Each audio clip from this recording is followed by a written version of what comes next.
So that's why I feel sometimes the people working with the government or under the people that the president has put in place to do these things, sometimes they fail us.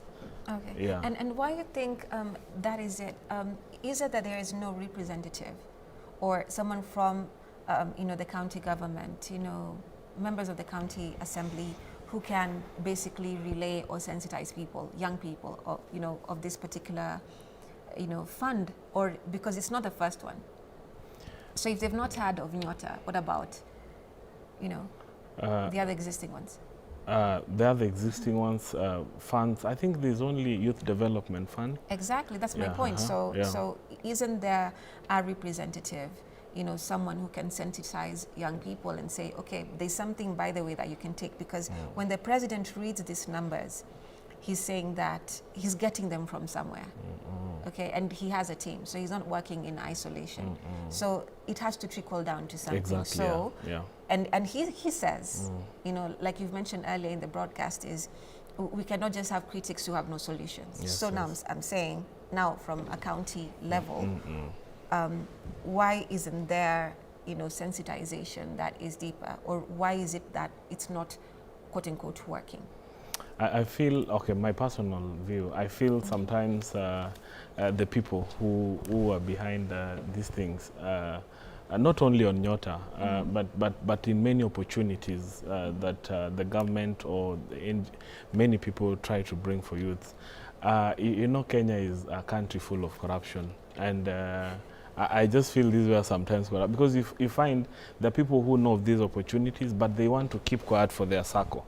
So they fear, in case we sensitize, we talk about this thing and people get to know about the opportunities the young people have, people will, be fighting for them. So they try to,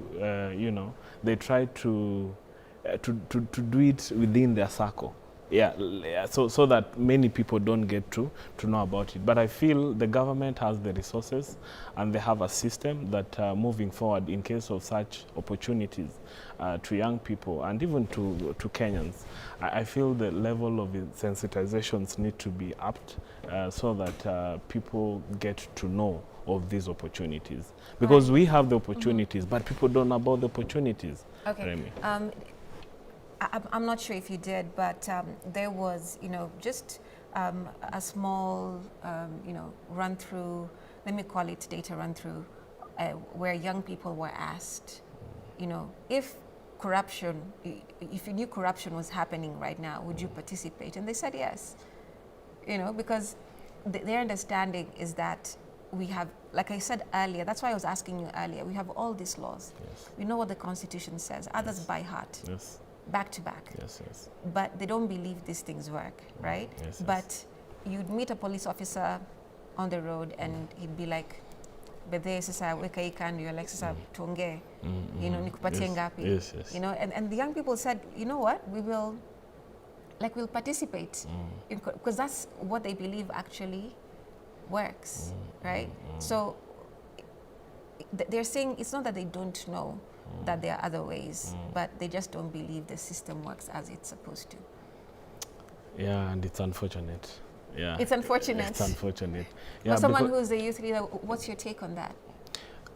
If it's unfortunate, what's? I feel as a country now, it's a personal, every individual responsibility to fight corruption, and I think also this is a game of principle, because not everyone is corrupt actually.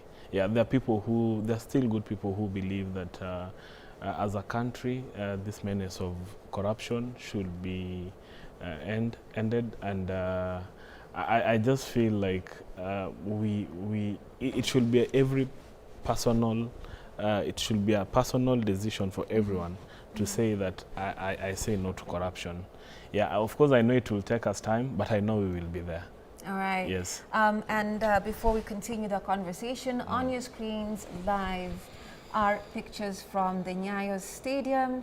As you can see there, we have a lot of dress rehearsals happening, and setting up of the podium, and the like, just ensuring that by the time the event officially starts, anytime from now, I believe, we will have everything in order. Now, like I said earlier, we are expecting diplomats and foreign dignitaries to come into town, and we will be, of course, showcasing to you the convoys and everything that comes with, the pomp and color that we will be witnessing today on Jamhuri Day, as Kenya celebrates 62 years of independence, and of course the time that our country also became a republic, which is the following year in 1964 on the same date. So we have quite a few Kenyans who've also come from far and wide to attend this particular event, and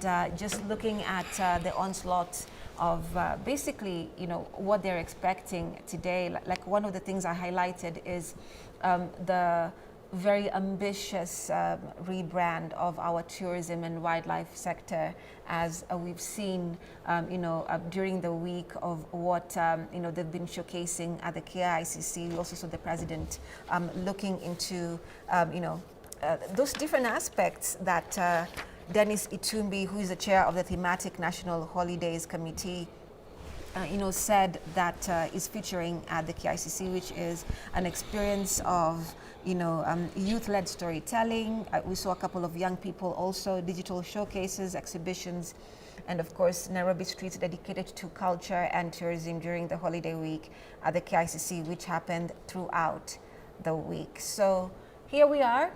Again, you are seeing pictures live from the Nyayo Stadium. Right, and with that mentioned, let's take a look at also what we have in our dailies today. And of course, Dan, we'll be continuing with our conversation, shortly. But let's first take a look at what we have in our dailies. Let's begin with the People Daily. Now, on the front page paper, just, literally the headline right before the main headline, we have there, why Kenya's 322.5 billion shilling US health deal is raising eyebrows. Now, this is also a very pertinent, conversation that we'll be having this morning, as now we have court orders here, and petitions, left, right, and center, for that matter. But we'll be looking at that. We also have the main headline here, which says, what really drives this man's political prowess, which is what we have been speaking about a bit here with, Dan. What can someone say is the legacy of President Ruto? And he stands there tall on the podium, as you can see, on your screens right there. And it also says here, Farouk sets up a fierce battle to unseat MP in Tarbo, which is on page 6. Right, so this main headline here, what really drives this man's political prowess, is on page 4. So we'll turn, to that particular page before we highlight other main headlines here. Now, just to read a bit of that for you, it says here that President William Ruto draws his strength from the numbers it controls in Parliament with an added advantage of opposition allies. And this is an article by a colleague here, that is George Omonso of the People Daily.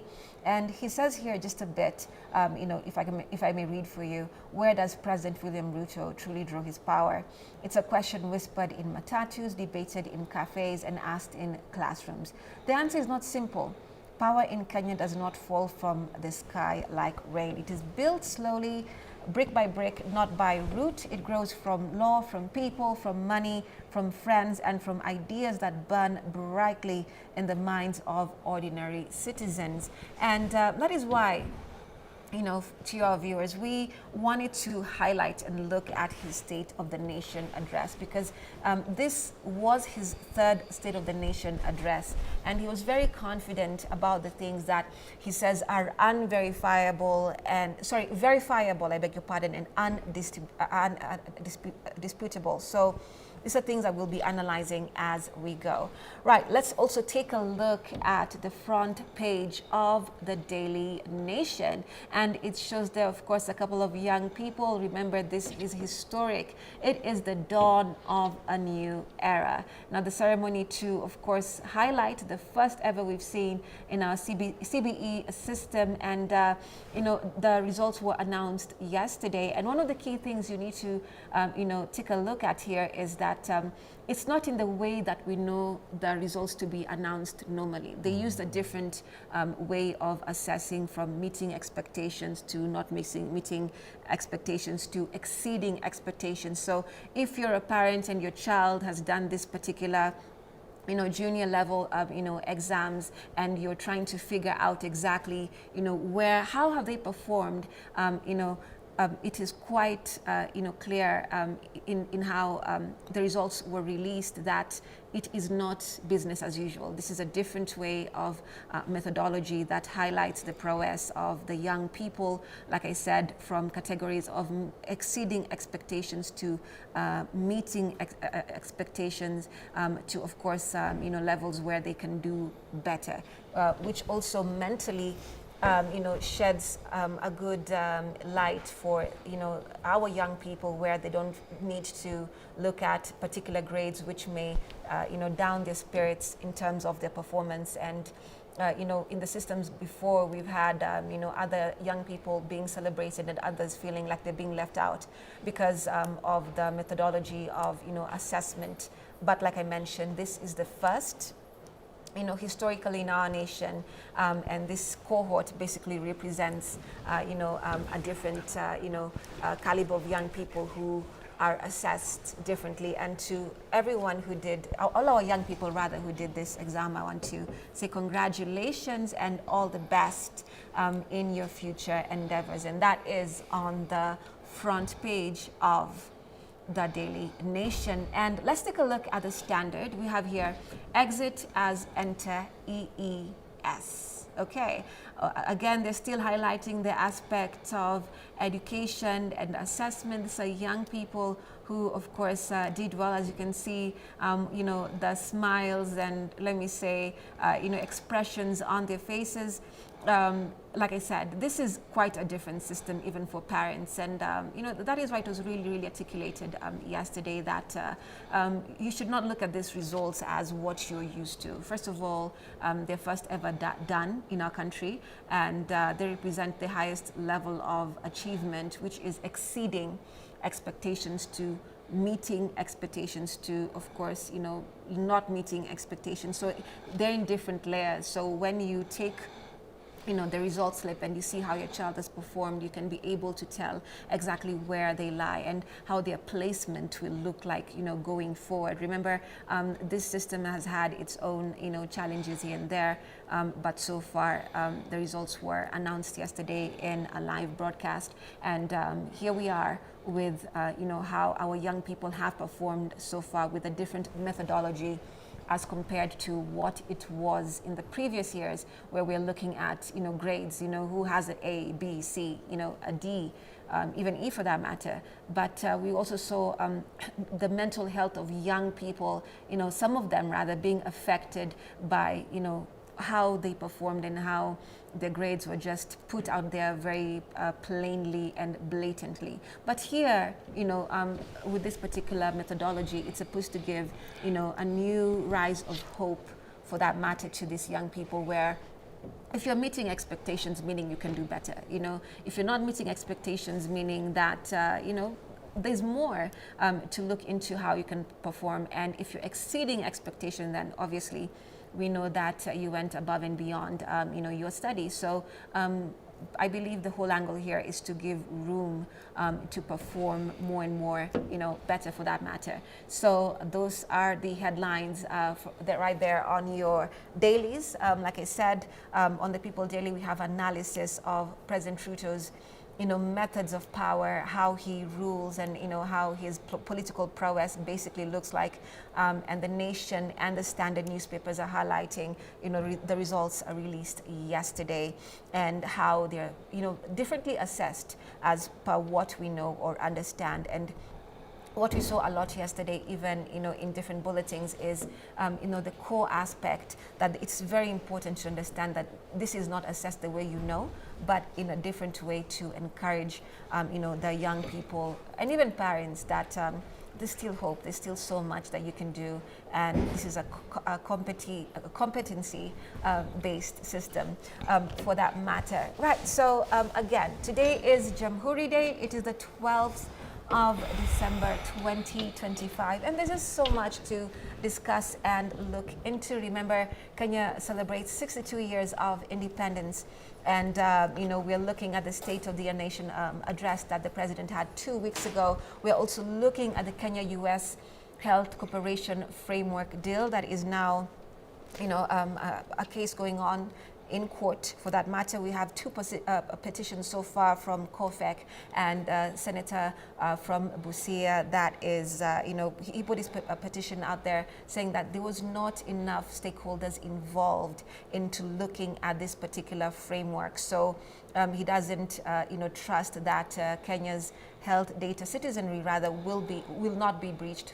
So he wants the court to look into those, matters. That is Omkia Omtata for that matter, and there's just so much to look into today. And also we're expecting that the president will highlight aspects of tourism and wildlife in what the CS Miano says is something that she doesn't want to let out the bag, but there's so much, there's so many ambitious projects that the president will be highlighting this morning once, of course, he relays his speech. I also want to welcome into our studio alongside my guest who's been with me since earlier in the morning. That is Dan Nyibule. Dan here, like if you're just joining us right now, he's a political leader. And before I get to Ruth Kinyanjui, she's a governance and economic expert. You've seen her on set here, many times. We'll come to her and she'll, of course, say hello to us and we'll have our analysis. But before we go on there, one of the key aspects that I was asking Dan here is when we're looking at the legacy of President Ruto, exactly what are we saying? Again, other critics would say, or analysts, political analysts would say, it's too early to quote unquote say, what is the legacy? Others would say no. So far, this is what we can say of, his legacy. Also, when we're looking at politics in Kenya, it is not something that we can identify with as it were in previous, terms or 10 years of different, heads of state. This is very, very different because also we are having, Jamhuri Day celebrations. Without, the late Right Honorable Raila Amolo Odinga. He was a towering figure in our politics, and right now, we are speaking of him in past tense. But again, there's a legacy of what he left behind, and so far, what the opposition looks like. Right now, we also have Rigathi Gachagua, former deputy president, who has been speaking about his, political ambitions, what he feels about the current government. There's just so much to look into when it comes to politics and the present time that we're now living in. So, Ruth Kinyanjui, like I mentioned, who is a governance and economic expert, and my guest also, Dan Nyibule, who is a political leader, will be highlighting different aspects of us. And, when we are ready, we'll go to Ruth and ask her, surely, Ruth, what do you feel? Or what do you expect about the president's address today? So one of the things, right, that I want to, of course, just go over with you today or right now is we want to look at the state of our roads, right? Where you should be going and where you should be avoiding and how you should plan your routes, because we'll have a lot of security on ground because of the foreign dignitaries and diplomats who are coming into the country for that matter, and the whole security around the Nyayo Stadium. So this was from a press briefing that was done by Nairobi Regional Commissioner Gilbert Kitio. That is yesterday. He said that security arrangements were in place both in the CBD and the Nyayo Stadium where the national event will take place. Now, effectively, he mentioned sections of the expressway will be closed to accommodate the celebrations as part of the traffic management plan. All vehicles coming from Langata Road towards the CBD will be diverted at the Madaraka Road roundabout to the Lusaka Road roundabout. And remember, meanwhile, Aerodrome Road will be completely closed to the public between 7 a.m. and 3 p.m. on Friday. So unfortunately, if you're there right now, I believe you've seen and you've turned around. So we'll be giving you more updates, for that particular matter on where you should be going, where you shouldn't be going, and how the celebrations are happening. So finally, Ruth, welcome to our studios. Thank you. Thank you for joining us. Sorry I joined you very late. No, it is the good thing is that you're here. We're happy that security somewhere did not get you in some road closure. Yeah. Also, yeah. Right. Just like I asked Dan, Ruth, what do you expect from today and from the president's speech? I expect a lot of things, and one of the things that I really feel that he should be, or he will be putting on the table, especially for the public to know, is of course the recent Safaricom sale and how that is going to add value to the roads, and why that had to be done now, and why it's important to the nation, so that the public can understand that we cannot continue maybe borrowing more as a nation while we still have a lot of assets in the country. So that is number one. And number two, there's a whole issue about education that has just come, the results of KJSEA or KEPSEA. KJ. Yes. And what that means too, because I feel like there was a lot of misinformation in terms of the interpretation of the results, so people can still get used to yes, like I mentioned, the exceeding expectations, meeting expectations. Yes, it's a different methodology. And if that it's something that he can just touch on. Number three, of course, we are heading to 2026, which is one year everyone thinks is going to be a political year, but how can he be able to just touch and see how it can be more of a productive year rather than a political year, so that economy can still hold and still there can be... Do you think we can avoid the campaigns? I think we can try maybe the earlier bit of the year, because maybe the first 9 months of the year, because election is on the other year, much later, around August. Yes. So what if that we can make some foundation for things that can inspire economic growth, and people can have the confidence that they can, so that investors and business people are not holding so much at the expense of the economic activity that can still continue propelling this nation. In terms of leadership, I'm looking at the direction in terms of what he will stand in for, especially the next 1.5 years, and the confidence. And Jamhuri Day was about giving people hope and confidence and the pride, patriotism, that you are a member of this country, and just reiterating that in terms of giving people hope and just telling them that it's not going to be bad. No one is going to be, people will be protected within and without, so that people can feel the confidence and the patriotism that comes with Jamhuri Day. Remember, Jamhuri Day was previously was known for two things, for liberation of Kenya and exit of the colony, but also of it being declared an independent kind of a nation. So when it became a republic. Yeah, if those two can be reiterated, then I think that's something that can give a lot of hope to Kenyans, and people will feel that they resonate with him. In terms of other developmental agenda, what is he planning for the next 1 year? For example, the roads, you've spoken about the road. There's going to be a lot of mess because of the roads that are being made, but the importance, of course, reiterating the importance of those roads and why they have to be made, and just adding pride to the Kenyans that really look up to him, because at the end of the day, hope comes from that side. And also assuring the guests that you've mentioned about that will be coming, that Kenya is still a sovereign nation. Kenya is still a safe place to be. Kenya is still that safe nation that everyone can come and find their peace and business and still be able to do their thing. That is what I look forward to him giving Kenyans today. And at the same time, this time I'm not even saying about Kenyans, I'm saying even myself. I look forward to feel a sense of hope, and that 2026 will be a better year. So I'm very expectant. Got you. Now, before we go to Dan, and also just for the sake of our viewers, on your screens are live pictures from Nyayo Stadium, and we're still seeing a lot of preparations underway. Also, this is one thing to highlight, that you can see people, citizens, and what we believe is they're from different parts of the country, different counties. Remember, the president sent an invite to all Kenyans from all walks of life to, come together in unity and patriotism to celebrate and highlight this year's Jamhuri Day.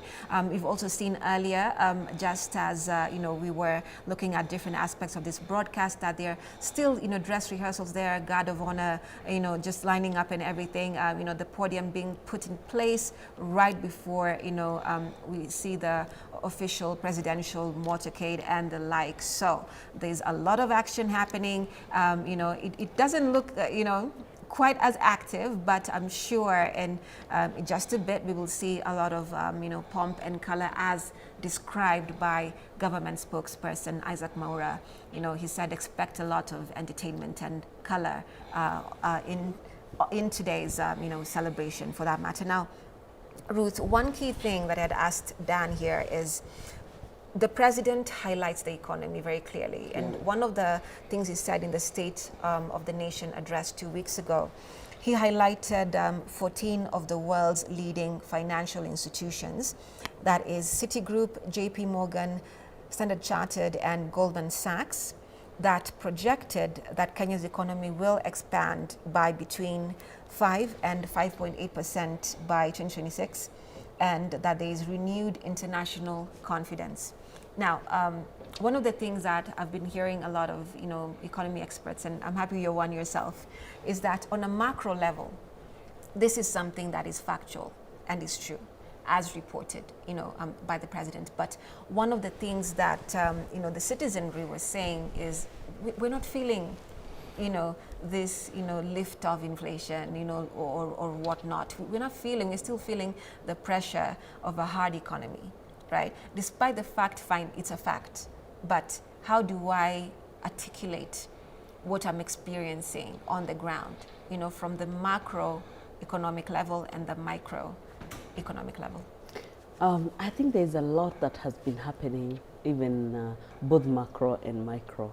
And one of the things we can even define or say that have helped this nation so much is the conducive weather condition.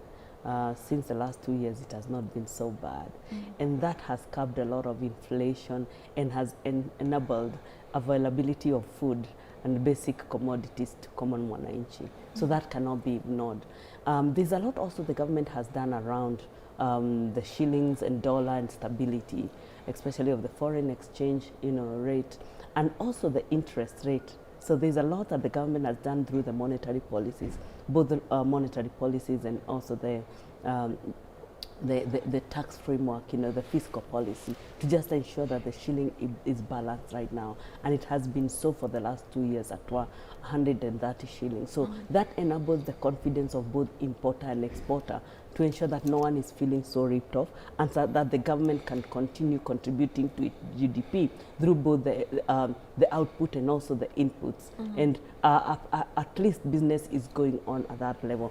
The third thing is also that the fact that the interest rate, we can see that it has gone really down. Actually, considering to 2023, December, when it went up due to inflation of 9%, and last year, because a lot the inflation really went down, we saw a lot of actually the government urging banks to ensure that they have taken their interest rate down to a way that common mwananchi can also be able to afford credit, because most of the banks were investing with the government, and there was no credit for common mwananchi. But right now, with the current interest rate, we can see that people are able to afford credit.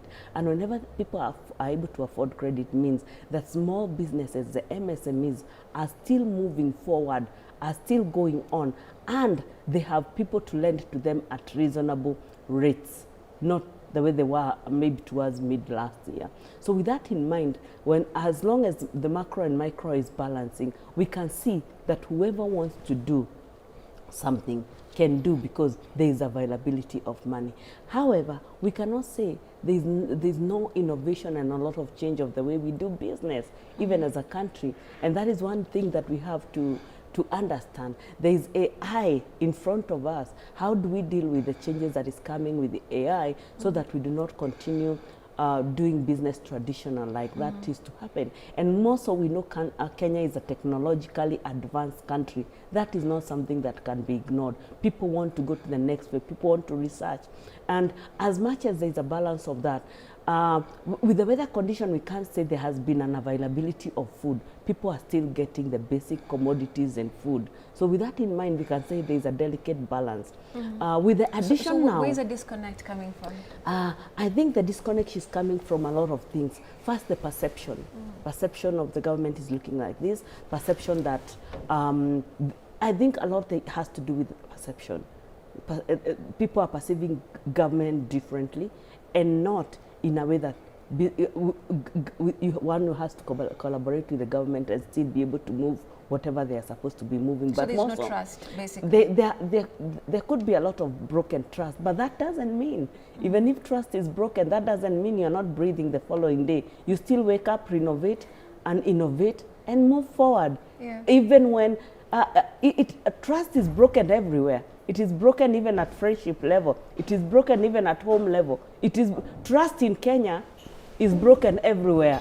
Just to take care of your heart, because it is just at some point, but it will be broken. That doesn't mean that even the government will not break you. And the hard thing that if the government breaks you, it will not be there to tell you, I'm sorry. Life has to go on. But the argument is that the same government also needs the trust of the citizenry. So how can they still build that trust that, yes, this is now broken, but now we need to build this thing? Now that is where now the win-win comes in of what we are discussing today, and saying that now, based on what the president will be telling the people of Kenya today, it's going to help us with ensuring that we can be able to build that trust. Because this is one of those celebrations that people are really looking forward. And I'm happy that it is at Nyayo Stadium. Nyayo Stadium will be able to accommodate as many people as it can to just ensure that people can be able to get that hope. Because it's actually the citizens don't normally ask for much. They just need to see hope. Then people can go and work better. It is not about, but just the reassurance of the words that will be coming from the president today. Those are the ones that are going to give hope. And we remember, let me remind you, we are at a place of crossroads because we are heading to 2026. There is no time. The tone the president is going to stand and come with today is going to determine how the flow of the coming year is going to be. Actually, so that means a lot to him and the public. It's actually, he needs to come. I think this would be the second last. Yes, the second last. One of the, like literally in the sense of as we're gearing towards the election. And the message that will come with today, I can tell you for sure that is going to determine the flow of how he's going to do things in the following year, in the following 6 months. Remember, one of the things that Kenyans always wait on is a finance bill, which is almost like 5 months away. So he must come with a message of hope, decisive, something implementable, something that people can gauge in, something people can resonate with. And that way, if he does that, then you can be sure that people of this country are going to support So it's a make or break. It is a make or break. It is a make or break. Yeah, and I even myself where I'm sitting, I'm looking forward to that information. It is going to help me get geared for the coming year, and how well we are going to go looking, and even it's going actually to cut a lot even politically, because does it mean that he's going to come to a weight with the weight that now will determine how strong his opponents are? Because if it comes in a way that it is shaky, then it is going to be elevating the opposition. Okay. So it's a real big balance. Right. One of the key aspects here that I have had a lot of different political experts and analysts mention is the elephant in the room, which is what the president himself, by the way, during the State of the Nation address said that, I have critics who, criticize the government or, the work that he's doing, but they don't offer solutions and the like. But at the same time, we also have the political upheaval that has been there for, a while, from the financial bill, protest from 2024. We've also seen the protest from 2025.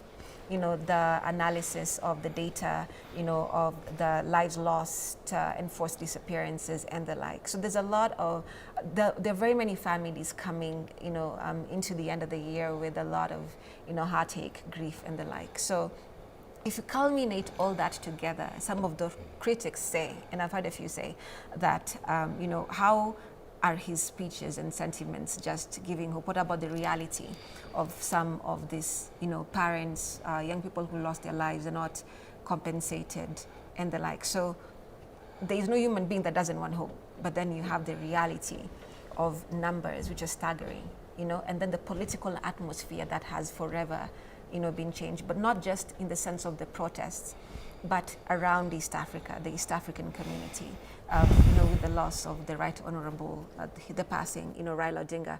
Like I said earlier, this is, one of those pivotal moments that, we're celebrating Jamhuri Day, and you for sure know he will not be in attendance. You know what I mean? So how do you put all that into perspective? How do you analyze that for a Kenyan who says, okay, fine, I do want to have hope. I don't want to have doom, but this is my reality and I can't see anywhere past that. I think if there's one thing that has really kept this country in a position of political quagmire is our ethnic or our running to ethnic groups. And that has disadvantaged this country for many years because first, when that happens, it happens as excuses. It happens as a way of telling other people you cannot be able to work with this and this and this person. But remember, I mean, we are 43 and maybe plus languages in these countries or different ethnic groups. When it comes to that, and I know one of the things that the president is good at is reconciliation. And I'll tell you, immediately after the passing on of Right Honorable Odinga, later that, in the next, I think 1 month, and especially during, was it just before the last Mashujaa Day, we saw him reaching out to the Kanu, the side of Kanu, and we saw him going to Kabrak and really bringing those leaders around. And we have seen, that is not the only thing that we have seen him reaching out. So that means to him, the whole issue about cohesion is something also that is dear to him. And we know this country and how we vote is that this country, there has to be a level of cohesion. But one thing I would ask him today with a lot of confidence, let that cohesion not only go to some part, let every person feel accepted in this government. Because between now and 2027, we don't have any other government. So today being this Jamhuri Day, if that, the message of reconciliation, and especially because of what you've mentioned that is very important, of the children who lost their lives, of the parents who are grieving, of a very small minority that are still aching because of the things that happened to them, I'm sure if some of these things can be able to be addressed from a national pulpit, and he sets away in terms of setting records straight in terms of those people who got lost, who got killed, and there's no wound that can never actually dry, because dispute resolution is right now is supposed to be a part of every leader, because if we are able to deal with diplomatic issues of nations around us, and we are able to help them deal with heavy diplomatic issues, even internally, we have the capacity. And now it's only the goodwill to ensure that those things are still going on, even as a nation is being built. From where I stand, by the way, I can say, I don't see at this point in time anything the president cannot come and address and make it a record, whether it's developmental agenda, of whatever he's doing, whether it's on road and the project that he's launching already, whether, it does not matter whether it is an ethnic issues, he can still handle. And The president has always stood and said he's a bright person. He knows what he's doing. Atatupanga. Let us now see that, especially with the person who is shaping his speech today. You know, let him come and we see the goodwill of him wanting to, because things can be bad, but still things can be made up. The problem is continuing to or being silent on the things that really matter. But if we can have a level of diplomacy, transparency, us talking to each other the way we are talking to each other, saying or even having a spirit of like think it's possible in this country, going out and just echoing. Like when you invited me yesterday, I took that poster and looked at it, and I said, I don't even know why I really have to be very early with her here. But one thing that really calls me every day that you call me here is the patriotism. I don't have any, as a person, I don't have anywhere I can call home. And I'm sure that is a story of many, the 55 million Kenyans that we have. We have that story that this is home. So we are home. Can we be addressed like we are home, so that we are not feeling like we need to be outside when we are inside? So that kind of dispute resolution, bringing people together and also giving hope. I think if he comes and balances that, I think Kenya is going to move in the right direction, and other political things and areas notwithstanding. All right. You have a perspective, Daniel? Well, maybe just to say whatever she has said, just like I'd said earlier that hope. You remember when I talked of hope? Because you see, hope is the only thing that can give Kenyans the drive, you know, to keep going and to face the challenges that we are all facing as a country. So just to appreciate what she has said, we pray that the president today, let him just give us hopes, hope as Kenyans. So you agree with Ruth that I agree his with her. speech is make or break? Yes. Today. I mean, his speech today will either break this country or make this country. Yes. Okay, so let him return responsibility of Kenyans to Kenyans' to responsibility. Kenyans, Remember, in those old days, we used to be told, "Amkauka, kumekucha." Then you go to shamba and reminded of your responsibility. Yes. You know, when agriculture was the backbone of this country. Let us be reminded of our responsibility as citizens and how we are supposed to be contributing to this country, whether it's on tax matters, whether it's giving back, whether it's by trade. Let us be reminded. And you see, when it comes to now, okay, just we're going to take a short break in a while, but when we're looking at the Kenya-US Health Cooperation Framework, one of the key aspects here, especially in the petition of Busia Senator, beg your pardon, Okiya Mtata, he says stakeholders are not involved, you know, into looking at this, you know, matter. Although right now we do know that those documents are public. CS Aiden Duale, you know, said that here they are, you know, look into these matters and the like. But what do you feel about that involvement? Because you're saying the president should give the responsibility, but the people are like, hey, we don't know. We didn't even know that this was happening, you know, in the beginning, and we don't know if our data is truly compromised or not, despite the fact that the president says, no, he's there to protect us as Kenyans and not, you know, have anyone's data compromised. But we need to take a short break. When we'll be back, of course, we'll continue with this conversation and our guests will answer the question. Do stay with us. We're having the live coverage of this year's Jamhuri Day.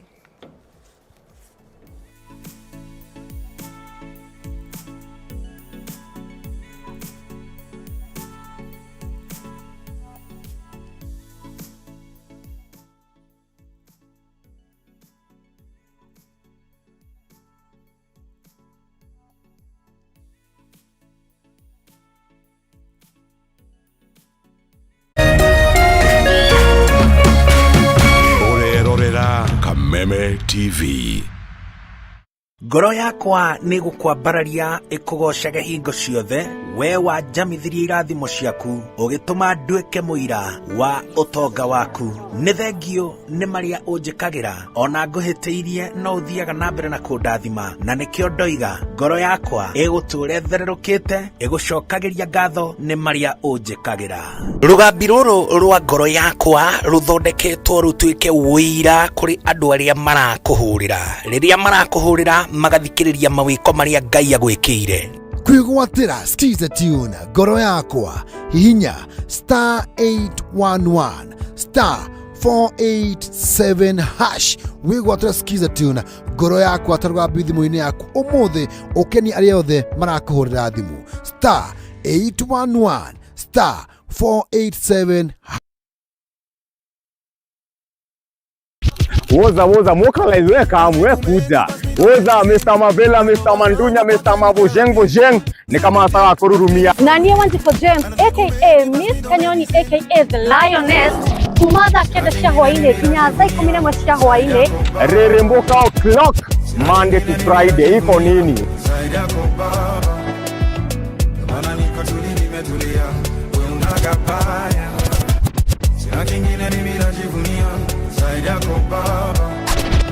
On ones and twos, Mr. Moto kama pasi, DJ Jan 254. Wamwaberilio Monday, tugakurehere #Afro Monday edition. Nabwo wakere tukaigira thini wa kanitha wa Reremboka. Nagwo wagatatu ni Wagwa Wednesday. Nagwo muthenya wa Thursday tuga pulo. Tuendelee ama tusiendelee? Tugashoka makinya mere na thutha #TBT. #Siaugavere niyo Throwback Thursday. Kang. Nagwo wagatano toka malo.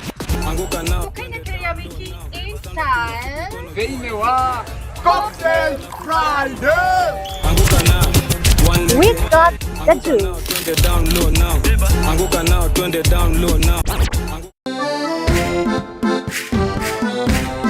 Gicigo kia Mount Kenya nikio gikoragwo gitongoretie na uge wa no ugutwika mutongoria wa bururi kumana na uige wa aikia akura. Wale wote walisaliti jamii yetu wanasaliti jamii ya Mlima Kenya. Tukituma Ruto nyumbani mtatangulia. Tutashinda ama tutashinda?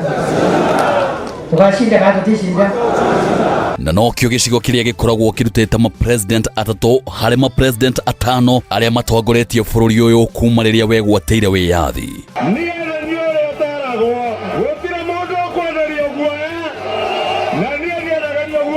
Fisi akitaka kula mtoto wake anasema ananuka kama mbuzi. Sisi ni viongozi wa kitaifa na tunatafuta uhusiano na watu wa Kenya yote. Usiangushe, mimi ni jirani yenu hapa. Sasa mkiniangusha mtapitia wapi? No kuma githurano kinene kia mwaka wa 2022 gicigo giki nigikoretwo kigayukanite undu uria wehereirie thutha wa kuhagurwo kwa Rigathi wa Gachagua ta munini wa president.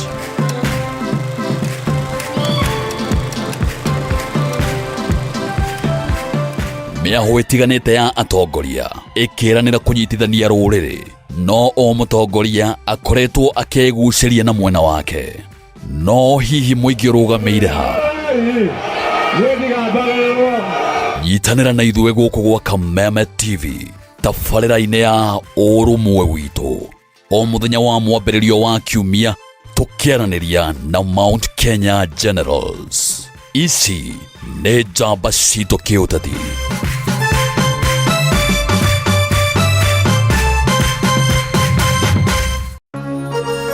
Hihi wina kĩũria kana woni wĩgiĩ umemerekia wa Kameme TV, twandĩkĩre woni waku kũhĩtũkĩra Facebook @Kameme TV Kenya, X @Kameme TV Kenya, na twandĩkĩre email kũhĩtũkĩra info@mediamax.co.ke. Kameme TV, mũthĩgi wa rũrĩrĩ.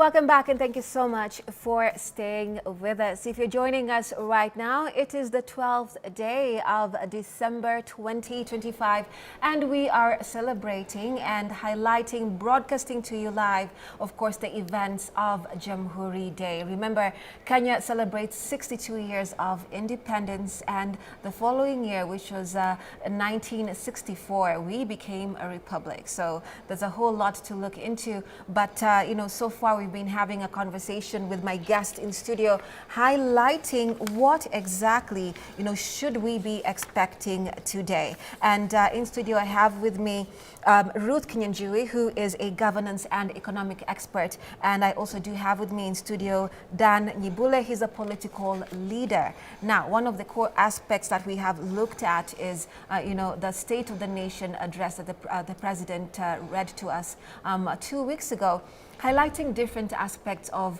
what he terms as his achievement and things that his government has been able to do for the nation. And he said that his whatever he's stating is verifiable and undisputable, which of course, you know, the media, we did our due diligence to look at, you know, the numbers and the figures and the aspects that he read when it comes to the economy, to education, to health, to agriculture, the things that of course were true and those that needed a bit more articulation as opposed to the numbers and the figures that he gave. Also today is a monumental day because we are inching closer to the election. And previously in different, you know, tenures of different heads of state, we've seen that around this time going into the next year, we've seen political, you know, heavy, you know, campaigns and the like. So is that the same? Is that what we will experience, especially when we have the political landscape very different? Like I said earlier in the broadcast, if you're joining us right now, is that we are living in a different time. You know, this is literally the first time that we will not be having, you know, the late Right Honorable, former, you know, Prime Minister Raila Odinga with celebrating, you know, Jamhuri Day. And that, of course, already flips the coin of what we expect in the heat or the heartbeat of our politics. So things are looking different. The political landscape has changed. We're expecting, you know, different figures and, you know, conversations to erupt as we have seen so far. And like my guests have mentioned that they expect the president to, you know, have instances where he will speak of hope on what Kenyans should expect this particular moment. Now, as when we were getting into the break, we were looking at the Kenya-US health framework, and I had just asked you know, Ruth about you know, the concerns of Kenyans. Now, I said clearly that when this particular, you know, framework came about, the concern was that Kenyans felt they did not have much, you know, understanding, or they were not you know, clear on what, you know, this, you know, deal rather contains. And we saw CS Duale, you know, explaining on, you know, one of the channels on national TV on exactly what this deal is about. And he emphasized that citizen data will not be compromised at all. But we're seeing with a petition of COFEC and the petition of, you know, Busia Senator, that is Okiam Tata, that their concerns about data being revealed, the privacy, and also Omkia is that there were not enough stakeholders at the beginning of this, right? Despite the fact that CS Aiden Duale says that this is, you know, something that has been in discussions with the Kenya-US government and then now trickling down to the county government. So they were involved because they wanted to work directly with the government as opposed to NGOs as what we saw before. So what's your take on that? Thank you so much. You know, I look at it and I see like it's a window for return for aid. Maybe because Kenya has been one of the countries that actually has, the US previously has done a lot of research when it comes to medical, whether it's in the area of HIV and AIDS, tuberculosis, malaria, and some other I don't know what to call epidemics, but other areas that surround or make our countries different when it comes to health issues. And we know that the US government through the US aid did a lot of that in the area, in Kisumu, in Nairobi, and also in Mombasa. There was a lot of research going on. And actually, it's still going on because it's not something that could have just been cut Yeah, only some of the main areas for the US aid were cut. But that notwithstanding, by the time the US government is calling the Kenyan government and telling them to talk, it's just saying that can we do this thing G to G? And this is not the first G2G project we are seeing. We have seen many other, the oil operations right now are normally G2G, government to government. And what that happens is they want to eliminate the many people around, surrounding the area. Just maybe they wanted to have a better implementation efficiency in the way those both governments do their work, and also to point to something that is more of accountability, because accountability at the end of the day is what we say, maybe they're putting in so much money and implementation is not as much, or there's no much value when it comes to implementation. And G2G is a good thing, because then the US government will keep the Kenyan government very accountable. Yes. I want to say that because health, of course, is not something also cannot be ignored. We cannot say the previous work that the aid has assisted has not tried. I mean, they have helped millions of Kenyans. And right now, with the issues that are going on with SHA, I'm sure such aid, of course, is so much needed, especially for people who are of low, you know, the Kenyans in the low areas, you know, in the low income areas and where economic activities are not as much. That notwithstanding, I also want to demonstrate here by a show of a linear programming graph. There will always be an objective, that meeting an objective. But does it mean that every objective does not have constraints? There are many constraints in life. So yes, it is good for the people who are coming to say they were not included. There will always be constraint and people wanting to understand more. And since the CS has said, please come and be able to verify whatever you want to verify, it means it's a very open kind of conversation and open documentation, and wish it can be kept as such.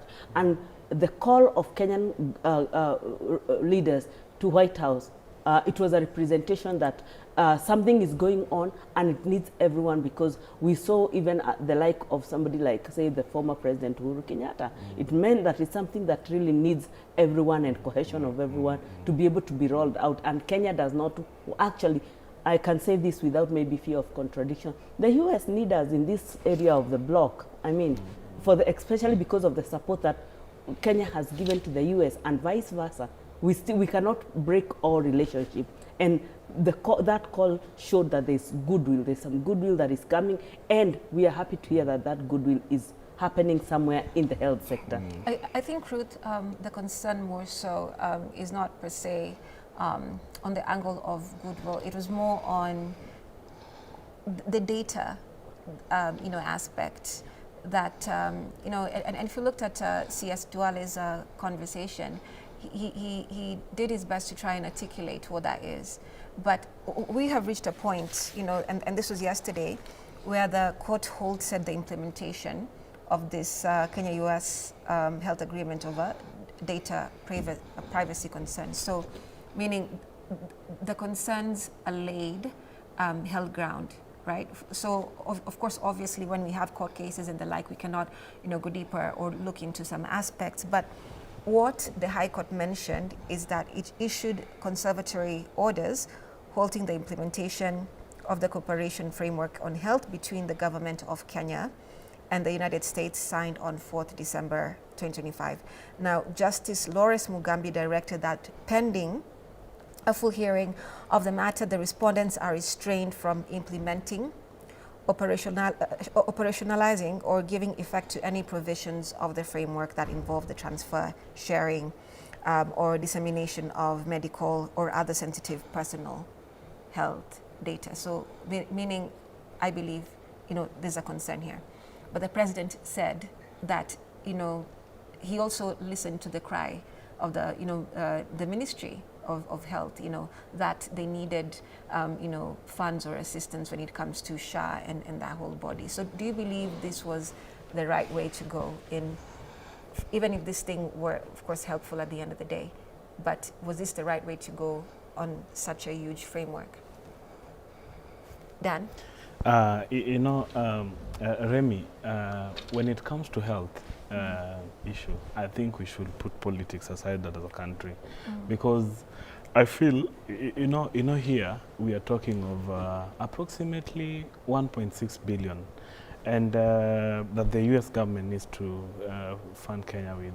And I feel, you know, when it comes to money issues with Kenyans, I mean, you know, the NGOs, I feel they are feeling they have been locked out or they're gonna be denied the access of the funds that were coming through them or to them from the U.S. government. So I feel there's a lot of politics behind this, and I think when it comes to data privacy, Remy, you will agree with me that as a government, just like we had talked about the law before, there's a law that protects our privacy and our data, health data in this country. So I feel at this moment, Kenyans need to be more of the benefits that we're gonna receive as a country with this 200 billion funds. So I feel we need to be more of what are the benefits, just like my sister Ruth here said.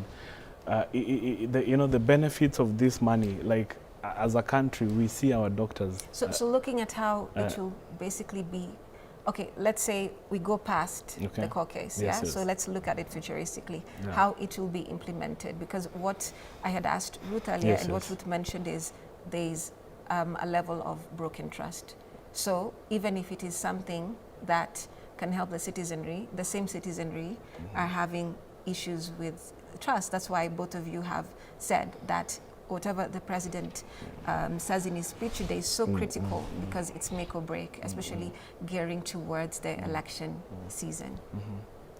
I feel the government is not insane, or the president means well for this country. I don't think he can just sell or, you know, be careless with our data, our health data, to a point like now Kenyans feel like he's trading with our data, you know. So I just feel that this issue should not be politicized.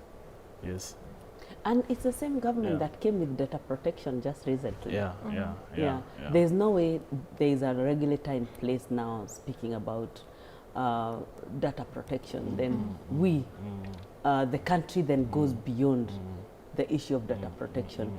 And then with that in mind, I'm just trying to ask myself some critical questions. And especially where healthcare is needed, what kind of critical information will it be shared at that point, especially at the point of need, you know? And if that is it, to who do the other stakeholders think the data will be taken to, you know? And these are the critical questions we need to ask ourselves. And I think they also need to prove for what. But the fact that, I feel like the fact that Trump, President Donald Trump called these African leaders, he had a goodwill. Remember, he's one of the presidents who has not been sparing any African leader. And that is on record. So actually a call to that end just for his reconsideration. I'm sure that from where I sat, I thought they are taking care, they are thinking about more of the human life rather than the pulling out of aid, because there's a lot of continuation of the work that they started. All right, so before we continue with our conversation, just to direct our viewers on what's happening on our screens, I'm sure you saw just previously on the last shot there, you know, young children, you know, young people, you know, bearing the flag and, you know, waving it around. You've seen the colors of the flag there. They're dressing, you know, in, you know, red, green there and black, basically just, you know, in a celebratory mood. We've also seen, you know, a performance happening as, you know, of course, the live pictures are showcasing on your screen. There you go. You know, we're having a performance there. The crowd is, you know, getting entertained.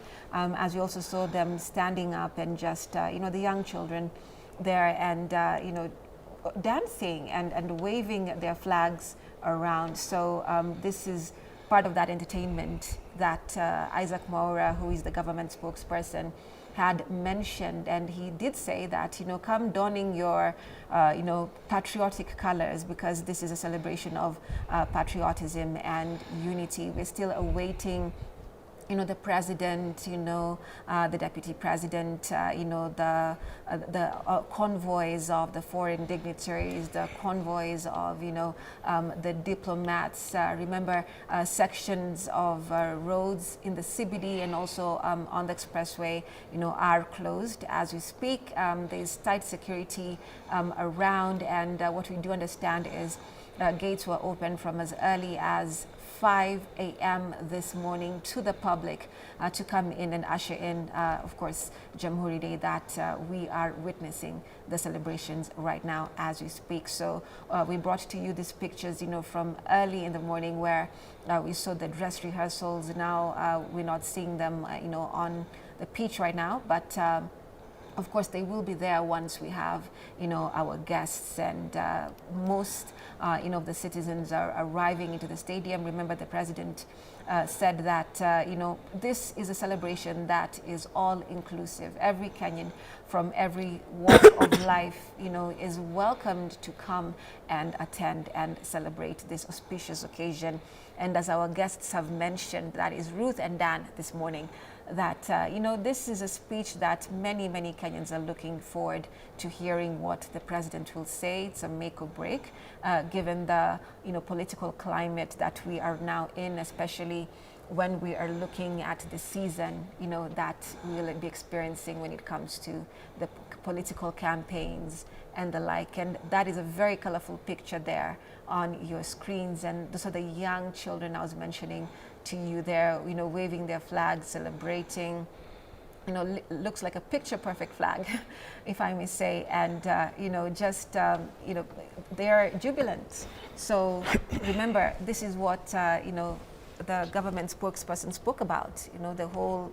It's a day of celebration. It's a day of entertainment. It's a day of looking at how far we have come as a country, and you can see the mood is cheerful, and still there are people coming into the stadium from all parts of the country. And as Ruth here mentioned, it's a good strategic place because it can hold a good large capacity of, you know, young people. And Dan, our guest, also said that it's important that the president mentions aspects of hope in his speech so that it gets the citizens going and, you know, encouraged and motivated. And you've also heard the guest speaking about the issue of trust, which is what, and perception rather, which is what the citizenry, you know, has an issue with when it comes to, you know, their perception of this sitting government. So, Ruth, Dan, those are pictures from today, quite colorful. Yeah, Yes, you yes. know, the mood is really good. Yes, Yeah. Kenyans are happy. Kenyans are waiting. Kenyans are waiting on, you know, the convoys to start coming in. Yes, yes. But they're also there. I mean, from the time we started announcing, Yeah. we didn't have quite the number that we have right now. There were, you know, quite a few people. And now we're seeing increasingly they're coming in to the stadium. And you can see there's a level of optimism in how people are even seated, and even the colors of the flag that the government spokesman spoke about. And this alone is just, it's speaking expectation. People are expectation. Are in expectation, and they are waiting.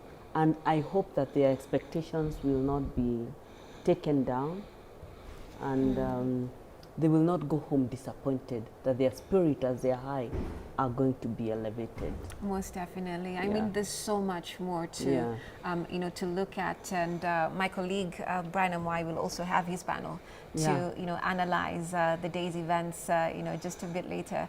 And lady and gentlemen, I beg your pardon. Right, let's go ahead with our conversation from looking at, you know, just let's now couple it together. You know, we've spoken about the U.S. health, you know, cooperation framework. We are speaking about the State of the Nation address. We are looking at the big, ambitious tourism and wildlife, you know, agenda that now the government, you know, is having, and the president will speak largely about it. The CS Miano said she doesn't want to let a lot out, but she wants the president to articulate that in his speech, you know. So others would ask, is this being too ambitious as you're heading into a season, you know, of election, or is he right to have all this ambitious? projects happening at the same time? Yes, I feel being ambitious is healthy. And as a country, any country or any human being who is not ambitious is a dead human being or a dead country. So I feel it's right for the country and the president who is guiding or driving this country to be ambitious, because out of ambition is where we are going to get the drive to do better, just in terms of economy, in terms of everything. So I feel it's right to be ambitious, yes. Okay, yes. Ruth? I think ambition is good. The reason why I say ambition, because from where I sit, I believe so much in this country. I believe in the potential of this country. I believe this country can do a lot. Yes, yes. And how can we then start to also be self-sufficient in so many areas, whether it's something that no one had seen, especially in the Safaricom sale of shares, whether it's anything that... That was another concern. It isn't, yeah, I know. It wasn't... Which brought a lot of, uproar. I know there are many issues that are coming, but let me tell you, I can tell you, Remy, this, by the time a transaction of such magnitude is coming to the public, just believe me, as a financial consultant, that a lot of the dealings have already been done and that's the thing, Ruth, right? Even if you go on social media, X, and different platforms where people are having these very heated conversations, is why does it seem things are being dropped, on people? Because those are the sentiments that, most people are having. Why is it that we're getting to know of deals, or for example, frameworks once they're happening, but not in the process? The public participation, which is clearly outlined that is supposed to be there in some of these critical aspects, is what, but most of the citizenry is asking for. I know there was a bill that was signed recently, a public participation, because it hasn't been very clear previously. But does that now hold the kind of work that needs to be done? For example, the dualing of the roads that are being done and the money that is going to be working on. But once something is signed into law, then it is law. It is law, actually. It is law. But now, how can we stand here and say that maybe public participation was not done? How clear is it that the information that this thing is open to the public, that they are supposed to articulate or understand that this is done? Like how do we know that whoever is in charge of that made this very clear, that the public is now aware that there's public participation? The other thing also, the value add that will come from the public largely on such technical matters, Remy, and it's a win-win. Actually, it's not only a win-win, it's a decision of saying should we go, should we not? Because previously, earlier in this year, we were discussing about the budget, and we were saying Kenya has overborrowed. There was a committee that was put just to go through Kenyan debts, those ones that are either known and those ones that were not even known, Then, from the overborrowing that has happened in the especially the last 3 years, the government said, why should we not look at the assets of this country and maybe try and take advantage? Apparently, from where I sit, since that has not happened for the last 20 years, I thought it's a better thought process. Because apparently previously, national assets have been lying idle as we take more debt. But the balancing of that, I don't have a problem, because from a finance perspective, the balance of both can really give value to a country. However, I'm not saying still a lot has not been put in the table and needs to be put on the table. But wherever we are, especially with some of these transactions, is where people in slang will always say, imeenda. I see. Yeah. All right. What's your perspective, Dan, on the same? Sorry?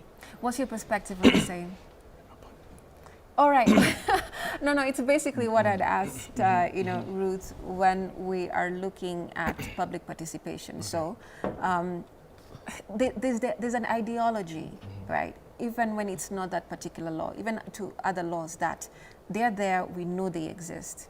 But there's almost like we feel there's a process that needs to happen for that particular law to be implemented. While in actuality, if it is down, written, it's a law, right? And it's in the Constitution or, whatever standing aspect. So what's your take on the same?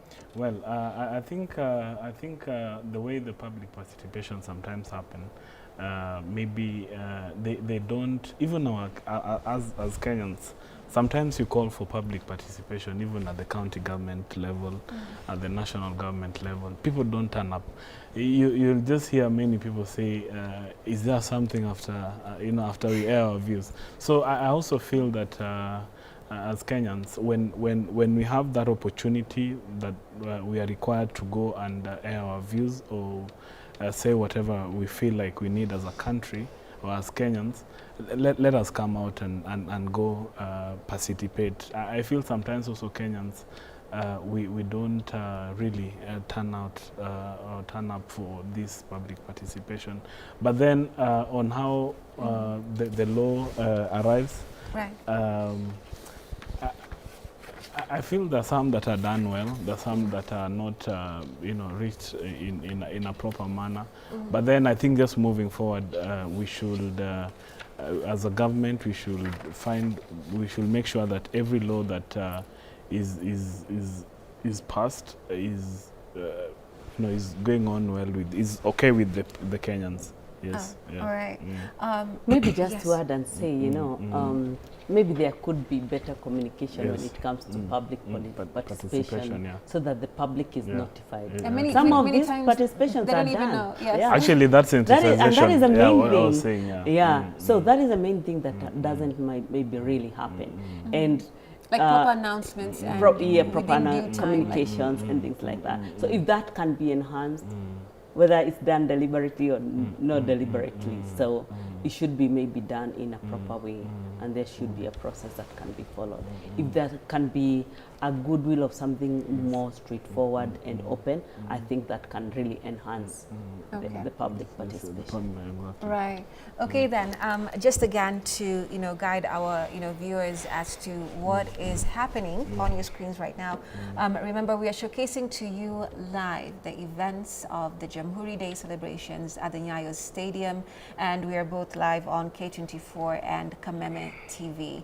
And this is happening, like I said, at Nyayo Stadium, and the gates are open from as early as 5 a.m. and we're having citizens from all walks of life, from different parts of the country who have come to commemorate, this particular day at the Nyayo Stadium.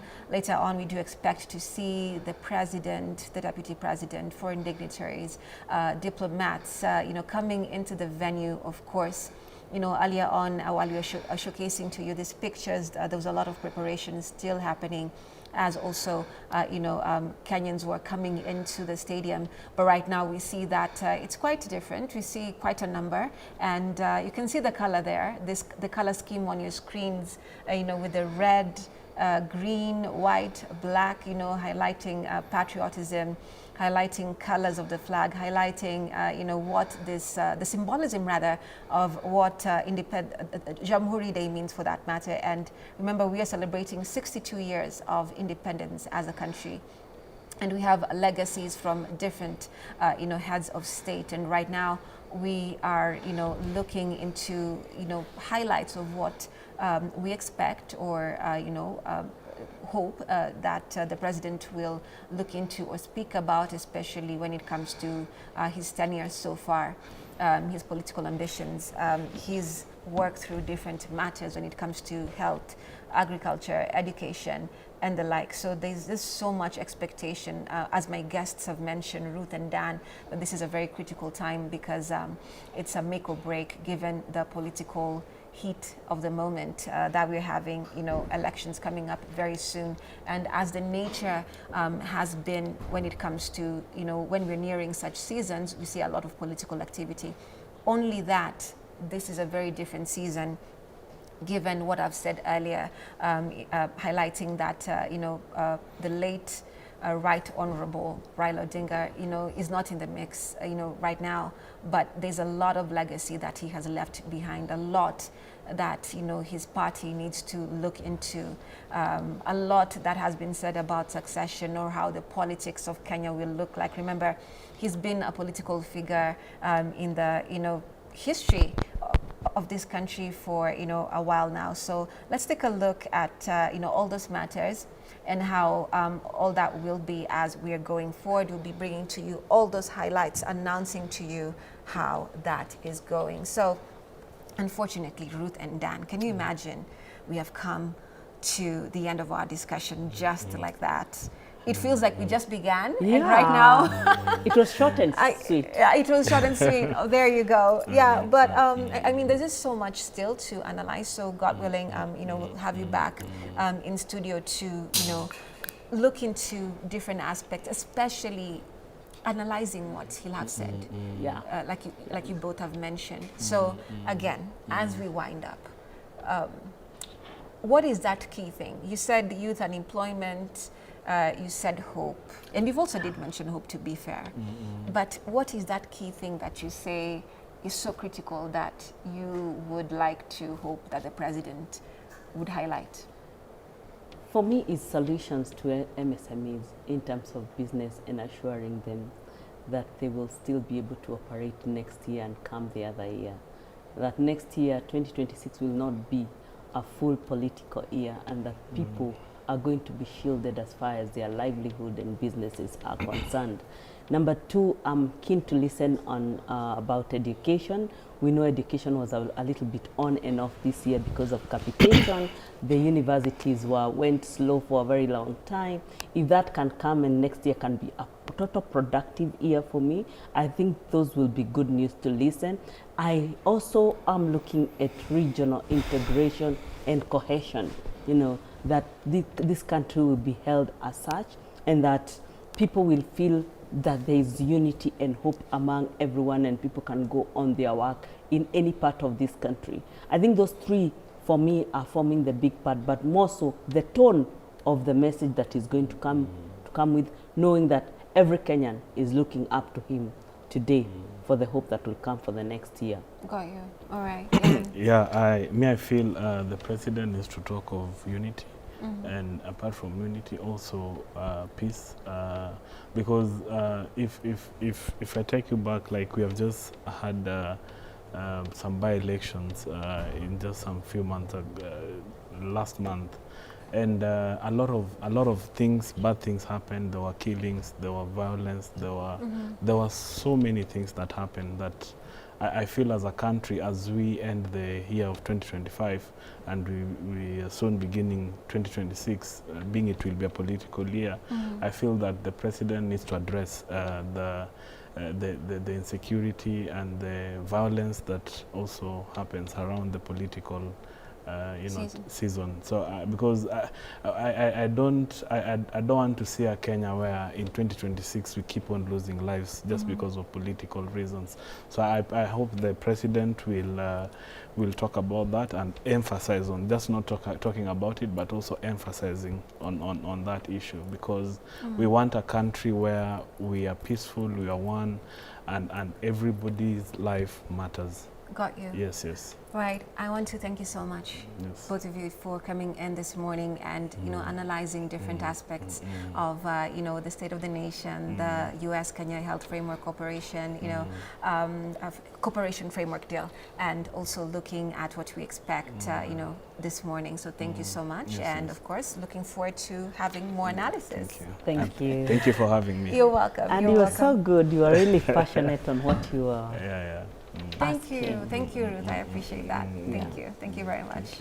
Right, and as we go on with the coverage, my colleague Fatma Chidagaya is at the Nyayo Stadium, and she is, of course, ready and standing by live to give us, you know, exactly a blow-by-blow, you know, account of what's happening on the ground. Earlier on, we were showing you, you know, just footage of the ground, of what's happening. We have a lot of young people there dressed in colors of the flag, a lot of, you know, let me say entertainment, you know, people, we have bands performing. So it's looking very patriotic, as Isaac Maura, government spokesman, had mentioned. So Fatma, tell us what is happening, you know, on your end.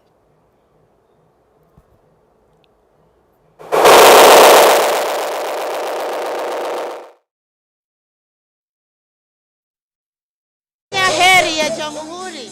Today is the 12th of December 2025, which marks the 62nd anniversary where we became an independent state and also became a republic. The word Jamhuri in itself is translated to mean republic, where Kenya gained its independence in the year 1963 and shortly after becoming a republic in the year 1964. However, good morning wherever you are here at Jamhuri. Thank you very much for joining us. My name is Patriotic. I will be taking you through the live feed of here directly from Nyayo Stadium.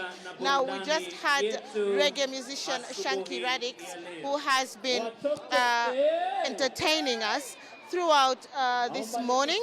Meanwhile, we have different docu-series being aired to air different parts of Kenya in terms of tourism. Remember, tourism is the main theme that is being featured in today's Jamhuri Day 2025.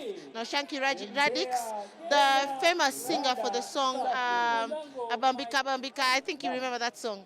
Now, he's just been entertaining us with some reggae music. And we just had him singing peace, love, and unity.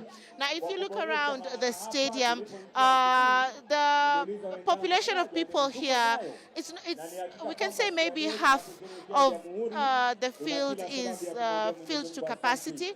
Perhaps because it's still early. It is 8:38 in the morning, so we're expecting more people to show up.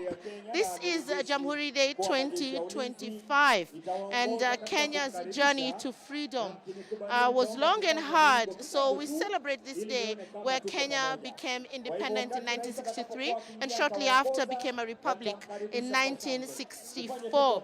Now, after years under the British colonial rule, including the brutal repression during the Mau Mau uprising, Kenyans finally secured self-rule in the month of June the year 1963. Now, that is what we commonly know as Madaraka Day, but it was on 12th December 1963 that Kenya became fully independent. And exactly 1 year later, on 12th December 1964, Kenya became a republic, with Mzee Jomo Kenyatta becoming our first president, a transformation that truly anchored our sovereignty. Now, what makes this Jamhuri Day today different is its official theme, that is tourism, wildlife, and MICE. MICE being short for meetings, incentives, conferences, and exhibitions. This theme reflects a strategic national shift, positioning Kenya not just as a place of freedom and culture, but as a global hub for tourism, wildlife, conservation, and business events. Kenya has had some of the world's most iconic wildlife and landscapes, and it's just a privy for me to be able to sit with some of the true patriots, people who've been in our country and who are holding the Kenyan national flag high, for us to just try and understand or interpret what this day truly feels like to them. Habari yako? Mimi naitwa Simon Mtunga Mlei. Na hii Jamhuri Day kwako inamaanisha nini? Hii ni mzuri zaidi kusinda ile zingine sote Kenya, kwa sababu hii iko na furaha sana. Na furaha yake hasa imetoka kwa pande gani? Inatokana na kukaa mzuri kwa watu. Na ni jambo gani ambalo unatarajia pengine rais anaweza kutaja hii leo kuhusiana na hii Jamhuri Day? Unajua, inategemea president vile anataka, inategemea. Mimi sina chochote, lakini sasa nafikiri ni ile kitu mimi naona tungeomba mvua tu. Mvua nyeshe ndio watu wapate nini, chakula. Hiyo tu. Zalendo, just telling us a few of the things perhaps we can talk to. I'm fine. Yeah.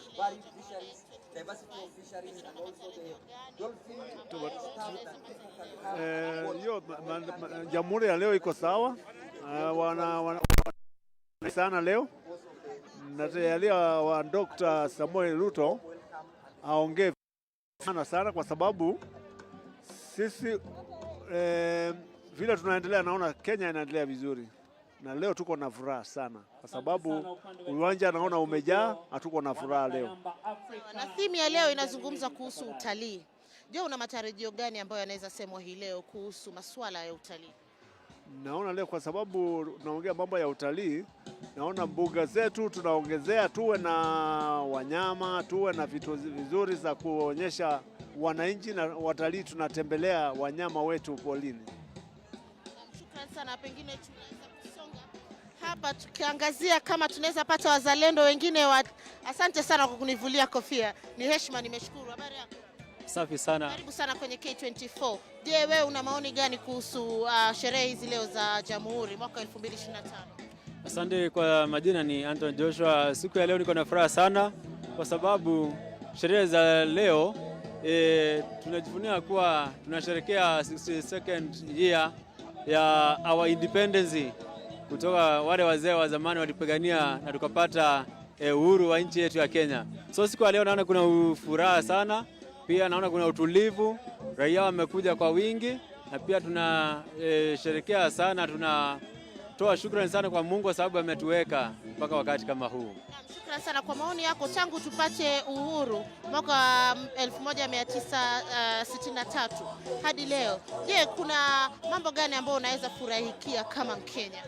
Asante. Kama Mkenya mimi niko na furaha sana kwa sababu kuna upendo, umoja, na pia zaidi ya yote nchi yetu inaendelea na uongozi mwema.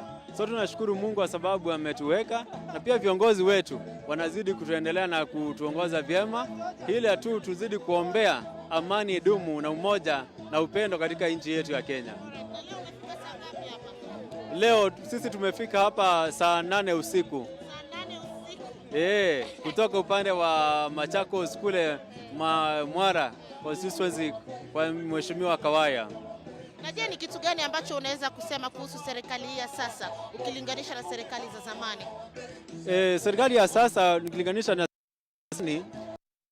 the digital era, so hata viongozi wetu nao wamekuwa digital, so mambo yanazidi kugeuka kutoka kule zamani wakati wa analog.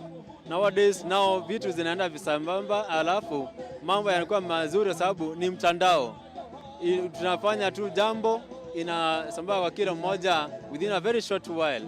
So viongozi wetu wanaendelea na kukita mizizi, na pia elimu wanazingatia sana, watoto waendelea na kusoma vizuri. Ukizungumzia kuhusu viongozi, una matarajio gani hii leo ambayo unataraji yao yametajwa? Okay, asante. Kuhusu uongozi, matarajio yangu ni ya kwamba viongozi wazidi kujikaza ili nchi yetu izidi kuimarika zaidi, na pia kwa mifugo na wanyama pori wazidi kuimarisha mbuga zetu, waongezee wanyama, na pia chakula wanyama pia ipatikane, na mambo mengi pia na maji. Shukran sana.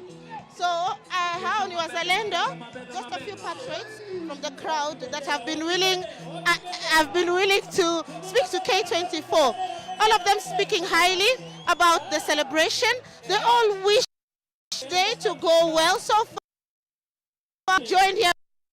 Habari yako? Mzuri sana. Wewe unaitwa nani? Naitwa Boni, mimi ni speaker bunge la mwananchi. I'm here kama uzalendo ya nchi yangu. So bunge la wananchi, wewe ni speaker. Mimi kiongozi. Una matarajio gani ambayo leo unataka yatajwe hii leo Jamhuri Day? Matarajio yangu ni mingi sana, na members wangu wenye wamejaa hapa. Tunatarajia rais aongelee kuhusu uchumi venye imekuwa, maslahi ya mwananchi wa kawaida, keep his promise, checks and balances. Ndio nikirudi G kwa kuongoza vijana nichanganue speech yake kama ni mzuri ama ni mbaya. So but mimi natarajia ataguzia kuhusu the common things, common commodities, the price of commodities, international relations. Tumeona wananchi wetu pia wengine wanazuiliwa kwa nchi zingine kimakosa, so angeguzia hizo vitu yote. Kama wewe kama speaker wa wananchi, ni jambo gani haswa ama jambo gani hususan linasumbua hao wananchi ambao wewe ni speaker wao? Yenye inawasumbua kabisa kusema ukweli ni uchumi. Uchumi nayo bado haijafika ile level. Tunaona rais anajaribu, but ile level, unajua nayo uchumi iko na levels Tunaona anang'ang'ana na levels, lakini ya chini bado pale. Na tunategemea hiyo ataguzia. Mzuri kabisa. Nimefika saa 12 hapa. Mimi ni chair lady bunge la mwananchi. Bunge la mwananchi. Nimefika saa 12:30 nilikuwa hapa uwanjani. Na ninashukuru sana kwa ile shughuli Samuel Arap Ruto ambaye ni kinara wetu, our president, anafanyia Wakenya. Una matarajio gani leo? Niko na matarajio makubwa sana. Ninajua ya kwamba yeye anajali mwananchi wa kawaida. Wakati alichukua hatamu za uongozi, alipata Kenya ikiwa katika hali mbaya, lakini amejaribu kabisa, kwa sababu unga ilikuwa 250. Kwa sasa hivi ni 130 to 150. Tunamshukuru. Sukari kule kwetu Malava in Kakamega County ilikuwa juu, na sisi ni wakulima, hatupati pesa, lakini wakati alichukua hatamu za uongozi, tani moja ilikuwa 3,040. Kwa sasa hivi nikiongea ni 5,800. Bei ya commodities zimeshuka. Umetaja kuwa wewe umetoka upande wa Malava na mulikuwa na by elections, uchaguzi ndogo hivi makaribuni. Je, katika zile results ambazo zilitoka kutokana na uchaguzi dogo, ni results ambazo ziliwafurahisha? Mimi nafurahia kwa sababu Malava hatujai kaa nje ya serikali. Ujua ukikaa nje ya serikali ndio huwa opposition pia wanang'ang'ana, lakini ukiwa ndani ya serikali wananchi wanapata faida sana. Sasa ninashukuru kwa sababu Malava hatujaikaa nje ya serikali. Sasa nilifurahia walipochagua Mr. Ndakwa kukuwa kiongozi wa bunge, kukuwa mbunge wa Malava. Hapo najua ya kwamba watu wa Malava vile walichagua Ndakwa ambapo wako serikali, hatujaikaa nje ya serikali. Hata Soita Standa alikuwa nje ya serikali, lakini wakati alichukua akakuwa mbunge, aliingia serikali. Panapo ya kwamba serikali iko na manufaa. Sasa mimi nafurahia kabisa. Basi kabla nifunge nirudishe studio, hebu tuambie uko na jambo moja la kusema. Sorry? Uko na jambo moja kusema? Mimi jambo ambalo nataka kusema ya mwisho.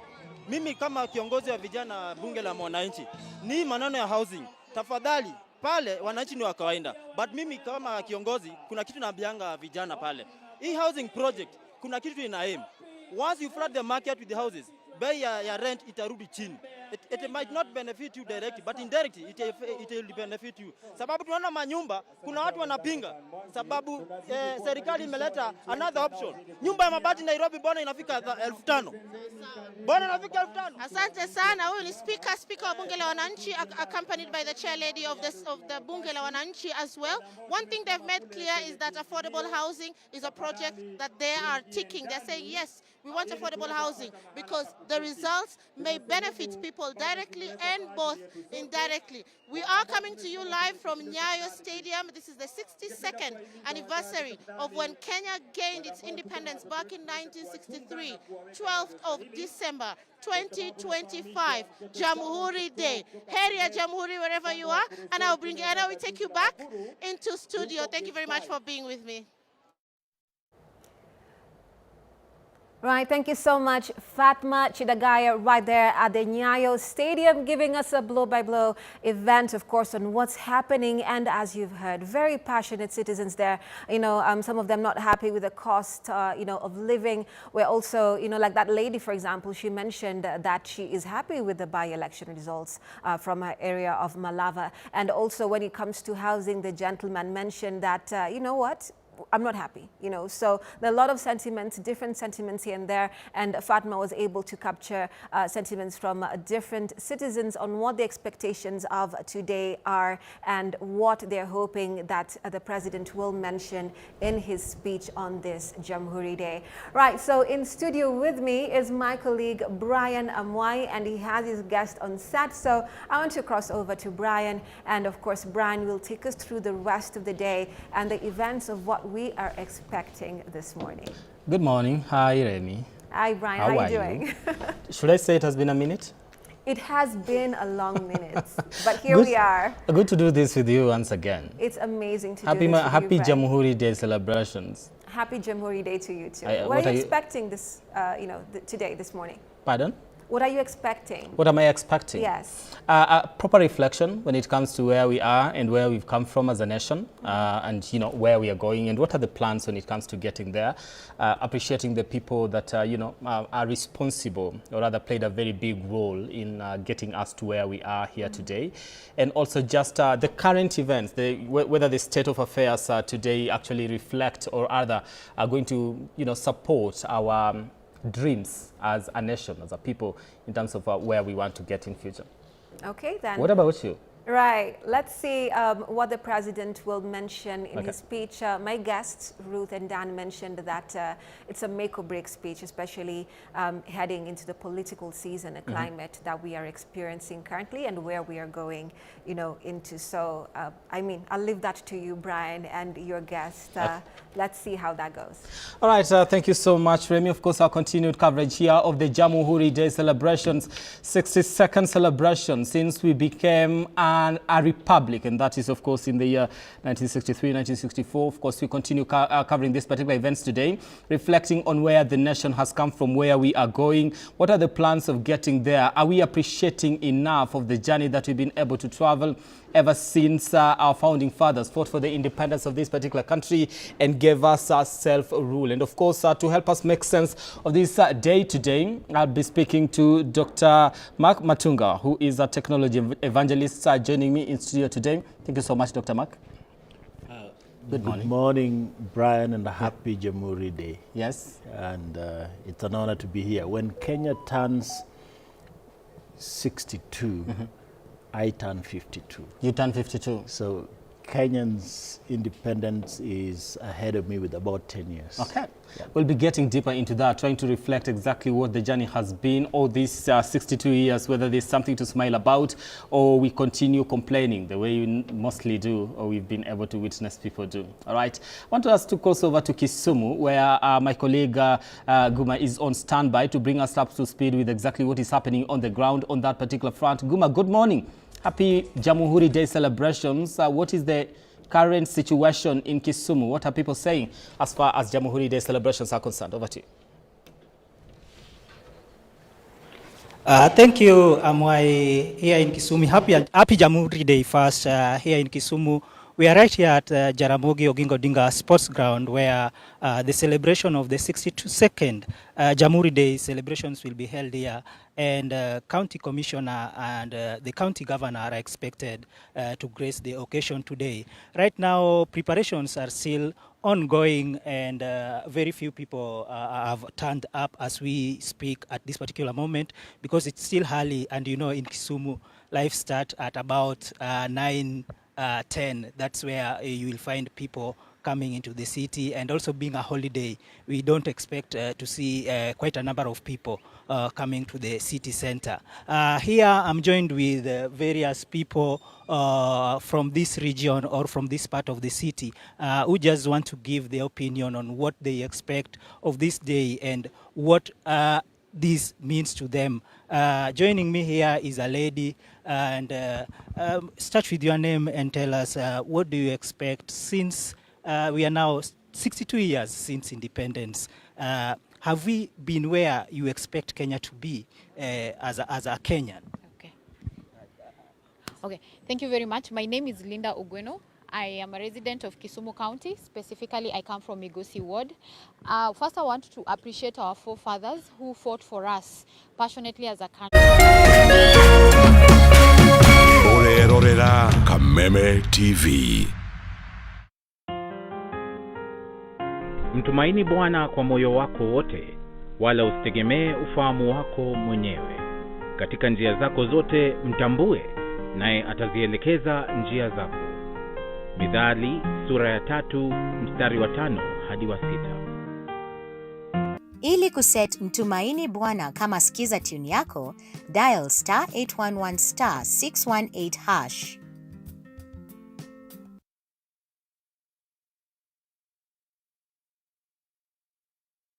Usife moyo, weka matumaini yako hai. Ipo siku maombi yako yatatimia. Ipo siku neema itashuka maishani mwako. Zidi kuweka matumaini yako hai.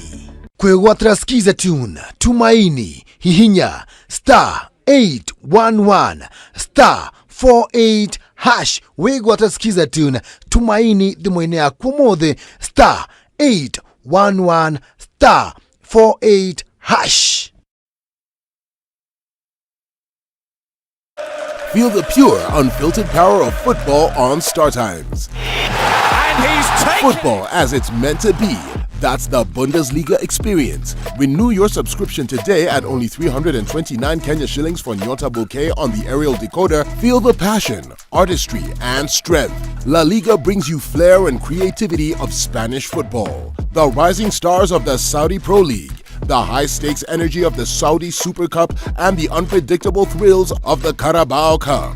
Renew your subscription today at only 549 Kenya shillings for Nova Bouquet on the Dish Decoder. Download the Star Times app to never miss a match even when you are on the move. Star Times. Enjoy digital life.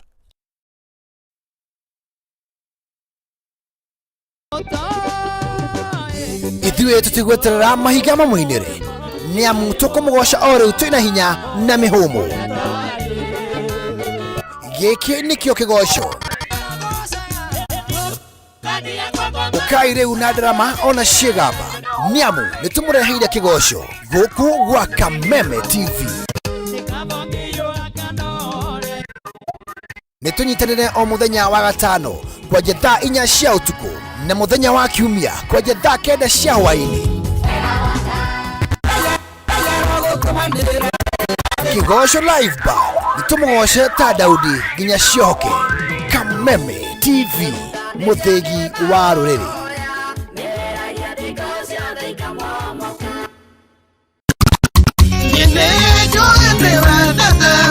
Salimika hewani, salimika hewani. 254 Kegwa kohi huwa mulio mashete shwa shwa shwa o Jumamothi ni twekenere live mitambo-inĩ ya Kameme TV and now live on Kameme FM.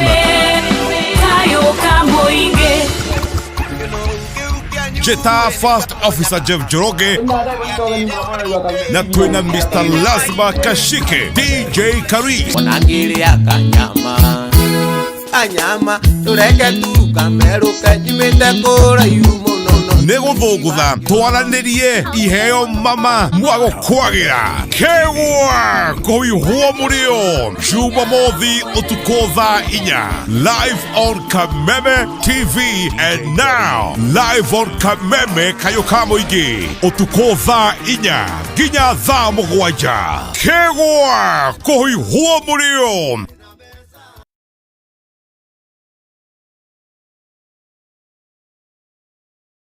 Be going in front. It's like a cow that is tied with a rope, so it can't go beyond that cow.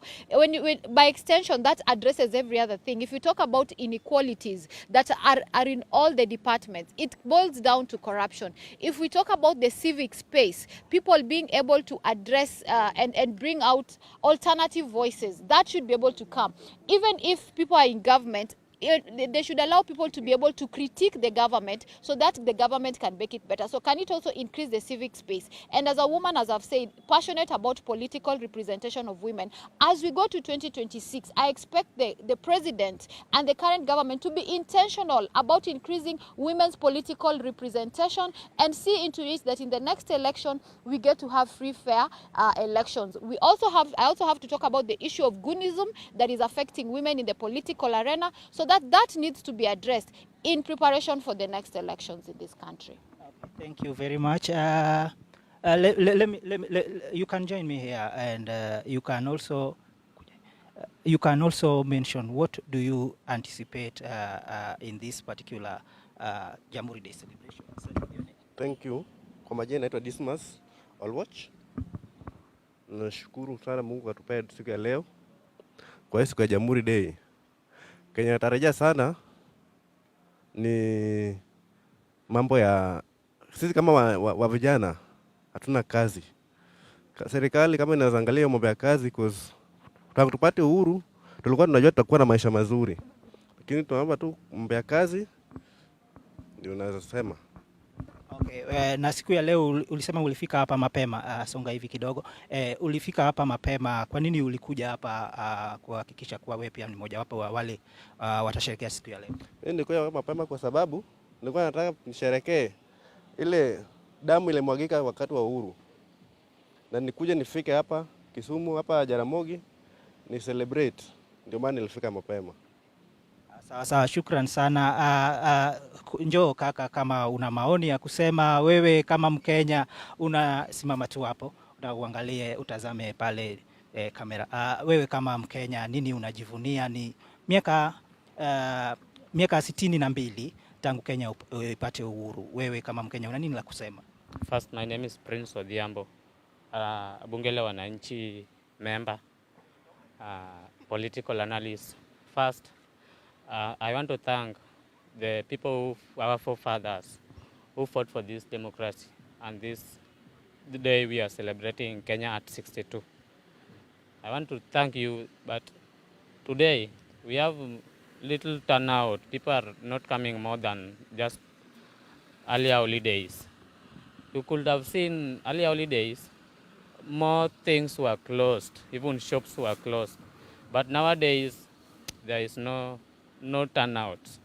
Secondly, I would like to ask Mr. President, wherever he is, today, as we celebrate 62 years since we got an independent, there were some companies which were working earlier. Why can't he manage those companies to be back so that our youths can be employed? Here in Kisumu, we have political goons. Most politicians are using goons here in Kisumu. There are so many. From MP, MCA, and governor, they have goons. So we are not safe in Kisumu in next coming days. Yeah. Any final message as we celebrate Jamhuri Day, and we are also heading to the festivities? What would you tell Kenyans? I would like to tell Kenyans, you see, Mr. President opened some affordable houses. I was working there, and now we are not working because there is no money. So I wonder how. I'm a Mason. Yeah. So, Mr. President, I would like to tell you the message that you started good. Keep it up. Please open up our companies which were closed, like Sony, Chemelil, Kikomi, so that our youths can get more employment. Yeah. Thank you. Those are just sentiments from this county of Kisumu, where some of the issues they have mentioned is issue of corruption. They want the government to tackle corruption, which they say has been a thorn in the flesh in Kenya for the 62 years since we got independence. Also, another issue that they've talked on is unemployment, and they want president to ensure that he works around the clock to ensure that most youths are employed and have something to put on the table, or they can fend for their families. Lastly, also, they've talked about the political goonism that is being experienced in this country, where politicians are using goons to cause mayhem, and they are expressing their fears that if this goes on until 2027, it might bring a lot of problem and be a real call for an alarm in terms of security concerns among the residents from this region. From Kisumu County, we are waiting for what will transpire during the celebrations, and from here, back to you in studio. All right, of course, Numa from Kisumu bringing us updates in regards to what people are saying as we mark 62 years since we became a republic. Welcome once again to our continued coverage here on K24 and Kameme TV. as we bring you up to speed with the events in different parts of the country, especially Nyayo Stadium, where President William Ruto will be presiding over this particular event today, as we mark 62 years since we became a republic. Where exactly are we? What is the state of affairs in the country? Is there anything to smile about? Those are some of the things that we still question and also try to understand on this particular day. Joining me in studio, of course, like I had mentioned earlier, is Dr. Mark Matunga. And of course, Nurdin Kagai has just joined us now, and we continue with this particular coverage. Let me start with you, Dr. Mark. We've heard what people are saying on the ground in regards to the 60s, on this particular day as we mark, 62 years since we became a republic and, of course, independence. There's quite a lot of lamentation, if I may call it that, in regards to the state of affairs in the country. Is there anything to smile about 62 years later? A lot of things to smile about, starting with the fact that we are alive, continuing to the next level whereby you are actually comparing ourselves with our neighbors. And I don't want to use this platform, but you remember, was it 2-3 days ago that our neighbors had an Independence Day celebration? Yeah, we did. That they didn't attend completely. And so there's something to smile about, the level of peace and calm that at least we have in the country. Those are things that actually we can say we are grateful to God for. So there's definitely something to smile about. Obviously, there are issues that definitely are there, and we'll be discussing some of those here. Where we feel there's need for improvement.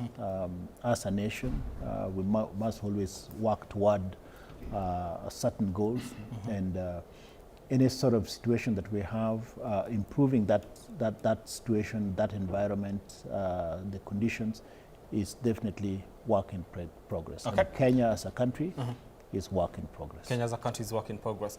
Before I go to Nurdin, what, on this particular day, when we mark Jamhuri Day, what is it that should be the center of our reflection?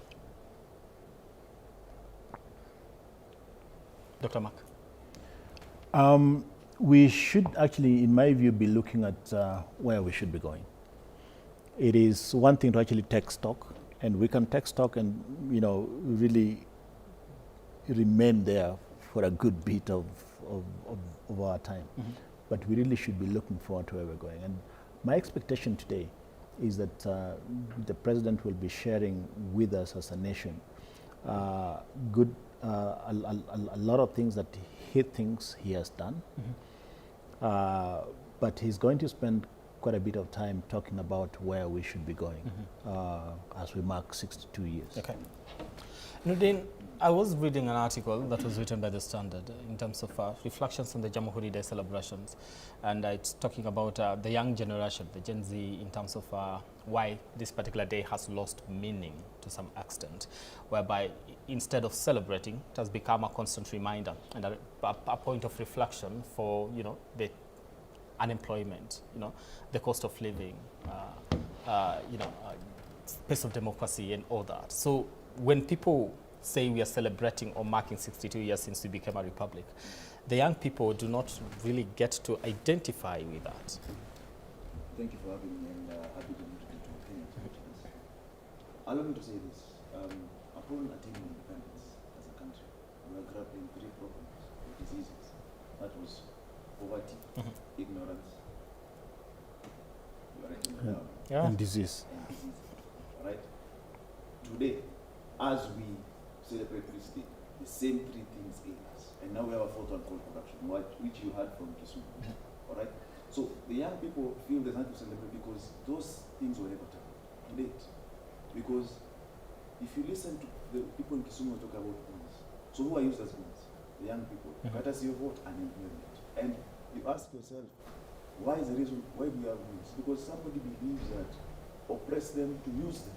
Because if you empower them, who will you use to mobilize? Like today, sadly, as much as we are going to celebrate, most of the people who will be at Kenya will be mobilized to attend, to listen to a speech.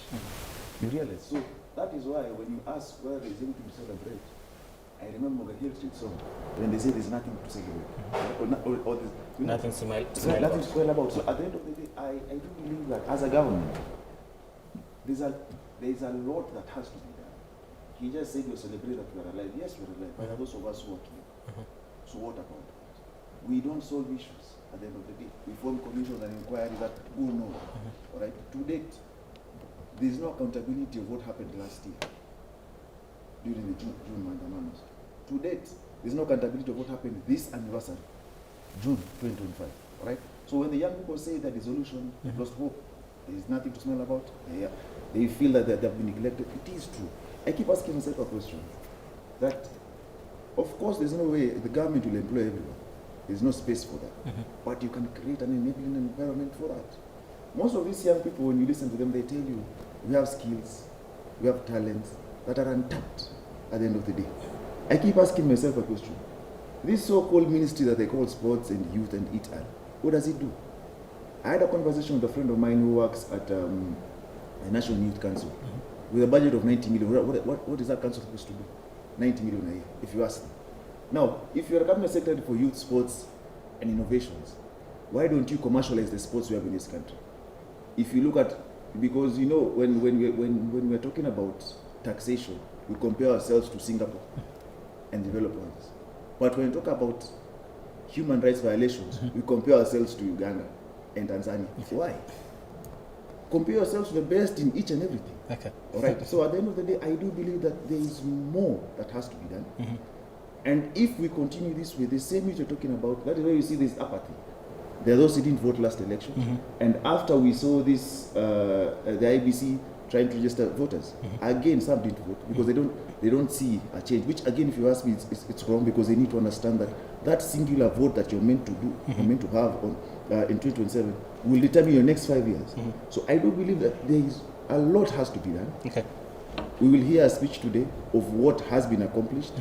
We will correlate with the reality on the ground, and we'll see what they intend to achieve moving forward. Okay. But as things stand right now, I reiterate that considering what people are grappling with, considering the problems that you have, if you're to weigh them, then there's nothing to smile about. Because the few that are called successes are outweighed by what the cries are at the end of the day. Okay. Dr. Mark, Nudin is talking about human rights violation, and just recently, that is on 10th of December, we're looking at International Human Rights Day, and several reports were released, several organizations came forth, talking about the state of human rights in the country.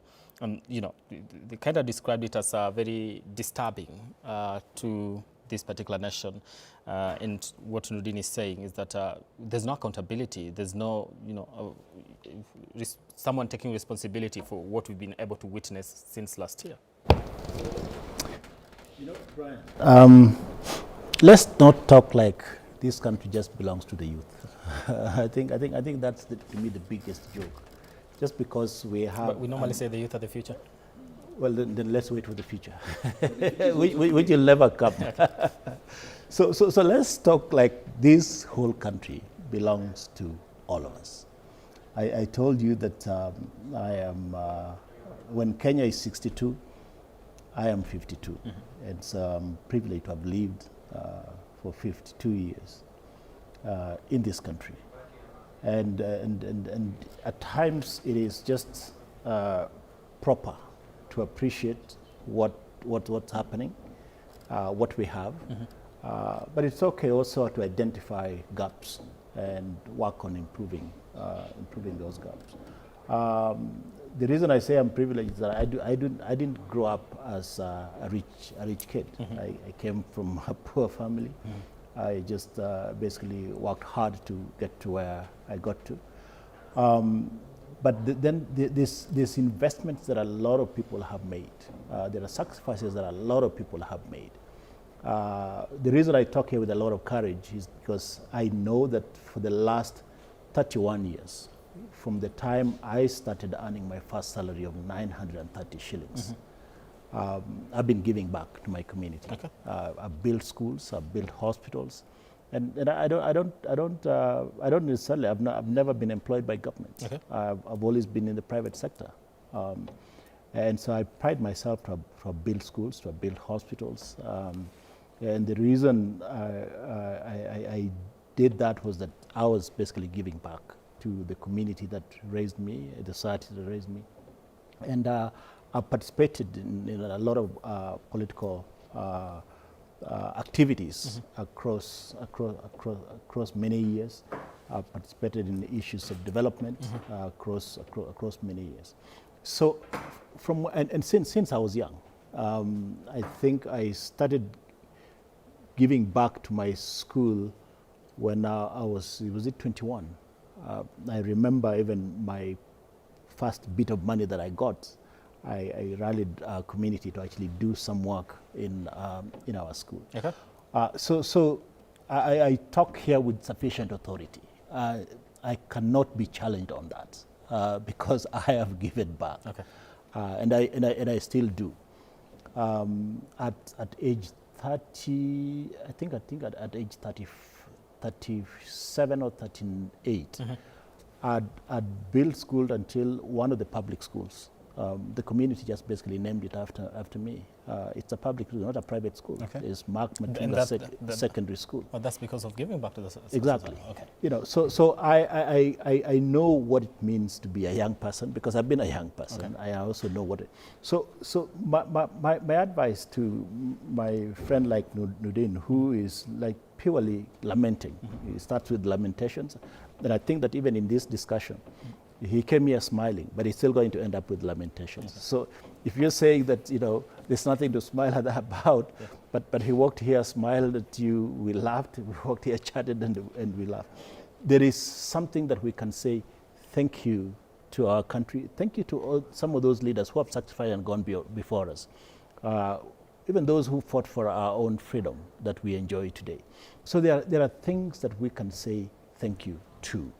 Obviously, we have not achieved what everyone wanted to actually achieve. And I think that is what I always say, there is work, Kenya, there's work to be done, and Kenya as a country is work in progress. But now to answer your question of human rights.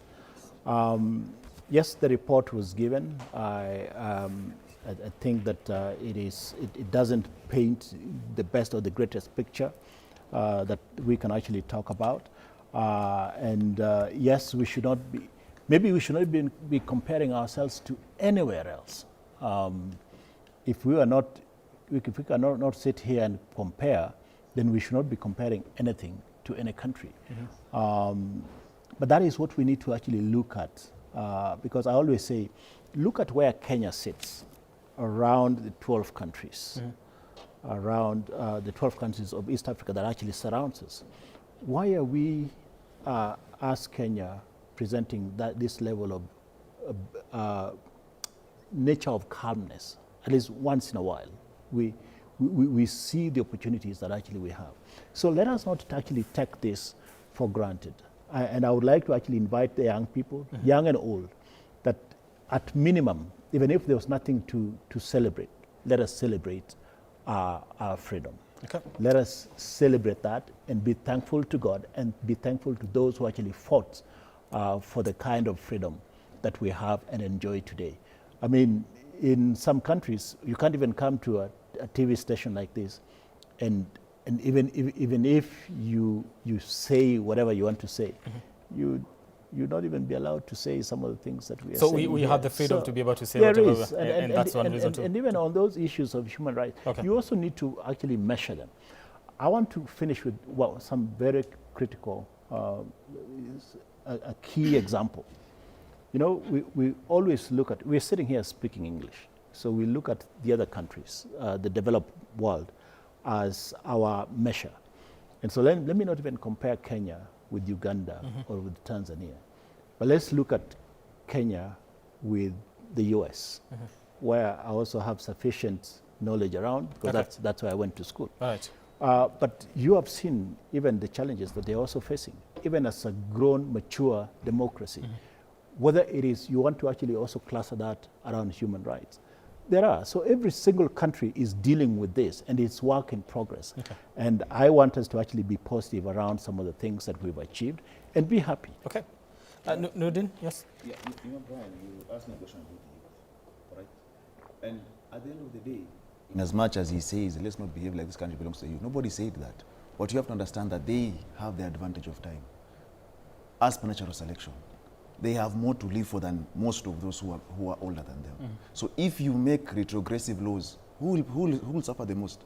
If you auction your country for a song, who will suffer the most at the end of the day? So when we say that it doesn't belong to them and there's nothing special about them, you look at, for example, most of these loans, so who's meant to pay them? They will, because advantage of time. They are younger. They have a lot ahead of them. Okay. So you cannot ruin a country, and at the end of the day, who are more in this country? They are more. And the question you asked me is, as per the employment. When the president speaks and he says the best thing he has done for employment is exploitation of labor. When he looks at us and tells us the best thing about employment is affordable housing. Is that the best they can do? That's why I told you, they have an entire ministry. Why don't they commercialize the same ministry? He says he studied in the US. If you look at how they commercialize NFL there, I've been there as well. If you look at how they've commercialized most of the sports in the developed world, why don't you do that here? If you do that, you won't have these so-called goons you're calling goons at the end of the day, or you reduce the same. What we are saying is, and I come, doing my LLB and LLM, you're taught theories of law. And there is no law of development without human rights. It doesn't make sense. You can't claim to be developing a country while there are no human rights. So who is meant to enjoy those so-called developments if you curtail human rights? Okay. As a country, we are clawing back on the gains of human rights. And that is what that report was saying that day. I have had the experience of having to go and remove young men from cells the entire 2 years. Have we ever been at a good place when it comes to human rights ever since independence? Yes, we have. When? Yes and no. We'll say yes and no. You right? The Eureka moment was when we got the new constitution. There was like some fresh air, It wasn't perfect, but the gains we were making back then are being clawed. Because at the end of the day, I'll give you an example. Look at the by-elections we had the other day. Those are not by-elections. If any serious person challenges those by-elections in court, they will be annulled. Because you cannot create voter apathy. You cannot show broad day bribery, the violence that was emitted on voters, and you call that an election. That's not an election. If you check the Elections Act, those are election offenses. Okay. So as a country, are we going back? And you take that, correlate it to what is happening in Uganda, where Bobby Wine cannot campaign, he cannot move around, the police stop him, he's told to leave the tarmac and go via the Mara, and we tell ourselves, when we correlate ourselves to that neighbor, we are better. Who are you relating yourself to? It's like number one relating himself to number last. It doesn't make sense. Are we better? We were, but we are going back because you're the same country that now is being used to deport their citizens. A Kenyan was, a Ugandan was collected from here. A Tanzanian was collected from here. So we were seen as a safe haven. Yeah. We were like their developed world to most of our neighbors. But now we are becoming more like them. So you can't tell me that we are getting better at the end of the day. Okay, I want to cross over to Mombasa. Msangi is on standby. Msangi.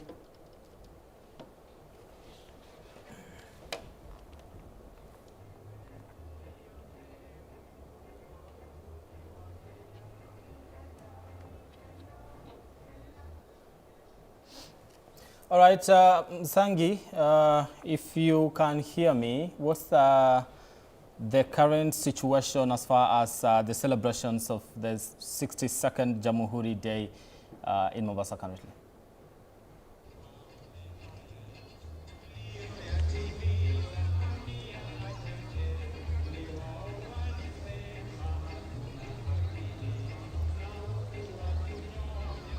Naam, shukrani sana. Basi ni sherehe za Jamhuri ambazo tayari zimeng'oa nanga hapa kaunti ya Mombasa katika uwanja huu wa Changamwe. Basi tayari mamia wakazi wameweza kujitokeza na kufika kwa sherehe hizi kuweza kujua ni yapi ambayo serikali itakuwa imejiandaa kuweza kuwaeleza, na ni sherehe ambazo zinaweza kuadhimishwa ikiwa kauli mbiu za mwaka huu ni kuweza kuhakikisha basi wanaweza kuimarisha sekta ya utalii, na pia vile vile wanaweza pia vile vile kuimarisha ile sekta ya mbuga za wanyama humu nchini. Nipo na wazee wangu hapa, tutaendeleza pengine kufika kwao hapa kuna ashiria nini. Hujambo mzee wangu, songa tu karibu mimi hapa, usiwe na hofu, naona tayari umeweza kufika kwa sherehe hizi. Tuelezee pengine umefika kwa sherehe hizi, songa tu kidogo, umefika kwa sherehe hizi wewe kuweza kufanya kitu gani? Nimekuja sherehe nikikumbuka vile uhuru tulipata uhuru wa kwanza, nilijivunia sana. Nilikuwa ni matumaini kwamba nitakaa nchi nzuri ambayo imebarikiwa na maadili ambayo Mungu ametupa. Mpaka sasa nashukuru niko miaka 76, nimezaliwa Mombasa, nimekulia hapa Mombasa, nimefanya siasa Mombasa, ya kwanza Uhuru mpaka ya sasa naona vinyangalika vikisumbua tu huko. Na pengine unapozungumzia sherehe hii ya Jamhuri Day, unakumbuka nini wewe katika haya maisha ambayo umeweza kuishi? Mimi nakumbuka kwamba ile Kenya ambayo ilikuwa tumeambiwa sio hii. Corruption ndio imeharibu Kenya. Kenya ni nchi ya madili Mungu ametupa, lakini corruption hakuja kuwa na sheria maalum ya corruption. Ndio inahampa nchi. Mungu ametupa habari, ametupa wanyama, rasilimali, lakini viongozi wetu ni corrupt. Hawakumbuki future ya watoto. Sisi wazee hatuoni hii Kenya tulipigania. Sio Kenya tulipigania hii. Ya mtu hata asubuhi ajua atakunywa nini. Wala saa sita mtu tunakwenda kama ng'ombe. Sivyo hivyo. Kenya is like a dumping pit. Shame to the leaders. Pengine kwa sasa unapoweza ukakutana pengine na rais ambaye yuko madarakani kwa sasa William Samoei Ruto, huenda kumwambia nini wewe kuhusiana na swala hilo? Nitamwambia wewe sijui ufuate nyao za Kenyatta au za Moi. Fuata za Kenyatta Ruto.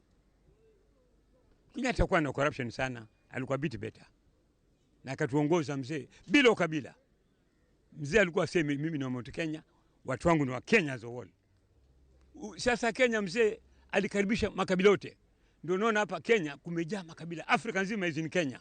Nigeria, Ethiopia, Kenya. Wana feel free. Kaa Kenya, feel free. Watu wote. Unaona bwana, siasa mzuri. Kenya haina wadui na Palestina au Israeli. Kenya is a friend of all. Hiyo ndio policy ya Kenyatta. Nyinyi kama wazee kwa sasa kuruka na ule mpango wa kuweza kuhakikisha mnaweza kupewa mgao wa fedha ili kuweza kujimudu kimaisha. Unazungumzia swala wazee, hii pesa uliopendekeza 2000 ni kidogo sana.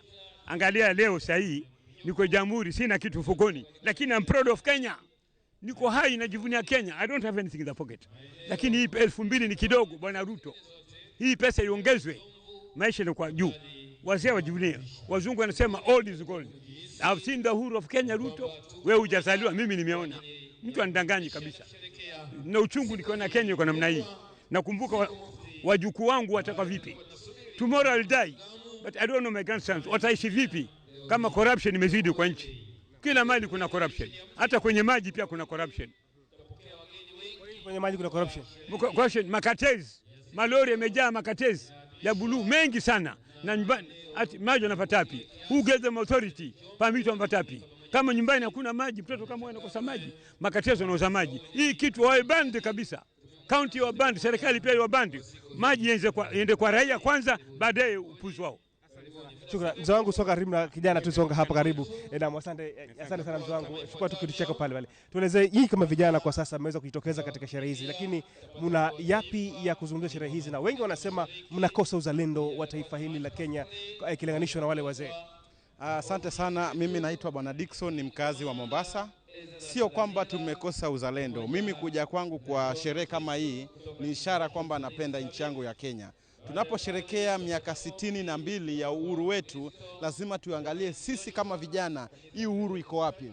Sisi kama vijana, sauti yetu iko wapi? Wajua mara nyingi sisi, the generation ambayo iko saizi, ni ile generation ilifundishwa, ilienda shuleni, ikasoma na ilipata katiba mpya, na ile katiba mpya tuna interact nayo kila siku. Na tunapo interact na katiba kila siku, kuna wakati tunapoona kwamba jambo aliendi sawa sawa, tunauliza maswali mengi.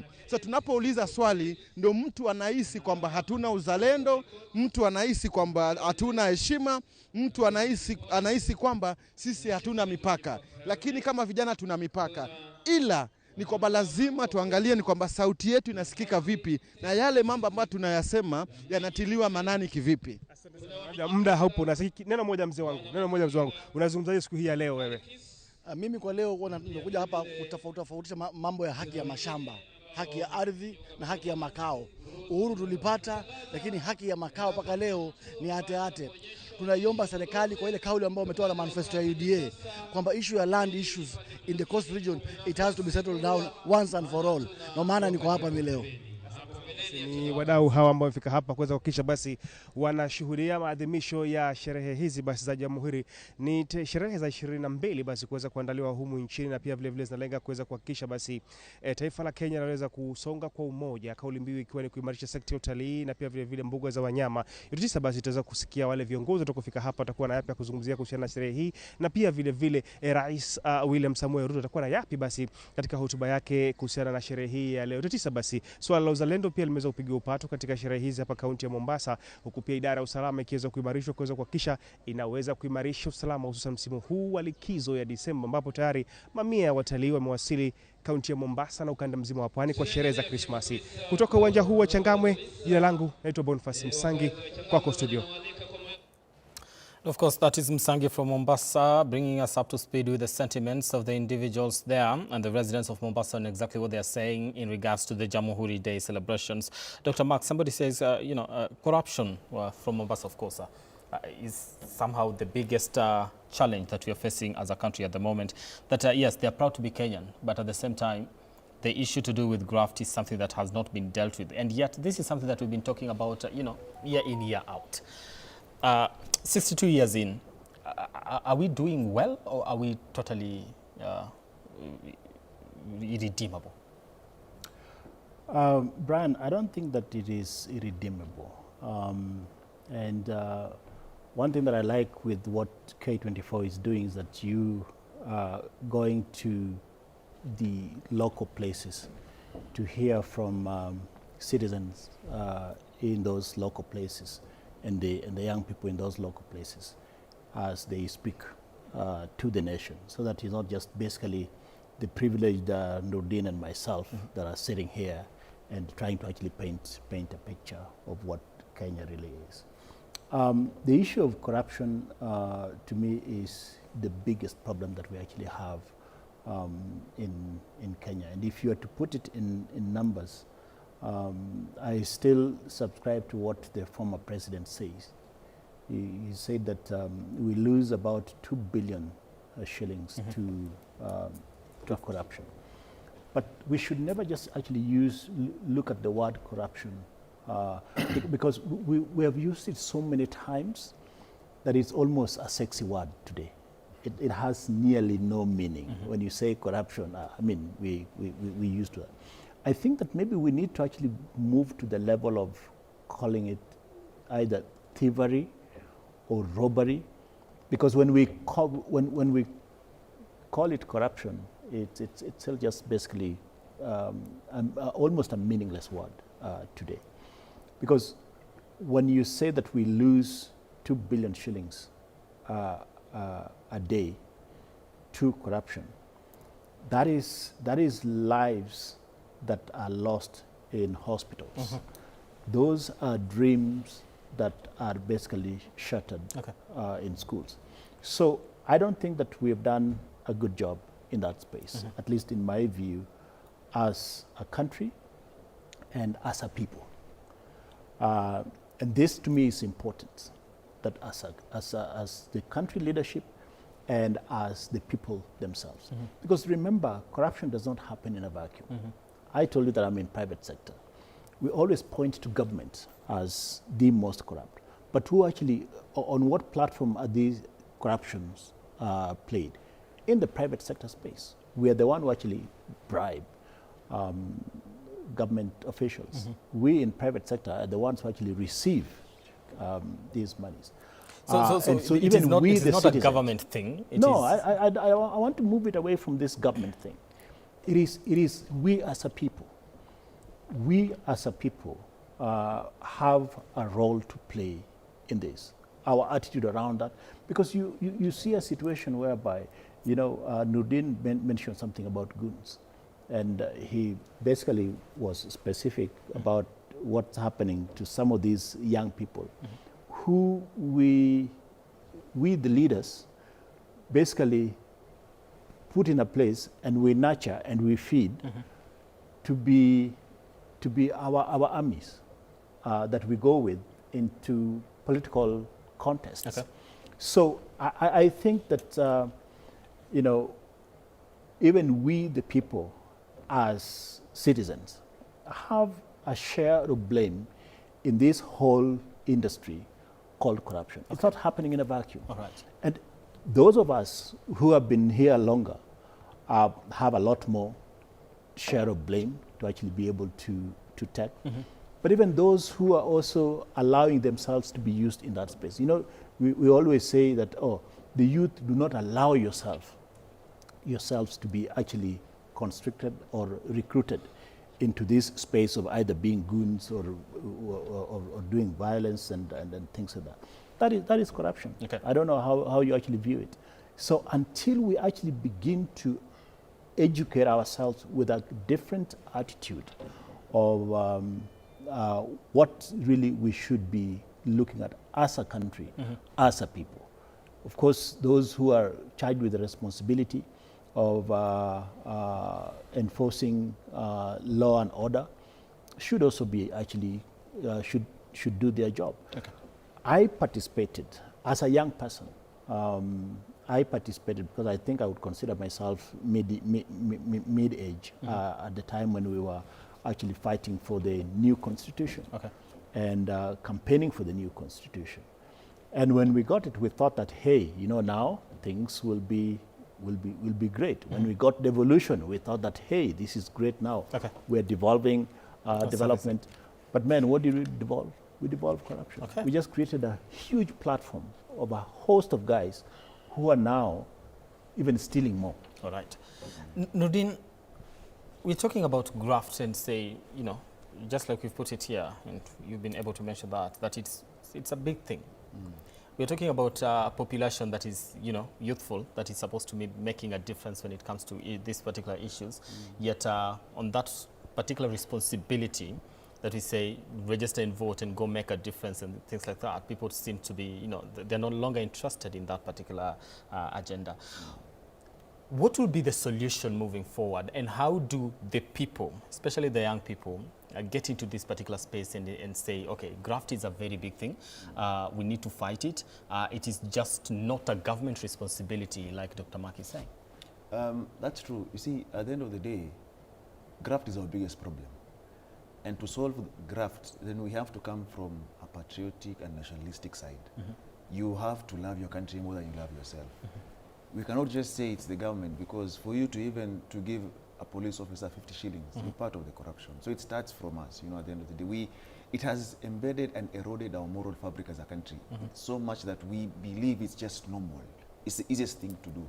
So if you want a better tomorrow, like we are rightfully saying, if the young people want a better tomorrow, it starts with them. You refuse to give that 50 shillings that you're being asked to give because you jumped a light or you didn't use the bridge, or you're being extorted, you know. It starts from there. It also starts from, there are two types of politicians. There's that person that comes to the ground and sells an agenda.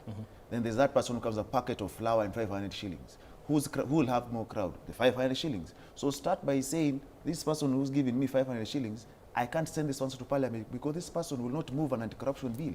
He will not stop corruption, because if he's corrupting me before he goes to office, so what happens when he gets there? He can't become a pope or a saint at the end of the day. Let me ask you a question. To avoid people being lured, you know, certain directions with money, what do we do? Because now, if like when we started the conversation, it's like when somebody is hungry, it's very easy for you to convince them to take a certain direction. Because now you see, that happened by design. That is our way of politics. Impoverish them, to use them. Have them so poor that when you give them 200, 500 or 50 shillings, they will sing your name the entire day. That is why when these political parties are formed, the most important day you will see the young people being needed by this political party is when they are wearing merchandise and riding around to launch that political party. But the moment they want to have a sit down and plan the elections and plan the party, the door is closed, and Mkai Youth League, we will call you. So they use you to mobilize, to rally, to run around with merchandise for popularization. But when they have to discuss, these days they tell you, these political parties, they tell you, when they have that neck, they call one of the people, say, oh, this youth representative. Then they take the most useless of them all, who will just go there to say yes to everything. So that is the challenge we have as a country. So the young people have to raise the occasion and realize that if we want a better tomorrow, decide between, because most people went to school. And if you did KCPE or right now they are doing this CBC, I believe they still have those choices. There's A, B, C, D. That is the election. There's this person who's giving 500, this one is giving you a false promise, and this one, if you listen to this person can solve my problems. Okay. And that is how when people want to get married, why do they sieve? I have 3 options. Why do they choose this person? Why do you go for the best? But when you want to elect, you go for the worst. It doesn't make sense. So you also have to raise the occasion and realize, if I want a better country that works for me, a country that protects our assets and not sell our parastatals or shares for us without public participation, elect better leaders. If you want a country that will serve the coming generations, elect better leaders. Does that, because we've seen that in the by-elections, whereby, there's this rhetoric that just eat the money, but make sure that you elect someone that is going to serve you. Whoever comes with the money, take it. Don't leave it. That's the most foolish idea I've ever had in my life, because the person who's saying that is actually promoting corruption. What do you mean by eat that money at the end of the day? So the message should be, don't take anything from them? Don't take. Okay. Listen, that's why I say there are 2 types of politicians. This one is a clown, this one is serious. Don't attend his rallies. That's why even when you listen, when you read the law, it says if there is a procession or there's maandamano, for example, there are 2 things. If you don't subscribe to what they are saying, don't go. So if this person is a clown, why do you attend his rally to give 500 shillings? But the problem is people are hungry. People will tell you, people must eat before they do anything else. And that is a sad reality. So if we want to change that, it has to come from the voter. When the voter wakes up, because the voter is still asleep, and I come from the school of thought of Thomas Sankara, who says the best of liberation is that of the mind. Once you liberate your mind, you won't be taken for a fool. So until that changes, we will be having the same face. And you see people always say, how comes we always see the same faces? Because you guys have propelled them. And they know. That's why some of them are saying, they steal because they know during the election period, they'll come and give you money and you will sing their songs. Look at right now what you're seeing. If you saw the by-elections, you're seeing young men and women chanting names of people who have issues of graft. And you want to elect such a person. And you expect that person to actually go and fight corruption. It doesn't make sense if you ask me. Okay. Right now, of course, you are live at the Nyayo National Stadium, of course, with the coverage of the Jamhuri Day celebrations 2025. Of course, we've been able to see different guests getting to that particular venue to mark this day. And of course, we do expect also President William Ruto to be making his way. And also, so our guest of honor, who is Ghana's president, Dahama, that is John Dramani Mahama, who is now at that particular venue, and of course we'll be crossing over later on to just get to hear what exactly is happening on that particular front. But before we do that, Dr. Mark, still on the issue to do with graft and touching on how we come to encourage corruption to actually make its way all the way to the top offices in the country, especially elective offices. You get to hear individuals saying, this is your money. When an opposition comes to this side, 2 candidates, this is your money. They've taken your money, they've eaten it, and now they are coming to give it to you. Accept it. And but when you are casting your vote, make sure you cast it in a different ballot or for a different individual, not in a different ballot, but for a different individual. How does that contribute to this particular menace that we're talking about at the moment?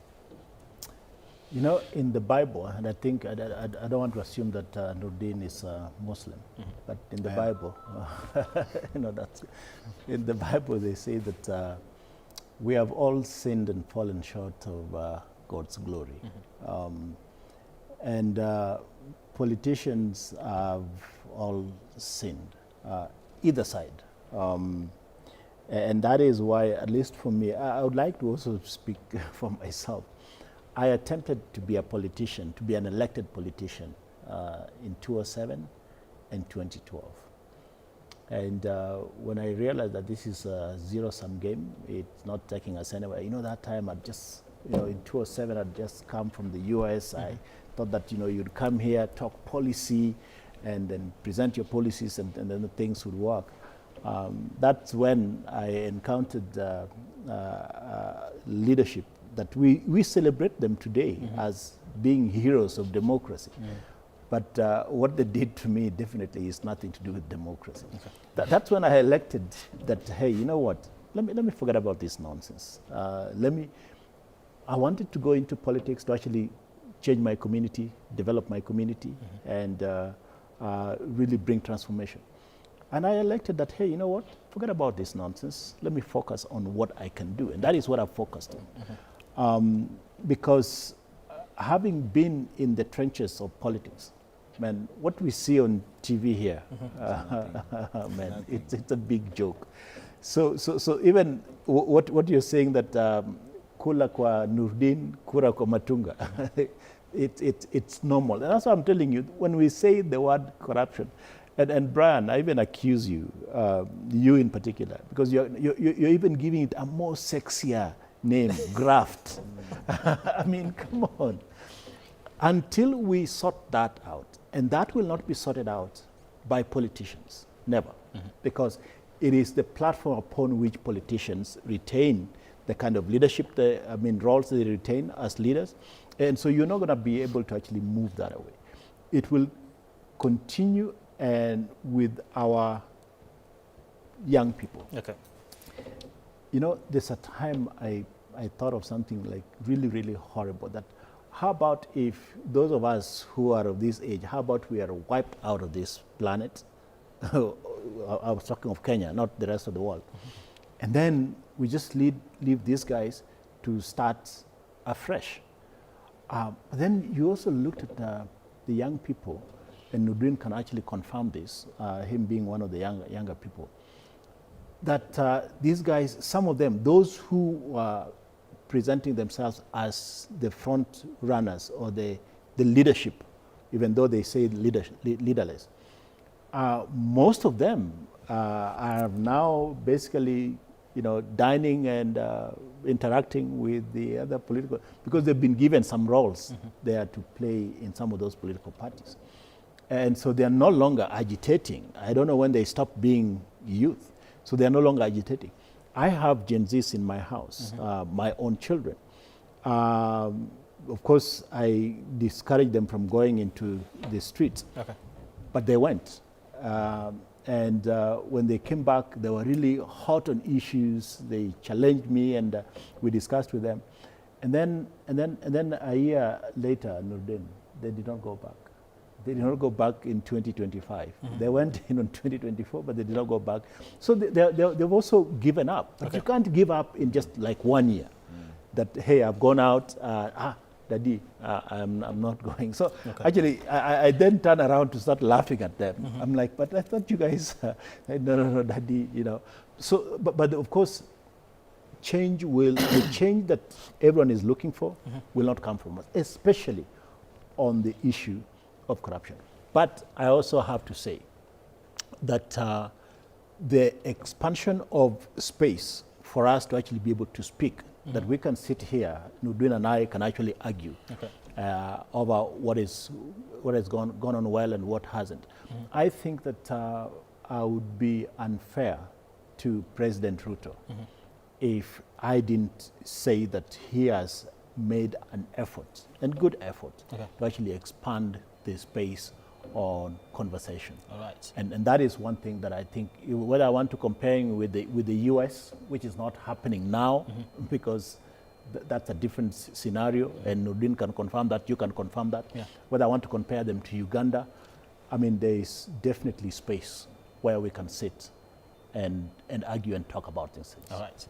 And of course, live at Nyayo National Stadium, where the Jamhuri Day celebrations are currently happening. Right now, of course, different guests arriving. Right now, it's the Deputy President, that is Kithure Kindiki, and the Second Lady, of course, arriving at the Nyayo National Stadium. Of course, any minute from now, it will be President William Ruto before the event starts. That's about in about 10 minutes from now. That is Deputy President Kithure Kindiki, and the Second Lady arriving at the Nyayo National Stadium for the Jamhuri Day celebrations at this particular moment.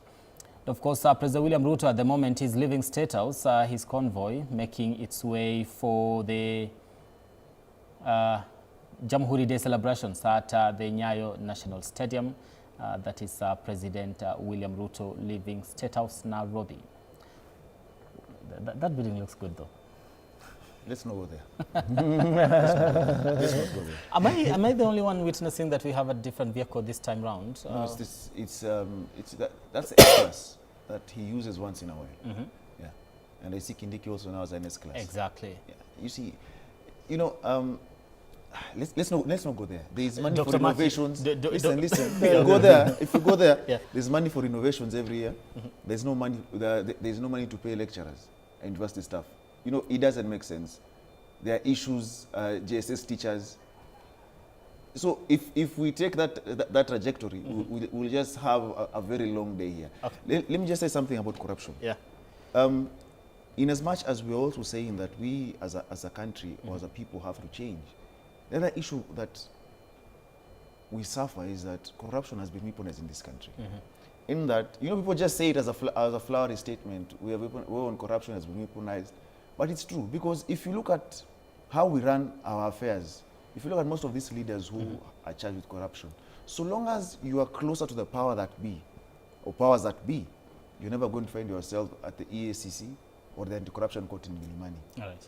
But once you become clever, all of a sudden, then your file is open. Most of these people have files. That's a sad reality. So most of them are corrupt? Most of them are. Okay. So you find a situation where if you sing to the tune of those that are in power, you are safe. Now, woe unto you if that particular person is ejected from office and somebody else comes that is not from your camp. So you'll see the war on corruption has shifted from these people who are seen as were in the trenches. But now they're taken it's taken towards these are the people who are now opposing them. So at the end of the day, we need to make the playing field leveled. If you're closer to me and I'm a president and you're found to have stolen, let the law actually work on anyone. All right. Because so that we have a scenario where there are no sacred cows. But what we have right now is sad, because you even have allegations that members of parliament, which is even worse, those are our representatives, they are bribed in the toilet, they are 10K. And you've seen it you've seen it. All right. So at the end of the day, those are meant to be representatives. So if they can be bribed with 10,000 shillings, what about that voter that you're talking about, that you call a goon? So the problem then, like we talk about it has become a voter to some extent, because it starts with the voter too. Yes, that's what I'm saying. It starts with the voter, but at the end of the day, since now this is the mess that we have, that the mess that was elected, something has to be done as well. If not... Just a moment. The head of state currently leaving State House. That's getting, of course, his convoy making its way to Nyayo National Stadium for the Jamhuri Day celebrations. That is President William Ruto making his way there, of course, I believe accompanied by the First Lady, that is Rachel Ruto. Before transition. You forgot to say that's a beautiful convoy. You know, you just said the house, which now they went and copied the White House. Now you forgot to say that's another convoy. Because whenever he uses the Lex 600, he uses Land Cruisers. Now he uses a Mercedes. It's interesting. it's really interesting. But it is a beautiful convoy. It's really interesting. You know, sometimes, as in the things that amaze us as a country is interesting. You know, you know. It's fascinating, you know, but it's power, and I'm sure he enjoys that. But I wish Kenyans would be enjoying his governing as well, you know, because there's so many challenges. You've heard someone from Mombasa speak about this Jamhuri, they still have land issues. I'm not putting that on him, but why don't we solve this? Because it's a campaign rhetoric. I assure you, 2027, he will be there and tell them, I am coming to solve your land issues, which he said in 2022. And whoever will come next, if another person comes that isn't genuine about them, will tell them the same thing. And the youth will always be told, we'll get you employed. All right. Because they believe that is what is closer to you. We have those who died before us, who are promised things. They died before those promises were actually handed over to them. So that's a sad reality about how we do our things in this country. Because how you celebrating Jamhuri Day without land? And that is what you're fighting for against the colonialists. Dr. Mark, before you talk about the solution that the head of state should actually give us today, and also transition there, this very presidential, right? It is, and that is definitely a good thing that we should actually celebrate, whether we want to actually be fascinated about it or not. I'm just concerned with the level of negativity of Nordin. I don't know which country he's talking about. But that's okay, understandable. Having participated in political contests, I blame the youth as well. I blame the youth. Would you say the youth of your time had a different... It's not even of my time. I mean, most of them are still the youth, but I still see them masquerading as the youth. You know, when you go to campaign, regardless where you are in the country, when you go to campaign and you talk about your issues, and then, because I did campaign both in the city and in the village, and it's the same problem. In 2007, I campaigned in the city, and I was facing the same problem. When you finish presenting your ideas and you drive away, the same youth begin insulting you. Why? Because you didn't give them money. And that is what's happening today as well. So let us also, and this is why I say that, hey, as Kenyans, we need to actually start thinking differently. But, you know, I mean, back to your original question of what's happening here. The president is a symbol of unity. I mean, you're seeing the crowd that is out there. They've just come out to actually see what's happening. Yeah. And I don't think that is a bad thing. Okay. You know, the drivers who are driving those cars, whatever, it's not a bad thing. All right. If you looked at developed world, the kind of investments that they make and the kind of budgets they put to protecting one person. You know, Nudin is telling me that he has visited the US. I mean, it's mind-boggling. Okay. I mean, whereby, I mean, Obama was here the other day. How many cars did they carry on planes to actually come here? And nearly every country, and many countries, are actually still struggling with the issue of the youth. And I think that one solution, part of the solution to this, is to minimize corruption. To the extent that it can be eradicated, I don't know. All right. But then we are talking of the three issues that we actually presented at independence and part of what we struggle for. Eradication of disease, eradication of poverty, Ignorance. and ignorance. I think to some extent, let us be honest, to some extent there's a level that we have achieved. The level of ignorance has gone down. Okay. And that is why we have you as a young person, and we have Nudin who is well exposed. The level of ignorance has gone down. And that is partly why we are able to actually catch. And that is as a result of opening the platform of education in this country. We're dealing with issues of health. I must commend the government. Much as we are having teething issues with the SHA, when we didn't have, when we only have 7 million or 9 million people that were covered by NHIF, now at least we have close to about 30 million people. And I hope that that basically is accelerated so that we can actually reach 60 million people in the next 2 years, 1 or 2 years, so that everybody is actually covered. And so that is also progress. But remember, when COVID hit, it doesn't matter at what level you are in development. And that is a fact. When COVID hit everybody. The developed economies, developed world, and the struggling economies like ours. It hit everyone. But we must appreciate the fact that there's a level of improvement that we have seen in the area of health. Okay. The aspect of poverty, affordable housing is playing into that place. Food security is playing in that place. There is progress. I know what you want to talk about is the president there, but let me say what I'm saying. Okay. There's the element of poverty.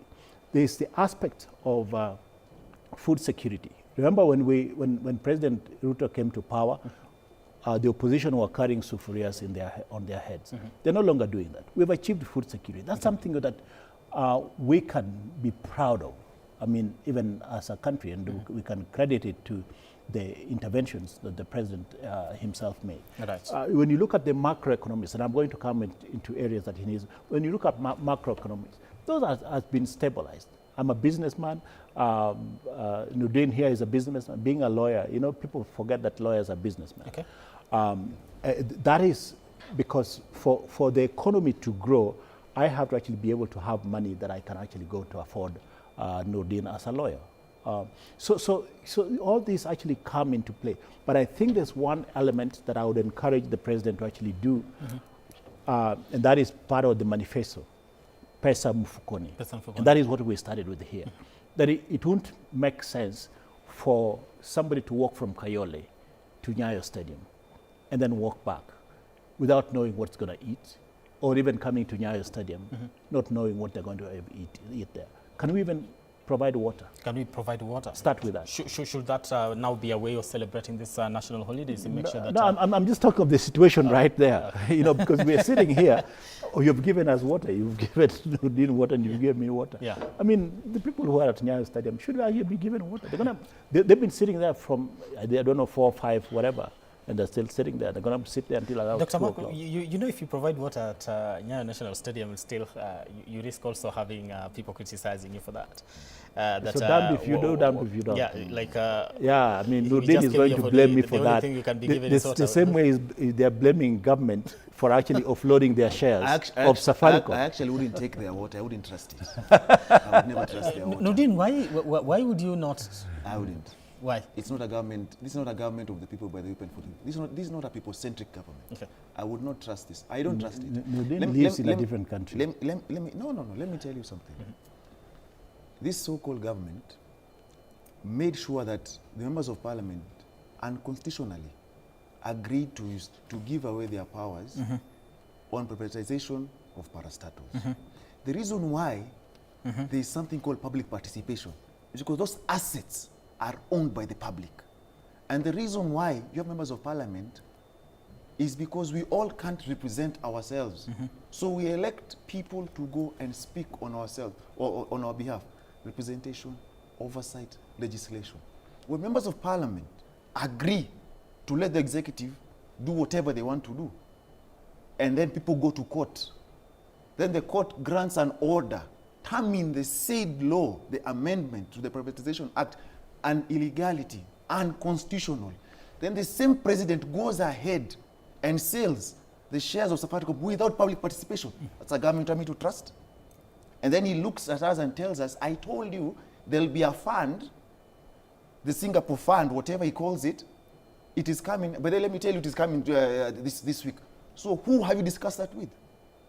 What are the mechanisms? This country belongs to the citizens.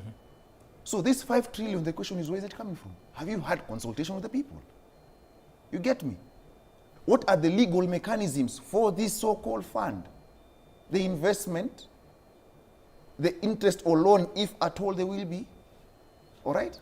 So when you ask such questions, they say, oh, no, this is anti-government. I'm not anti-government. I'm just pro-democracy, pro-constitutionalism. I come from this, I am an advocate.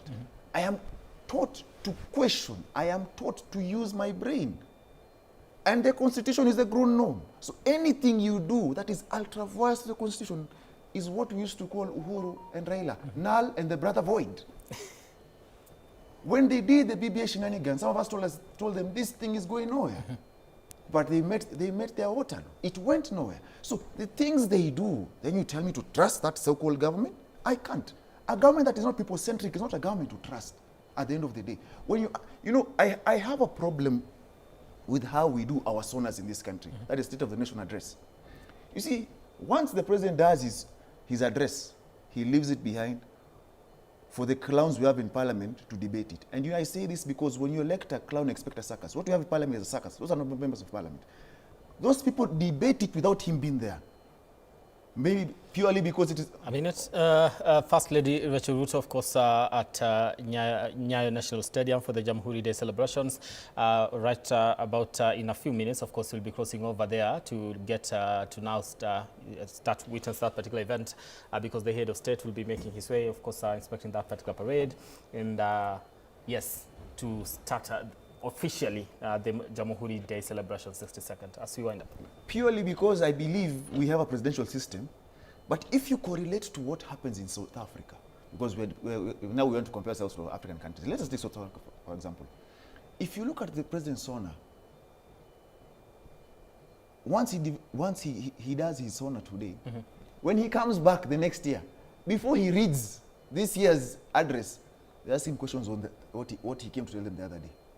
Now, if we had that's why I honestly believe the best system would have is the parliamentary system. Because we would have better checks and balances.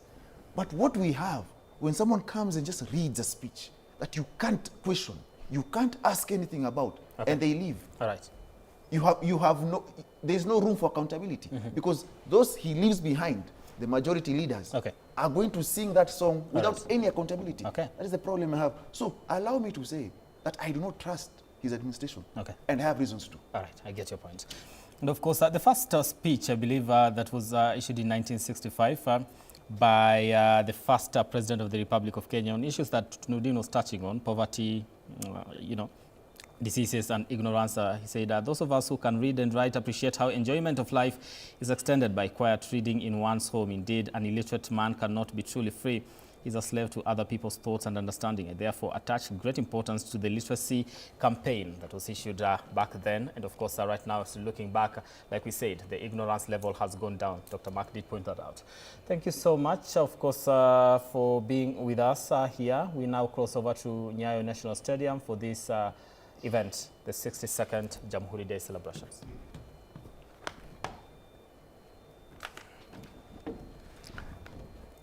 All right, thank you so much. DCI wako hapa chini wachukue huyu. Mimi hawezi jaribu bro. Sasa yeye mama wapingemi peperusha bendera kwa mheshimiwa rais. Moja. Karibu. Karibu. Mheshimiwa rais. Utuongoze kwa sherehe ya leo. Karibu. Wanafunzi peperusha bendera. Karibu. Mheshimiwa rais Daktari William Ruto, hongera kwa kazi nzuri. Nyayo Stadium, sherehe ya Jamhuri. Wapi makofi wanafunzi? Karibu. Mheshimiwa rais, utuongoze kwa sherehe ya leo. Kauli mbiu, utalii, wanyama pori na miundo msingi. Moja. Mbili. Karibu. Mheshimiwa rais, kwa sherehe ya leo. Wapi shangwe na vigelegele wananchi? Karibu. Moja. Mbili. Karibu. Mheshimiwa rais, utuongoze sherehe ya Jamhuri. Wapi wakoloni waone haya na aibu? Karibu. Karibu. Karibu. Karibu. Karibu. Kauli mbiu, utalii, wanyama pori na maendeleo. Wapi shangwe na vigelegele wananchi watukufu? Peperusha bendera jumuiya nzima. Karibu. Mbili. Peperusha bendera walio kwenye jukwaa mkono wa kulia. Karibisha rais kwa shangwe na vigelegele. Moja. Nambari 1. Wapi makofi? Shangwe na vigelegele. Mheshimiwa rais. Karibu. Moja. Mbili. Karibu. Jamhuri Day. Makala ya 62.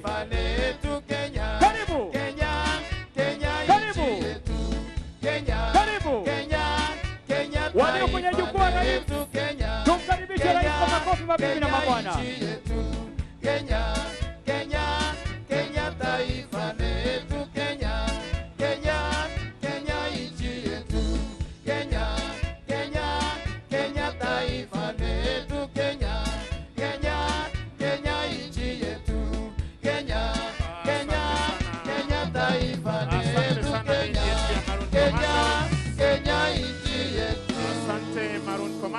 Niombe kwa heshima wananchi Tubaki tukiwa tumesimama kwa wimbo wa taifa na wimbo wa Jumuiya ya Afrika Mashariki.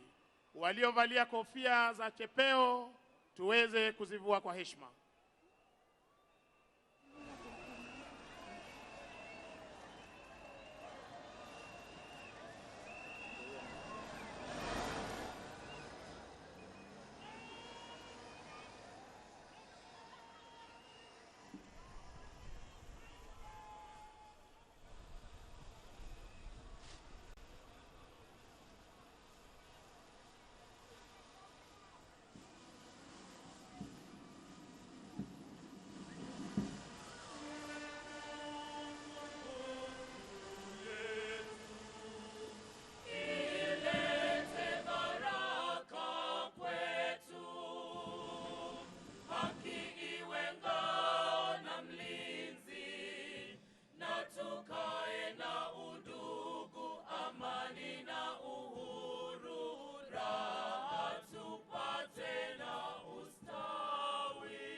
Mkuu wa gwaride hili sasa akija kumwomba kwa heshima Rais wa Jamhuri ya Kenya na Amiri Jeshi Mkuu wa majeshi yote ya ulinzi ruhusa ya kukagua gwaride lililoandaliwa na majeshi ya ulinzi ya Kenya.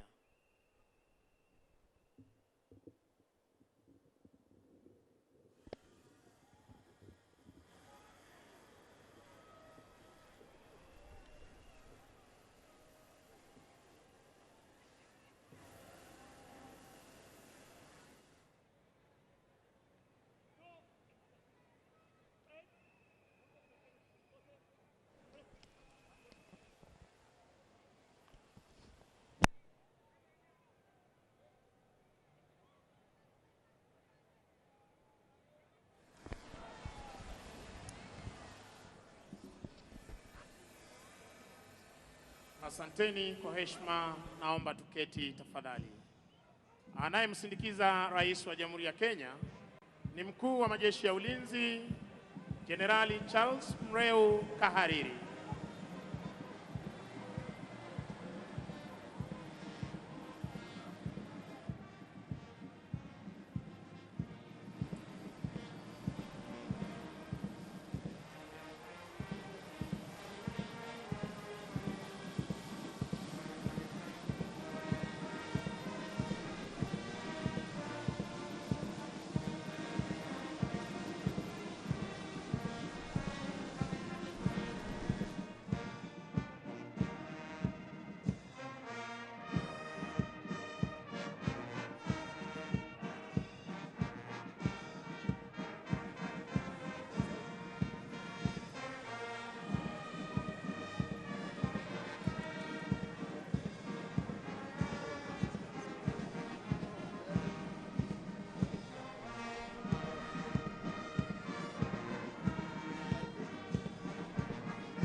tu Mheshimiwa Rais atachukua nafasi yake kwenye jukwaa maalum.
Rais, burudani fupi kutoka kwa bendi za majeshi ya ulinzi.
kutakuwa na onyesho la bendera uwanjani siku ya leo.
Zamu yake hivi sasa Parade Harrison kuhakikisha kwamba divisheni hii inayosindikiza bendera ya kikosi cha 20 imenyoka na ipo tayari uwanjani siku ya leo.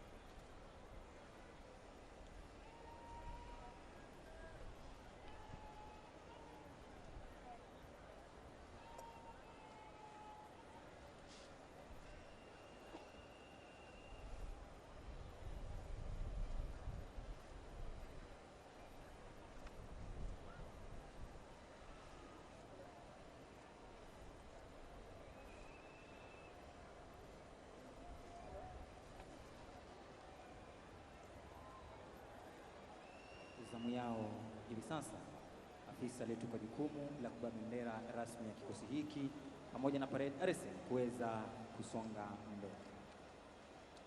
Na basi Parade Harrison hivi sasa akipeana heshima zake kwa bendera kama tunavyoshuhudia hivi sasa uwanjani.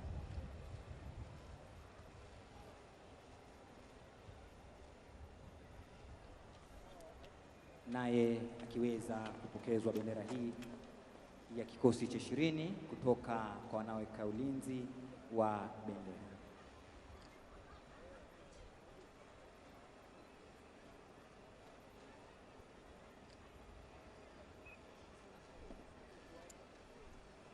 Na afisa anayebeba bendera hii rasmi siku ya leo akiweza kupeana heshima zake kwa bendera kabla ya kuweza kuregesha jambia katika ala ili naye kujiandaa kuwa tayari kwa kukabidhiwa bendera hii.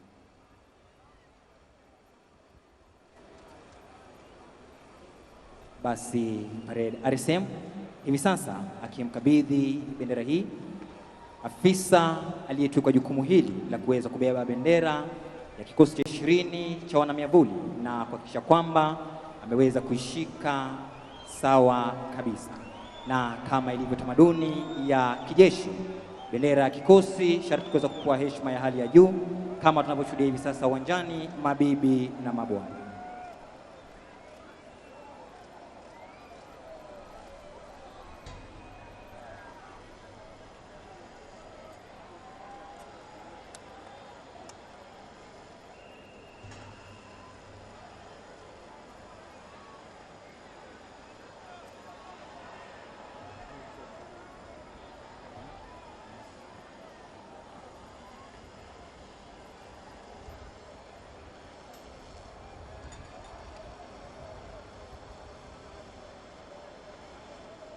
Kwa heshima naomba sote tusimame kwa ajili ya wimbo wa taifa.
Asanteni. Kwa heshima naomba sote tuketi tafadhali.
Wananchi tutulie tafadhali, tusimtatize parade commander kwa heshima.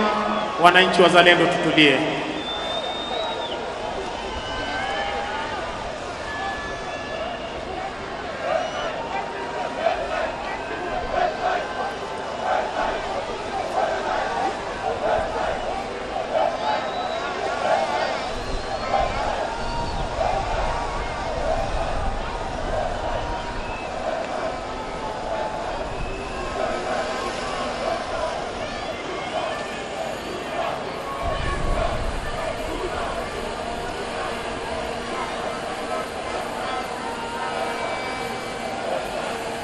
Hivi sasa gwaride likiwanya takriban vikundi vinane ili kuweza kuwa na onyesho la bendera uwanjani siku ya leo kwa mwendo wa kinyonga na mwendo wa kasi.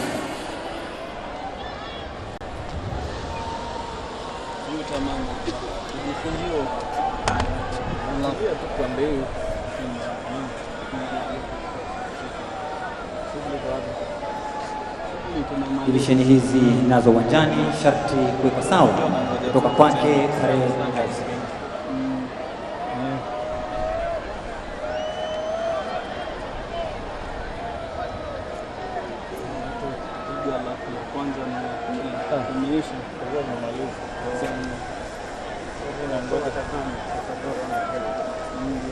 Basi baada ya kuwekwa sawa divisheni hizi, RSM akiondoka kwa upesi zaidi kwa muda mchache aliweza kutunukiwa ili kuchukua nafasi yake ndani ya gwaride. Basi wananchi wazalendo, nizidi kuwaomba wakati bendera ya kikosi hiki itakapopita mbele yako, basi unaombwa kuweza kusimama ili kuweza kuipea heshima.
Mheshimiwa Rais Mkuu wa gwaride hili ni Luteni Kanali Martin Mutabari Mudaura, OGW, divisheni ya kwanza ya kikosi cha 20 cha wanamiavuli jeshi letu la nchi kavu, chini yake Meja David William Baz, wakiwa katika mavazi yao rasmi ya sherehe.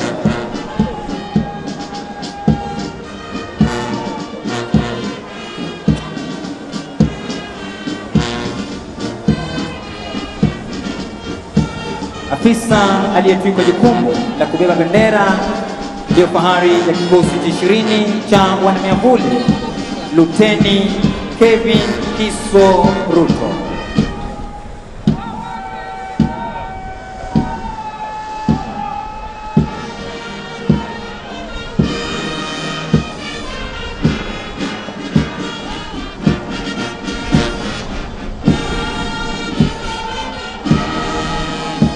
Parade RSM, afisa mteule daraja la kwanza John Simoto Moibe. Divisheni ya pili wakiwa chini yake Captain Ibrahim Kihuro, wakiwa katika mavazi ya rasmi ya sherehe.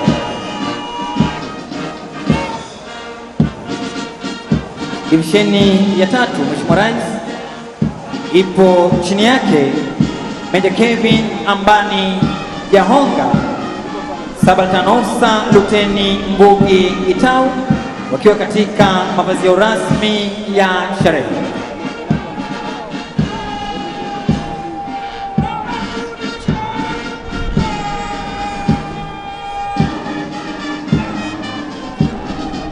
Divisheni ya 4 wakiwa katika mavazi yao ya sherehe siku ya leo, wakiwa chini yake Captain Eric Evans Otieno.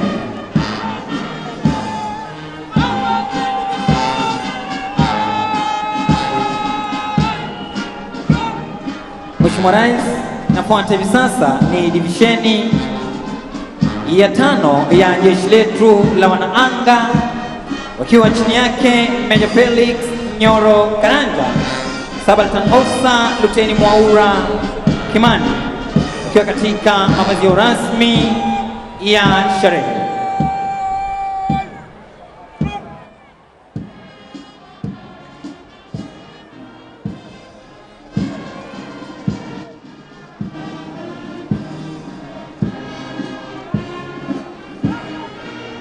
Divisheni ya 6 chini yake Captain Francis Opondo, wakiwa katika mavazi ya rasmi ya sherehe.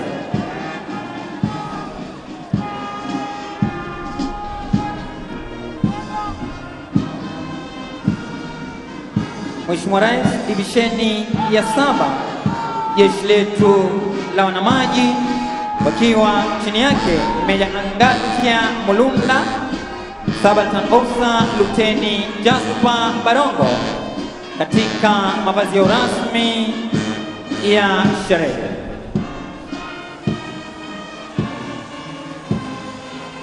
Divisheni ya 8 chini yake Captain Edwin Uwahungu, wakiwa katika mavazi rasmi ya sherehe. Mfawidhi wa gwaride hili, ukipenda parade adjutant, Captain Nene Mwani, wakiweza kupita mbele ya jukwaa rasmi wakiwa katika mwendo wa kinyonga.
wakati wa kuweza kuweka gwaride sawa.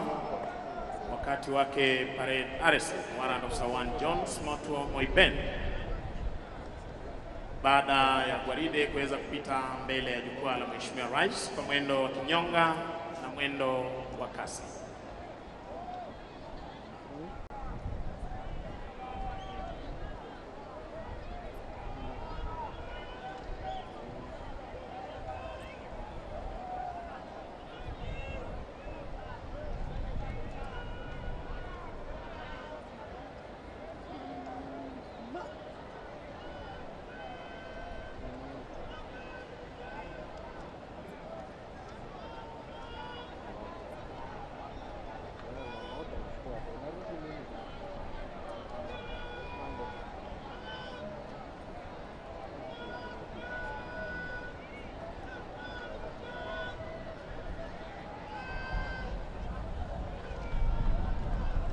Kwa heshima naomba sote tusimame kwa ajili ya review order.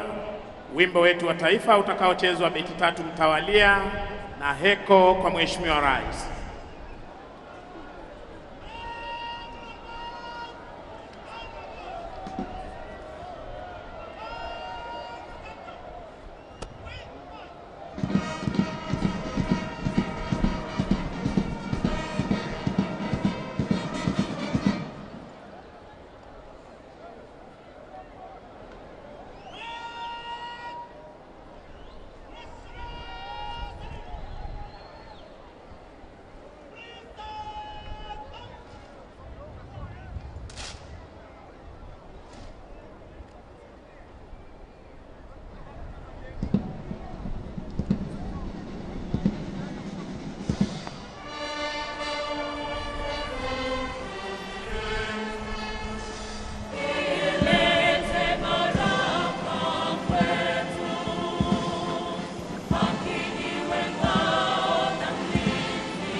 Mkuu wa gwaride hili sasa akija kumwomba kwa heshima Rais wa Jamhuri ya Kenya na Amiri Jeshi Mkuu wa majeshi yote ya ulinzi idhini ya kuondoa gwaride hili uwanjani baada ya kuwa na onyesho la bendera ya kikosi cha 20 cha wana miavuli wetu sherehe za Jamhuri mwaka 2025.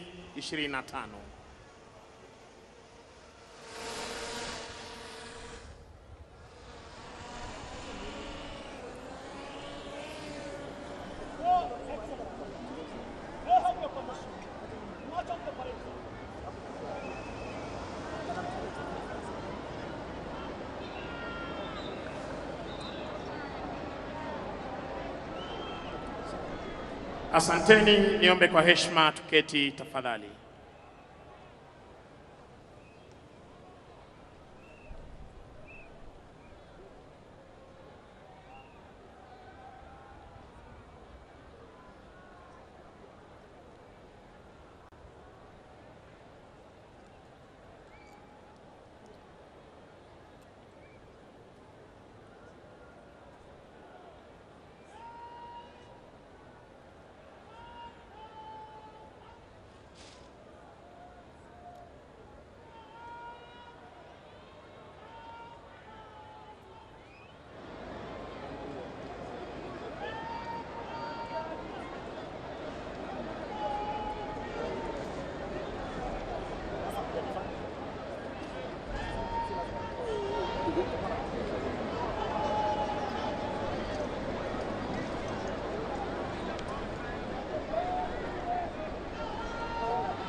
Mheshimiwa Rais, gwaride hivi sasa imejigawanya kwa takriban vikundi 12 ili kuaga uga huu. Vile vile kama ilivyo desturi na tamaduni za kijeshi, bendera iliyo fahari ya kikosi ni sharti kwa mbele kama unavyoshuhudia hivi sasa kutoka kwake Kala Officer.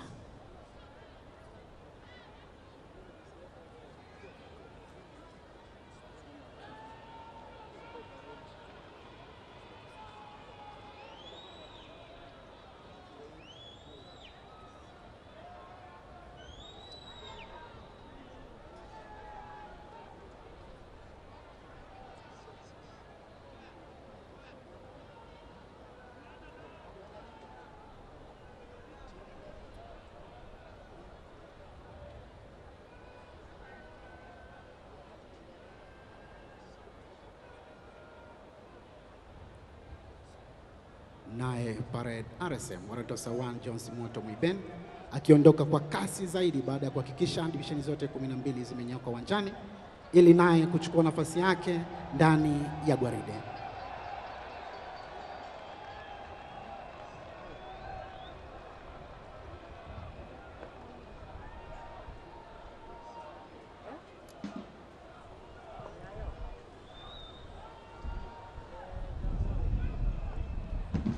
Kwa amri hiyo hivi sasa, Mheshimiwa Rais, wanajeshi hawa wanaondoka uwanjani kwenda kuungana na wenzao katika hali ya kukamilisha wito wa majeshi yetu ya ulinzi, ulinzi daima, wito wa jeshi letu la nchi kavu, ngao ya taifa, jeshi la wanahewa imara angani, alkadhalika jeshi letu la wanamaji, ujasiri baharini, baada ya gwaride la kufana katika makala ya 62 ya sherehe za Jamhuri 2025.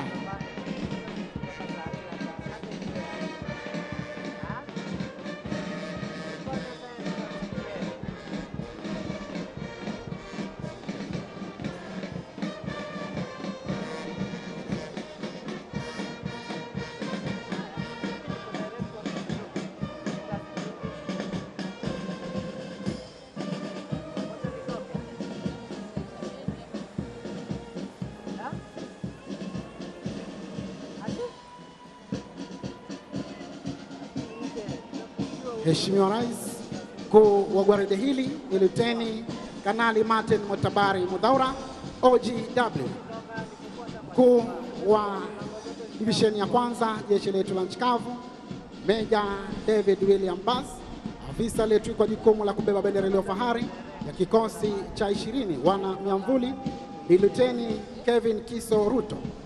Parade RSM Waratosa 1 Jones Moto Mwiben.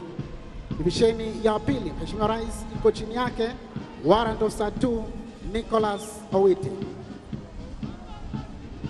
Divisheni ya tatu, Mheshimiwa Rais, chini yake Captain Ibrahim Kihuro wakiwa katika mavazi rasmi ya sherehe.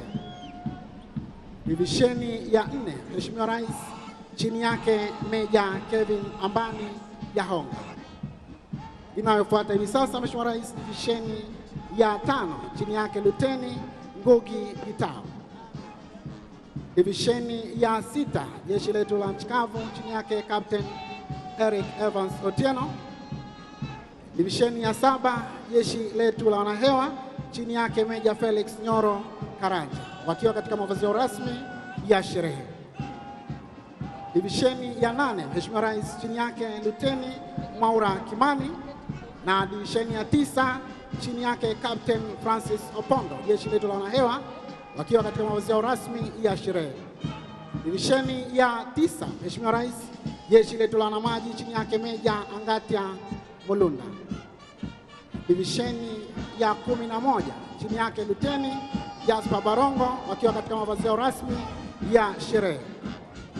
Divisheni ya 12 Mheshimiwa Rais chini yake Captain Edwin Wahungu wakiwa katika mavazi rasmi ya sherehe.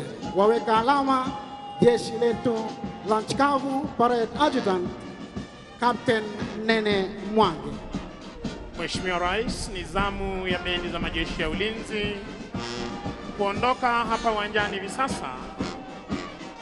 Na linafuata tamasha la ndege. Nitampisha mwenzangu aweze kutuletea tamasha hili. Mheshimiwa Rais, kama tunavyoshuhudia kutoka mkono wako wa kushoto, ndege za majeshi ya ulinzi, ndege aina ya Globe 120 Alpha, zikiwa ni ndege za mafunzo kwa rubani, mafunzo ya kimsingi za chuo cha mafunzo kwa rubani wa kijeshi Aviation Center of Excellence, kambi ya Laikipia Air Base.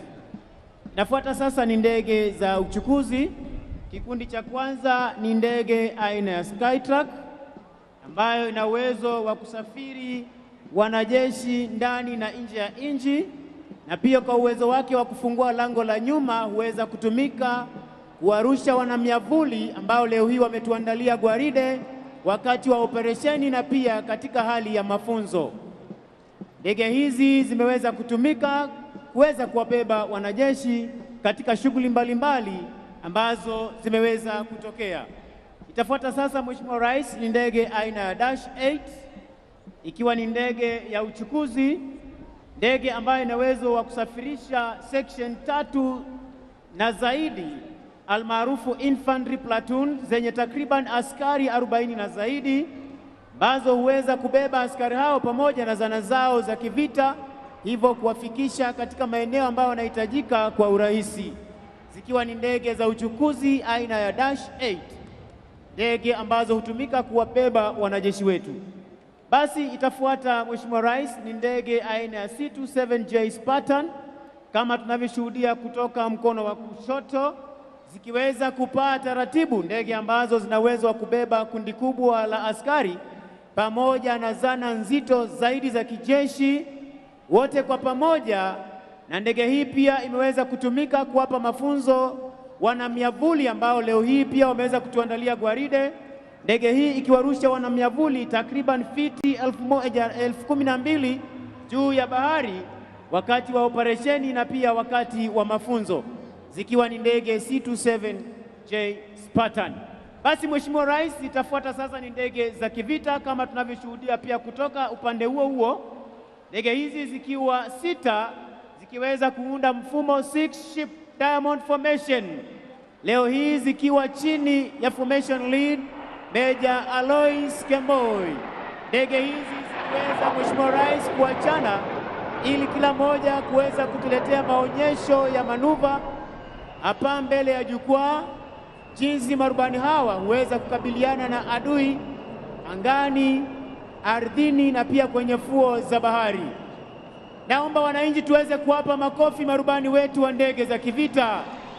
Rubani wetu wa kwanza akiweza kutuletea onyesho 4-point roll, onyesho ambalo rubani Mheshimiwa Rais atapana ndege kwa kasi, kisha ataweza kulaza ndege takriban degree 90, akilaza ndege kwa ubavu, kuigeuza tena kulaza ndege kwa mgongo ukipenda Charlie, na pia kugeuza ndege hii mara ya 3 na ya 4, akirejesha ndege wima pasipo kubadili mkondo. Kisha rubani wa pili atatuletea onyesho aileron roll, onyesho ambalo rubani atainua pua la ndege takriban degree 20 na kutupa mizunguko ya kushoto. Mheshimiwa Rais, rubani wetu akiwa tayari kutuletea onyesho 4-point roll mara ya kwanza, ya pili, ya 3, kurejesha ndege wima. Tumpe makofi. Aileron roll. Rubani huyu akipaa kwa kasi kama tunavyoshuhudia, akija kwa umaridadi, akiweza kuinua pua la ndege hivi sasa na kuigeuza kwa umaridadi kwa haraka pasipo kubadili mkondo wa ndege. Onyesho linalofuata vertical roll. Rubani kuinua ndege takriban degree 45 kama tunavyoshuhudia hivi sasa, akipaa juu kabisa na kutupa pia misunguko ya kushoto pasipo kubadili mkondo. Tuwape makofi marubani wetu tafadhali. Linalofuata Mheshimiwa Rais ni roll of top. Rubani kupaa kwa kasi kama tunavyoshuhudia hivi sasa, kuinua pua la ndege, kupaa juu kabisa, anapofika upeo wa kupaa, kulaza ndege chali na kurudi mahali ambapo ametoka. Tumpe makofi rubani huyo tafadhali. Vertical roll, kupaa kwa kasi kama tunavyoshuhudia, huku akitupa pia mizunguko ya kushoto kwa haraka. Aileron roll, onyesho linalofuata Mheshimiwa Rais, rubani kupaa kwa kasi kama tunavyoshuhudia kutoka upande wa kushoto, akija kwa umaridadi pia kuweza kuinua pua la ndege takriban degree 20 na kutupa pia mizunguko ya kushoto. Tumpe makofi rubani huyo tafadhali kwa onyesho tamu aileron roll. Basi Mheshimiwa Rais, kwa kutufungia maonyesho ya ndege za kivita, anayefuata ni rubani atakayekuwa anatuletea onyesho high speed pass, onyesho ambalo wengi wa wananchi huweza kusikia tu sauti lakini ndege hawaioni. Naomba tuweze kuyakaza macho yetu upande wa kulia ili tukaweze kumpata. Amefika kwa umaridadi kabisa, akiacha sauti nyuma. Sound of freedom. Tuwape makofi marubani wetu wa ndege za kivita. Mheshimiwa Rais, yatafuata sasa ni maonyesho ya ndege aina ya helikopta. Ndege hizi zikiwa ni za uchukuzi pamoja na operesheni mbalimbali. Helikopta ya kwanza ambayo itakuwa inatufungulia maonyesho leo hii aina ya Yuhi, ambayo helikopta hii hurusha vikosi vya dharura, ukipenda rapid response units, ambao huweza kufika katika maeneo hatari ili kuweza kutekeleza mashambulizi. Kama tunavyoona kutoka upande wa kushoto, rubani huyu akiwa ndege hii ikiwa chini ya crew captain Meja Mugendi akisaidiwa na Captain Mwangi, wakiwa wanabeba ujumbe speciali kwa Jamhuri ya Kenya. Happy Jamhuri Day. Tumpe makofi marubani huyo kwa kuweza kuleta ujumbe huo speciali kwa Jamhuri ya Kenya na Rais wa Jamhuri ya Kenya. Basi Mheshimiwa Rais, zitakazofuata sasa ni ndege aina ya Fennec ikiwa imetangulia, yenye rangi ya kijivu, na ndege aina ya Bell 206 nyeupe kwa rangi.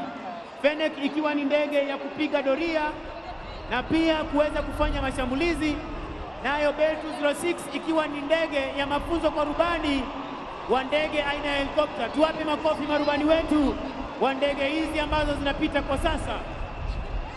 Itafuata sasa Mheshimiwa Rais ni helikopta speciali ambazo zina uwezo wa kuelea hewani kwa muda mrefu zaidi ili kuwaruhusu wanajeshi kushuka kwa mikamba speciali.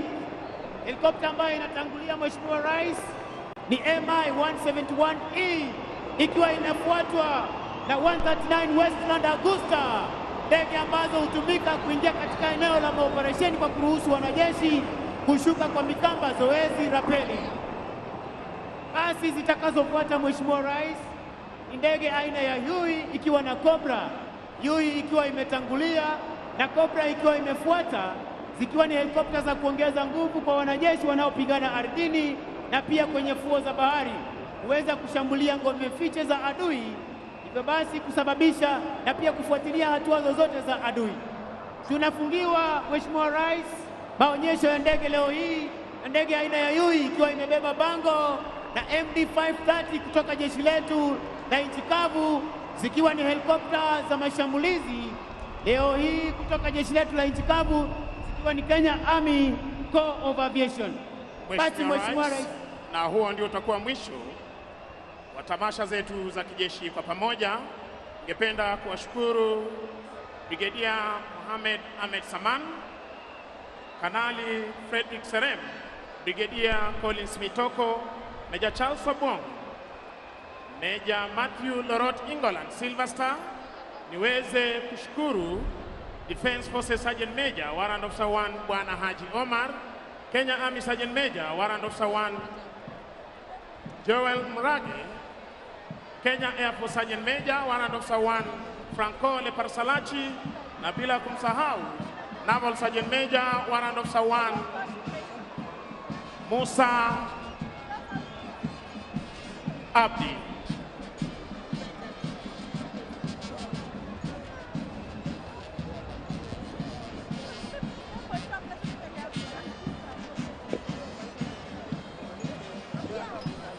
Basi maonyesho ya ndege tuliweza kuletewa na Overall Formation Lead Lieutenant Kanali George Kimaita Lingari akisaidiwa na Deputy Formation Lead Major Clifford Senior.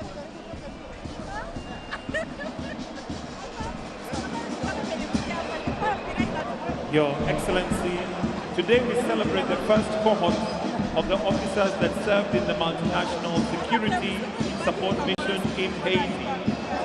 These gallant officers arrived home on Tuesday, 9th December 2025 after serving in Haiti for 17 months and 9 days. In the period of their service, they were part of the 740 Kenya, 150 from Guatemala, 78 from El Salvador, 25 from Jamaica, 3 from Bahamas, and 2 from Belize. This mission was performed splendidly, forming a basis for successor missions. The gun suppression force is headed by a Kenyan Assistant Inspector of Police, Geoffrey Otungi. The mission has made significant progress, including reclaiming key infrastructure, including the international airport, the seaport, and the National Palace, among others. These positive developments reaffirm Kenya's belief for the beginning of international solidarity in critical restoration of dignity of Haiti and its people. In the course of the mission, 3 of our officers paid the ultimate price. To them, we owe a debt of gratitude and confirm these deep loss will never be in vain. We remember them and are humbled by their sacrifice.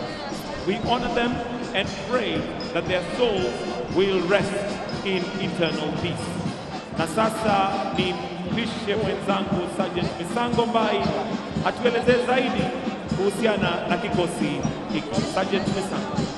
Asante sana ndugu Mike Kitonga.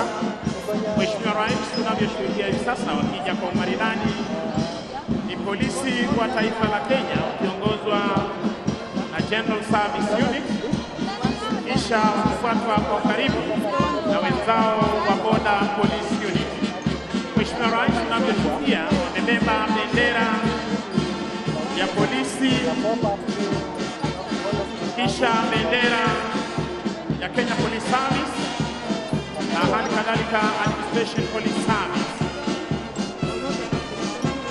Mheshimiwa Rais, nitaomba tuweze kuwapa mashujaa hawa makofi mazuri baada ya kutoka nchini Haiti, baada ya kutekeleza wajibu wao kwa takriban miezi 18. Wananchi wazalendo, kuwapa mashujaa hawa makofi mazuri. Mheshimiwa Rais, ulipowapa amri, wengi walidhani hivyo sivyo, kwamba hatungeweza kusaidia taifa la Haiti kuweza kurejesha hali ya usalama kuwa thabiti.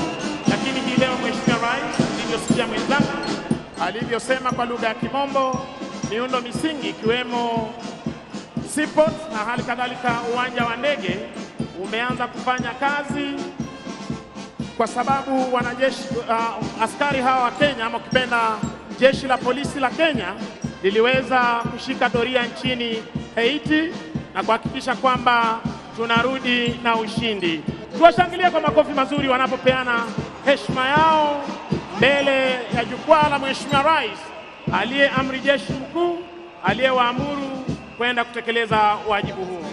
Mheshimiwa Rais, mkuu wa kikundi cha kwanza cha General Service Unit, Chief Inspector John Lekuye akisaidiwa na Inspector Charles Arogo anayebeba bendera ya National Police Service Senior Sergeant Dominic Maina, wakiwa katika magwanda yao mepesi ya kivita.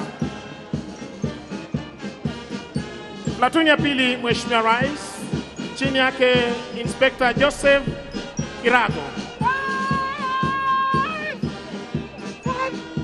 Platoon ya tatu, General Service Unit, chini yake Chief Inspector Wesley Bet. Mheshimiwa Rais, Border Police Unit, chini yake Chief Inspector David Mburu akisaidiana na Inspector Samuel Mnene. Platoon ya pili ya Border Police Unit, chini yake Chief Inspector Dick Onzarigo.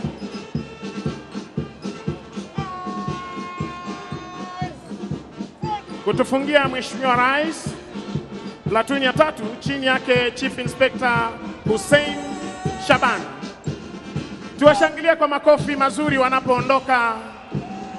Na Mheshimiwa Rais, nichukue fursa hii kuweza kukushukuru wewe kama Amiri Jeshi Mkuu, na hali kadhalika kumshukuru Inspector General wa Polisi Bwana Douglas Kirocho Kanja. Nishukuru naibu wake Bwana David Lagat, Eliud Lagat, na hali kadhalika Bwana Gilbert Masengeli kwa kuweza kuhakikisha kwamba polisi wetu wanatekeleza wajibu wao pasipo na bugdha. Ningependa kushukuru hivi sasa bendi ya mseto, bendi ya Administration Police na hali kadhalika General Service Unit wakiondoka hapa uwanjani siku ya leo.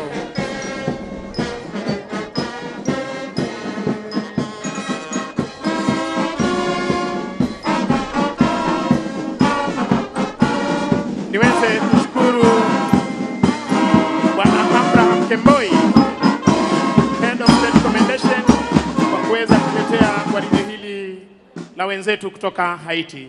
Mheshimiwa Rais, kwa ruhusa yako hivi sasa niruhusu niweze kumleta Bwana Mike Gitonga pamoja na Boni Msambi na Michael Gitone waweze kuendelea na ratiba ya siku. Jina langu ni Sergeant Misango Mbae, tukiwatakia Krismasi njema na mwaka mpya wenye fanaka. Kwa heshima naomba tutulie ili tuweze kwenda kwa sehemu ya maombi na kutuombea siku ya leo kwa maombi ya kimila Mr. Isaac Oloibakuti Nkuromo, kwa maombi ya Kiislamu Imam Hassan Bathul, na ya Kikristo Reverend Joshua Rutere. Maombi. Angai kiromo noye. Njoyo riborro. Njoyo na baisho. Arbega na umara bangi ngai kinonu. Era mara. Habalie. Habalia ne naraga ngonguno. Jaba janga nyira nargela. Arbega sirgali yang ngai kinonu. Arribo. Arribo. Arbega la islang ngai kinonu. Habalie. Njendwara. Njomom. Hararo. Kamara na bani nya. Baidi miliye. Hariboi.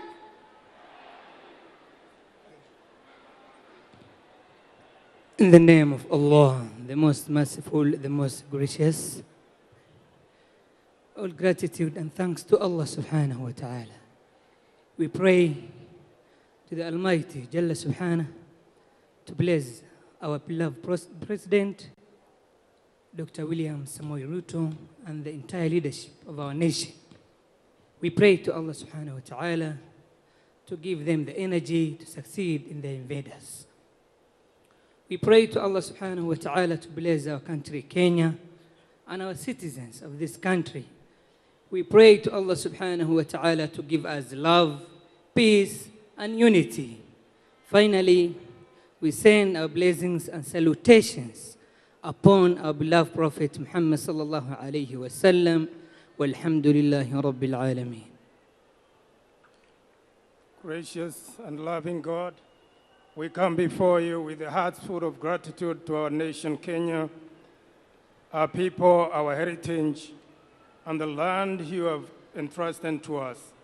As we commemorate the 62nd Jamhuri Day, we give thanks for the far you have brought us as a nation. Lord, we lift our nation before you. We pray for the lasting peace and prosperity for our people. We also pray for our President, His Excellency Dr. William Samoei Ruto. We commit him into our hands, guide him, and strengthen him as he serves the people of this great country. Grant him clarity and a unity of purpose, and the grace to lead with wisdom and dedication. Let his leadership make Kenya a beacon of hope, a sanctuary of peace, and a source of blessing for all who dwell within and beyond our borders. In all we do, may your name be glorified.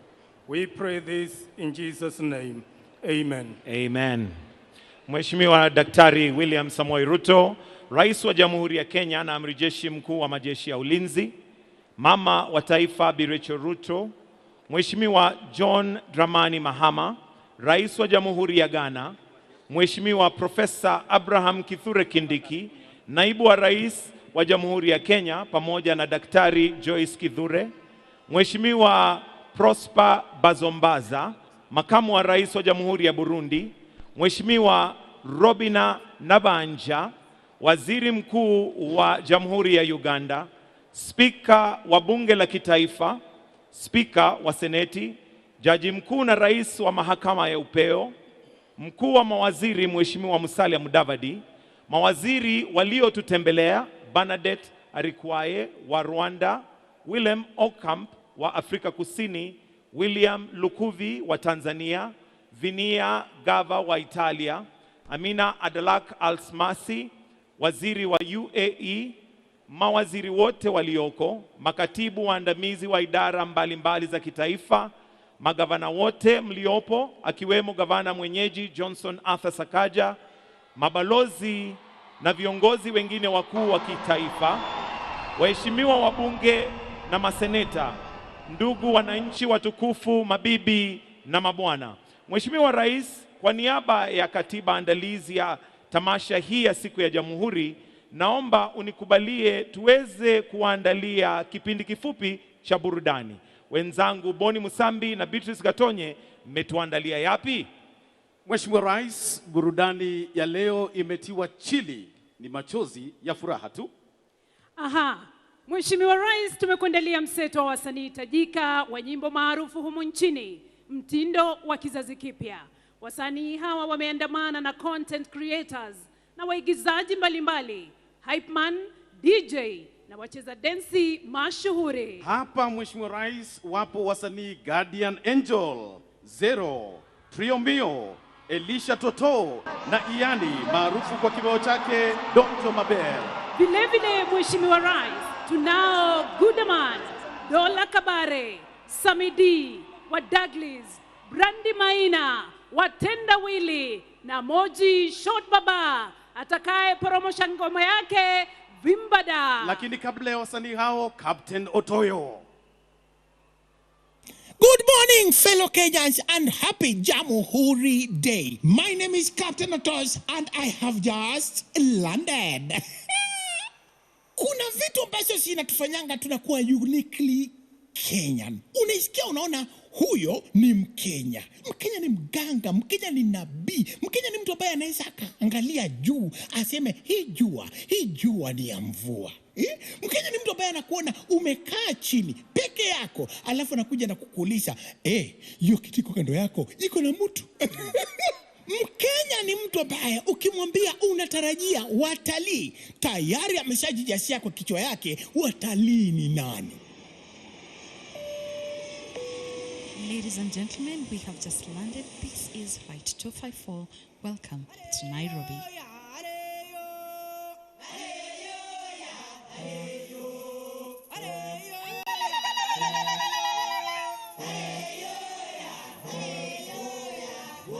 Wow! Nairobi sinakaa supu. Check hiyo weather. Finally, we have landed.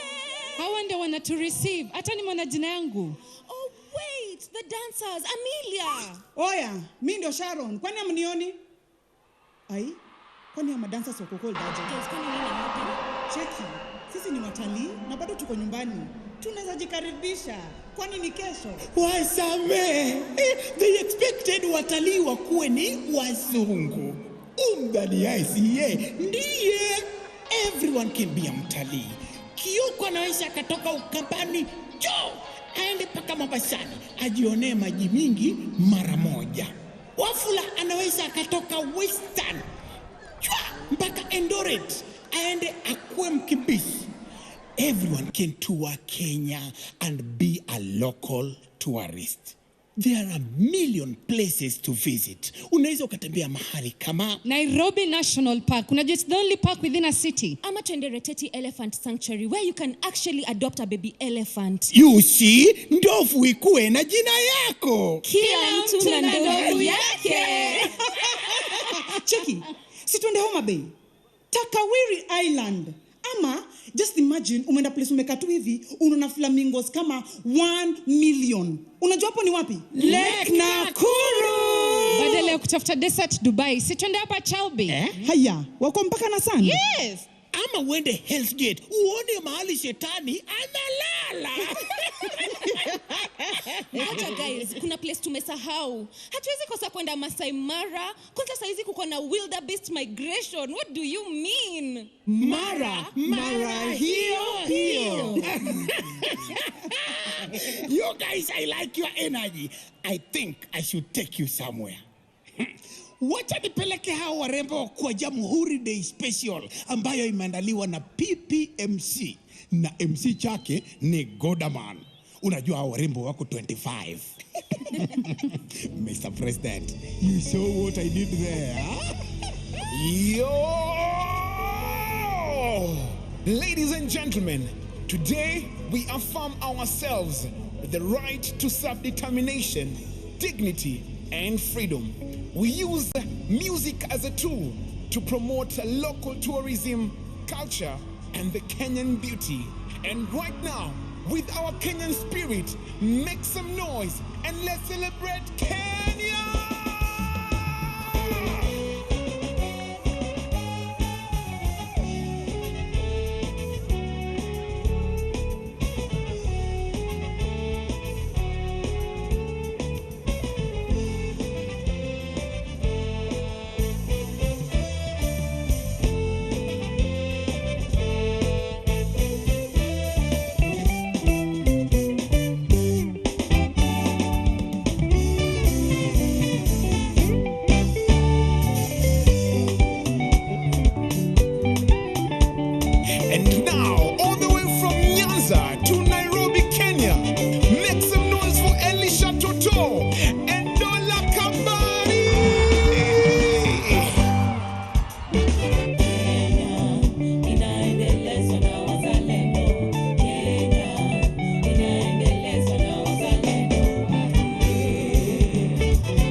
Chakula kwa taifa, nyumba na makao.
party nice. Jamhuri na ni nice.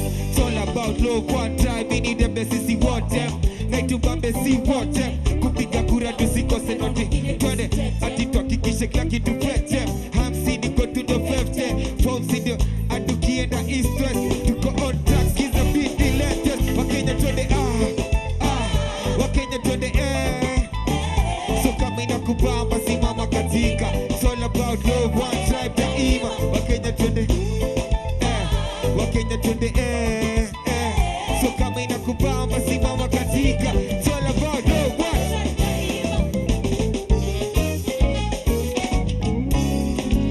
Ladies and gentlemen, introducing, make some noise for Iana. Ikibamba sana basi pull it up. Select a cheza doba once from the top.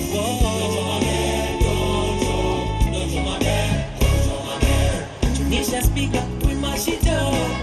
Fire, we light it up.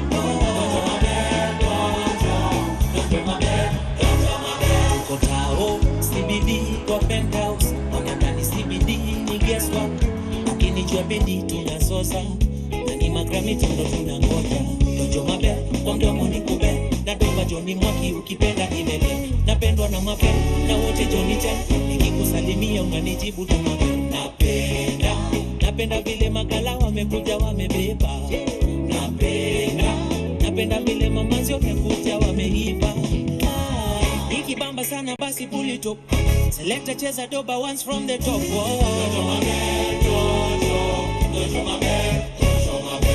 Tunisha speaker, we mash it up. Fire, we light it up.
Cheza kama kama wewe, cheza kama wewe, basi cheza kama wewe, cheza kama wewe, cheza kama wewe, cheza kama wewe, basi cheza kama wewe. And now, ladies and gentlemen, to perform the most feral song in our land right now, make some noise for Wanda, please. Yarima, yarima, yarima, yarima. 1, 2, 1, 2, 3. Nikishasikia tukiingia na kublana kukwanga bado nachukuliwa madam, so anguka nayo tabaki meflow na vibe, anguka nayo koko single for now, mdagi mteja patikani hadi late night saa sita ndo tani wai nikupin location na kofana na hii tukate call niko chomaya ji mimi najua utakuwa hadi acha nikushow kwanza form ni hadi don nishashika mpoa atonde chini kwa chini akiwa hadi na mid sasa tunasikiza Shin City tuna feel free take a video no post pale NGC jina ni talent anguka nayo ati anguka nayo anguka nayo twende down low now stand up to your feet mikono juu alafu click fuliza pesa alafu one leg anguka nayo one leg anguka ati anguka nayo ati anguka nayo anguka nayo anguka nayo. And now, help me invite on stage one of the best female acts we have in Kenya right now. Everybody, bounce! Everybody, bounce! Make some noise for Brandy Maina! My heart, my waist, my life, I'll say tonight, tonight, tonight, tonight, tonight, tonight, tonight. Police, they lash, they kiss tonight, tonight, tonight, tonight, tonight. Nipe nikupe, come to the dance floor way. Leo tuna festa fe banga, ama tuta do it your way. Wacha mimi nise, usiniogope ukwe. Leo na finesse na ujanja yeah. Leo nta maintain, Kenya hatuko back, sisi tuko front. Na majenzi come let's go, kujeni niko bash in our bare form. Yeah, this the kind of love to make me wanna do it. To make me wanna show.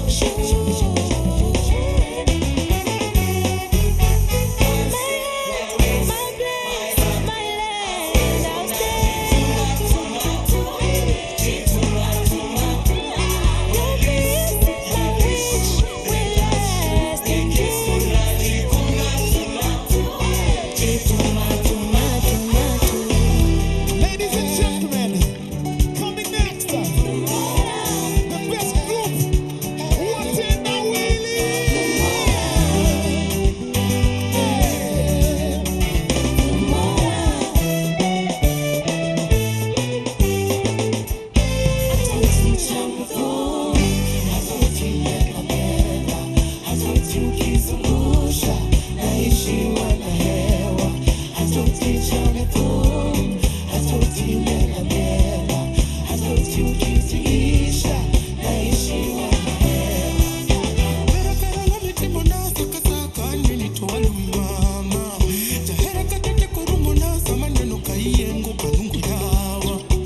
gentlemen, today we celebrate a man whose legacy will live on. A statesman, a democracy champion, Joey. And to help us celebrate Baba, make some noise for Sammy D. Hey, Baba, oh yeah. Hey, Baba, oh yeah. Hey, Tinka, oh yeah. Hero wa Kenya tunakwenzi leo. Hey, Baba, oh yeah. Ni Jamhuri tunakwenzi leo. Hey, Baba, oh yeah. Oh yeah, oh yeah. Tinka, oh yeah. Oh yeah, oh yeah, oh yeah. Forever hero, oh yeah. Oh yeah, oh yeah. Tinka, oh yeah. Oh yeah, oh yeah. Forever hero, oh yeah.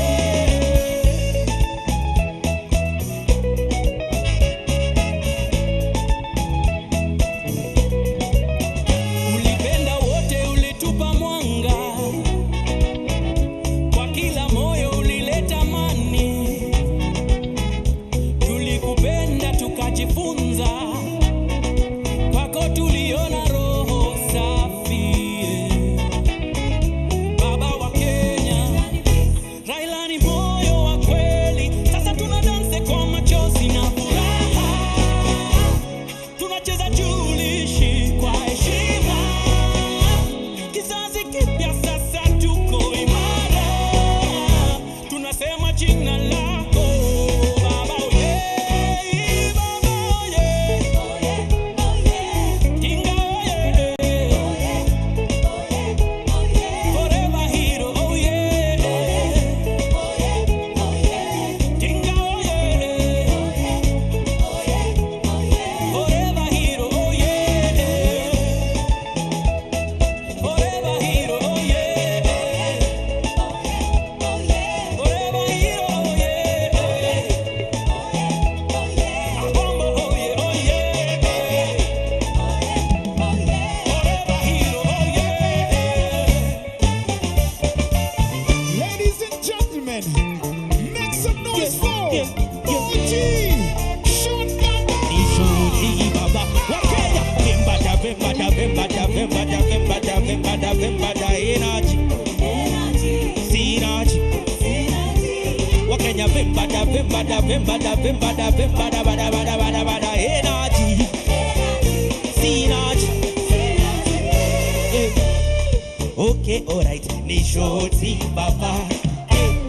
Na ukicheki hapa imetoka hapa na kaudi ya mimi, unaweza uliza shosho inalizumbuka kwa soko, wanafutoka ukoka sasi watoto wa soko sanuhuri ya tandoko. So nashukuru niko sawa, na mpasifa kama kawa, so mina vimbada vimbada vimbada vimbada vimbada vimbada vimbada vimbada energy synergy. Wa Kenya, vembada vembada vembada vembada vembada bada bada bada bada energy synergy. Hata washosho wanavi, mapang na maudi wanavi, mabuda na vijana wanavi, wa Kenya wote wanavi. Vembada vembada vembada vembada vembada vembada vembada energy synergy. Wa Kenya, vembada vembada vembada vembada vembada bada bada bada bada energy synergy. Yo, introducing on stage Africa's best. Make some noise for Ghana. Mungu wangu wana maskini na tajiri ana gomana mina niko mikononi mwake.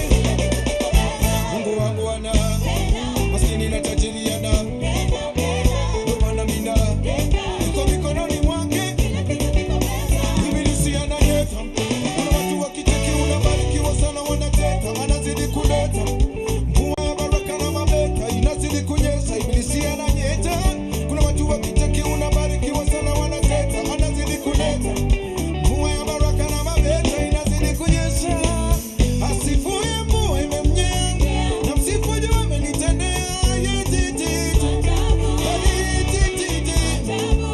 Hata wewe ukimkutia, najua atakutendea.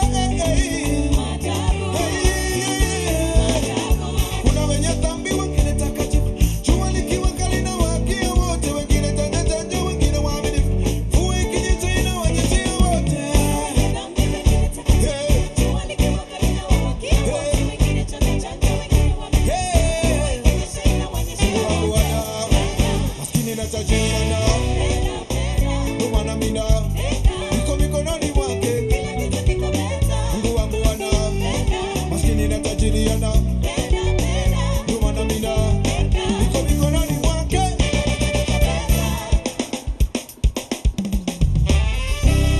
Ladies and gentlemen, let's get together na tuijenge Kenya.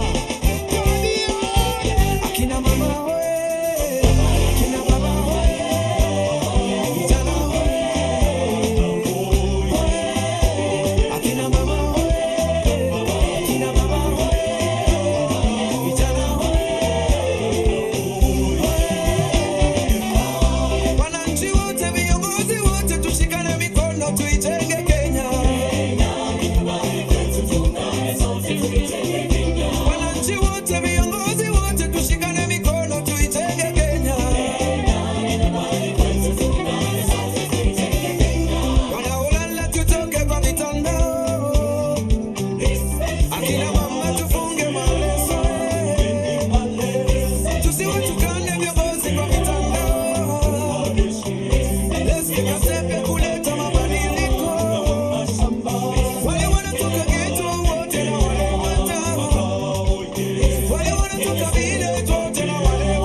Kenya. Mheshimiwa Rais, hiyo burudani utakubaliana nami kwamba ni noma na ni fire. Mheshimiwa Rais, hapo ndipo tunalikuja javi la burudani yetu siku ya leo. Sasa tunarejea kwake Bwana Michael Gitonga aendelee na ratiba iliyosalia. Kwako Bwana Michael. Asanteni sana. Tuwapigie makofi tena mara nyingine. Watu wametuletea burudani safi kabisa. Mheshimiwa Rais, sasa naomba unikubalie nimkaribishe gavana wa Nairobi Johnson Arthur Sakaja. Karibu gavana Nairobi County.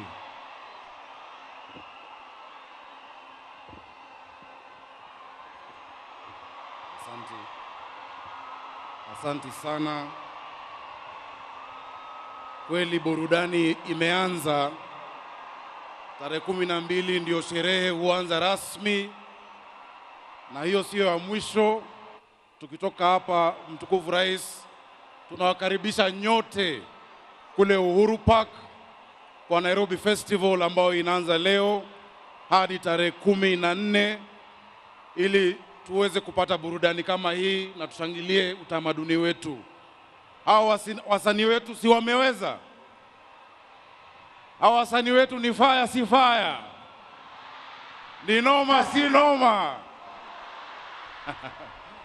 Excellency Mheshimiwa Daktari William Samoei Ruto, Amiri Jeshi, Rais wa Jamhuri ya Kenya na Amiri Jeshi Mkuu wa Majeshi ya Ulinzi, Mama Rachel Ruto ambaye tunamuenzi na kumpenda, Rais John Dramani Mahama, Rais wa Ghana, Makamu wa Rais Kithure Kindiki na pia Bi Kithure, maspika wa bunge, wageni wetu wote ambao wako hapa, Chief Justice wetu Martha Koome, Rais, tuko na viongozi wengi ambao wamefika hapa leo, wakiwemo wabunge wakiongozwa na mbunge wa Lang'ata na pia kiongozi wa walio wengi katika bunge la kitaifa Mheshimiwa Kimani Ichung'wah.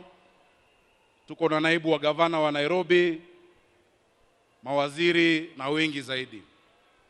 Rais yangu hayatakuwa mengi leo hii.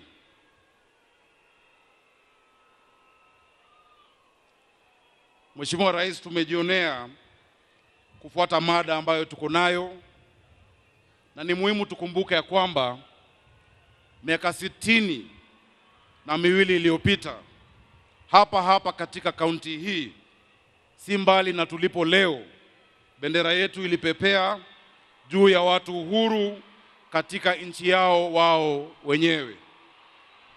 Kilomita chache kutoka hapa tuliposimama leo katika bustani la Uhuru palikuwa kambi ya wakoloni. Mheshimiwa Rais, wengi walitoa uhai wao hapo, maelfu wengine waliteseka katika kambi mbalimbali kote nchini. Hii ndio ilikuwa gharama ya ukombozi wetu kama taifa.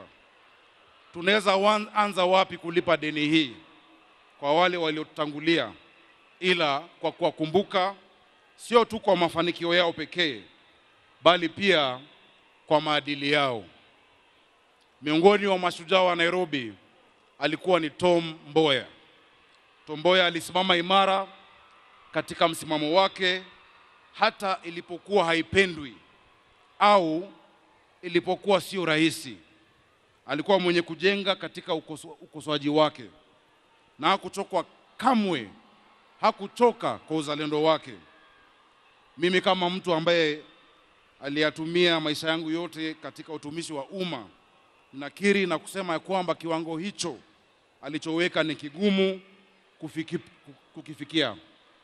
Kiongozi mwingine ambao ni shujaa wa Nairobi alikuwa ni Raila Amolo Odinga. Baba Raila Amolo Odinga, sisi kama watu wa Nairobi tunamenzi. Ndiye alikuwa mbunge ambaye amehudumu kwa muda mrefu, na hii kwa sisi sote ndio siku ya Jamhuri ya kwanza bila baba wetu. Tunaomba ya kwamba Mungu azidi kumlaza pema, na ile ambayo tunaweza fanya ni kuiga mfano ambayo alituachia. Tunawakumbuka hawa mashujaa wetu na kuwaenzi ili kuhifadhi matendo yao na kuyapitisha kwa watoto wetu kwa ajili ya kesho. Pili, tunawakumbuka ili kuwaiga, tukijifunza kutoka kwa mafanikio yao na pia kwa makosa yao, ili kwa wakati ufaao mafanikio yetu kama Wakenya yaweze kulinganishwa na yao. Tatu, ni lazima tukamilishe kazi walioweka misingi. Wao waliweka msingi, jukumu letu ni kujenga jengo ambalo linastahili heshima ambao wametuachia. Hatutishwi na wajibu. Hatutishwi na wajibu ambao tumeachiwa kama viongozi, kwa sababu tunajua na tunaifanya kwa imani na matumaini, tukiyakumbuka maneno ya Wafilipi 1:6 ya kwamba yeye alianzisha kazi njema ndani yenu ataikamilisha. He who began a good work will be faithful to complete it. Mheshimiwa Rais na viongozi, je, hatujaona tayari mabadiliko katika maisha yetu? Kuanzia wakati ambapo tulipata jamhuri hii, hata mimi kusimama hapa ni mfano, kwa sababu jiji hili miaka hiyo hata hakuwa na diwani mmoja Mwafrika, lakini sasa jiji linaongozwa na gavana ambaye amechaguliwa moja kwa moja na wananchi. The fact that we can self-determine must never be taken for granted as a republic. Kauli mbiu ya mwaka huu inaunganisha dhana hizi. Dhana ambayo ilikuwa Raila Amolo Odinga na Tom Mboya, which was their internationalism. It was also the nature in which they were not tribal, they were not tied into a cocoon of their community or of their tribe, but they thought in a very modern way, in a very contemporary fashion, and that goes hand in hand with what our theme is today. Kauli mbiu ya mwaka huu inaunganisha busara hizo mbili. Nianze kwa kutambua kwa ustamilivu, ubunifu na mafanikio ya sekta ya utalii na ukarimu au hospitality, hasa hapa Nairobi. Nairobi imeendelea kuwa kiini cha uimara wa sekta hii. Ukiangalia vituo vya kuwasili nchini, miundombinu ya Nairobi ndio ya kwanza.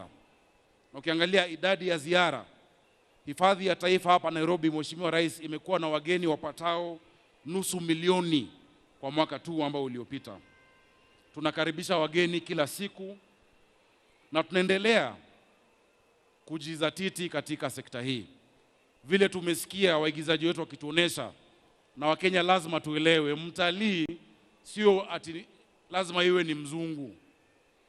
Pia sisi tunaweza kuwa ni watalii.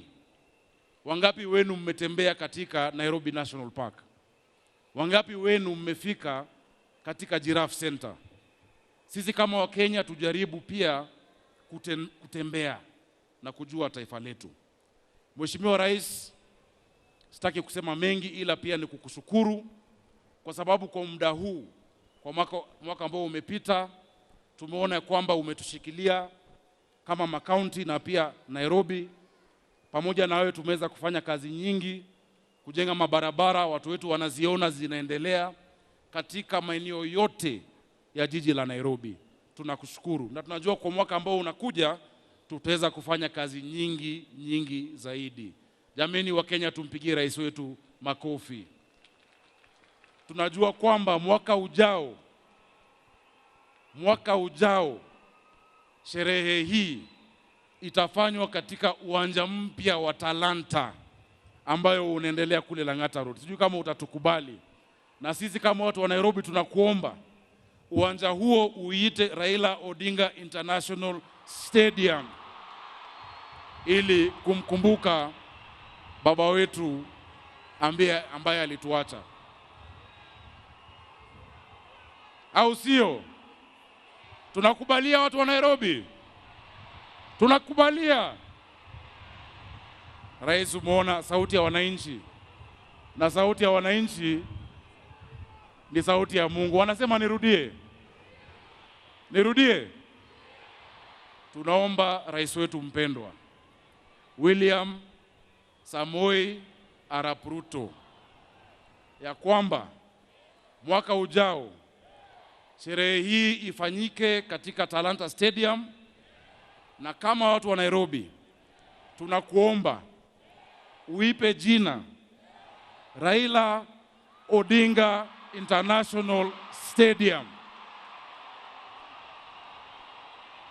Sauti ya mwananchi ni sauti ya Mungu. Wacha nisiseme zaidi kupita hapo, ili kuwakumbusha ya kwamba sherehe imeanza. Na waomba watu wangu wa Nairobi, mkisafiri kwenda Ushago ama OCHA, muwe waangalifu kwa barabara ili muweze kurudi salama. Tunaomba madereva wetu, do not drink and drive. Tusipoteze watu wetu, tusiendeshe kiolela, ili tuweze kurudi tuwe na mwaka wa 2026. On behalf of the people of Nairobi, I wish all of you a Merry Christmas and a prosperous 2026. Mungu awabariki. Asanteni. Makofi ya Governor. Your Excellency, the theme for Jamhuri Day 2025 is tourism, wildlife, meetings, incentives, conferences, and events, otherwise known as MICE. And allow me at this point to usher in the Cabinet Secretary for Tourism and Wildlife, Honorable Rebecca Miano, to make a brief statement. Tumkaribishe kwa makofi tafadhali. Karibu Waziri.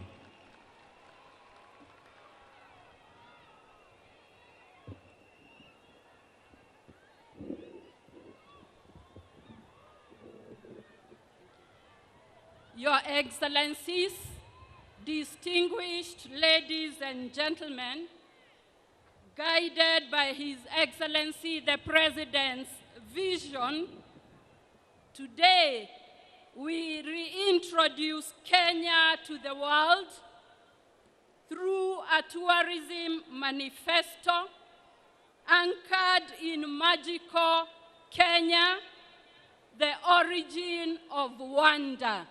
The manifesto, please.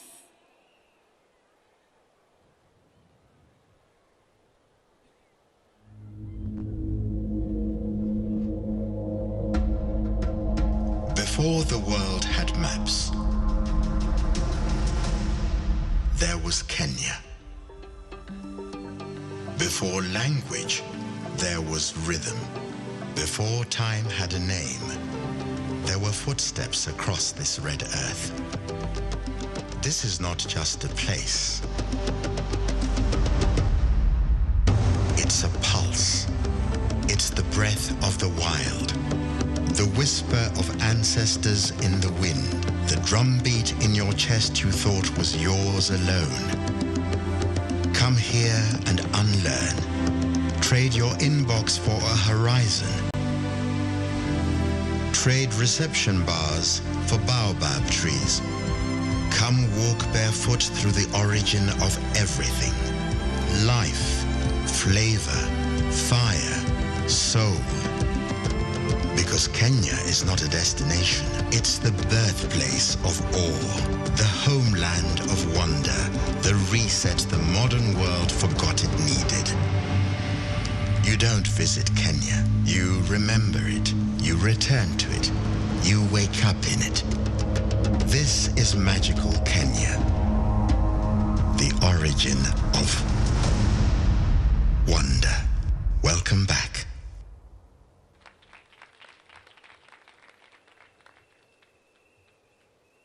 It is now my pleasure to invite His Excellency, the Deputy President of the Republic of Kenya, Professor Kithure Kindiki.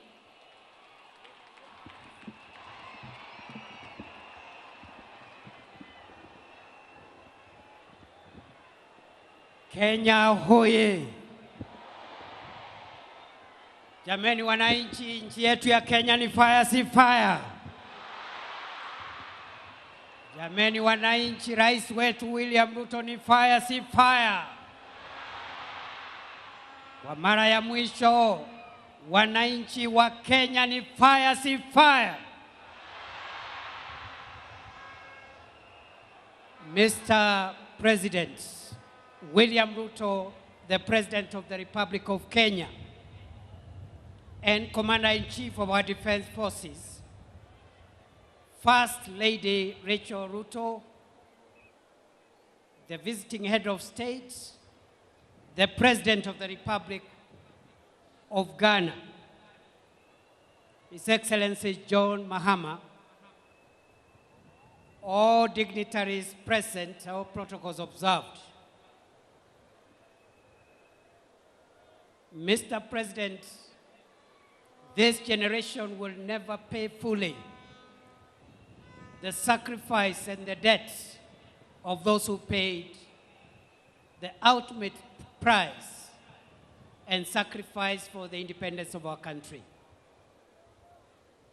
Mr. President, fellow Kenyans, we will also not pay fully the debt imposed on us by those who fought for the expansion of the civil and political liberties that we enjoy today. The last thing I want to say, Mr. President, before I invite a few guests to say hi in 1 minute, is to say, as we move into the future of our country, building on the foundation of those who fought for the freedom and liberty of our country, building on the hard work of those who fought for the expansion of civil and political liberties that we enjoy today. We look forward, under your leadership, Mr. President, to firm up on that foundation and that hard work and expand on the empowerment and the socio-economic liberty for the people of Kenya. And therefore, going into the future, we will push under your leadership for a country where all its citizens do not just enjoy the freedom of expression and the freedom of the media, but they also enjoy freedom from hunger, freedom from sickness, and freedom from all the dangers that threaten human survival, especially poverty and the other economic perils that endanger our sustainability and our survival. Mr. President, before I invite you, allow me to give 2 people 1 minute each to say hi and to say jambo. And I want to recognize all the dignitaries present today. The President of the Republic of Ghana will be introduced by his counterpart and host, President William Ruto. But allow me, Mr. President, to recognize the following dignitaries who are present and joining us today in this auspicious occasion. His Excellency Prosper Basobaza, Vice President of Burundi. His Excellency Robina Nabanja, Prime Minister of the Republic of Uganda. We have in our midst also the Honorable William Aukam, Minister for Forestry and Fisheries and Environment of the Republic of South Africa.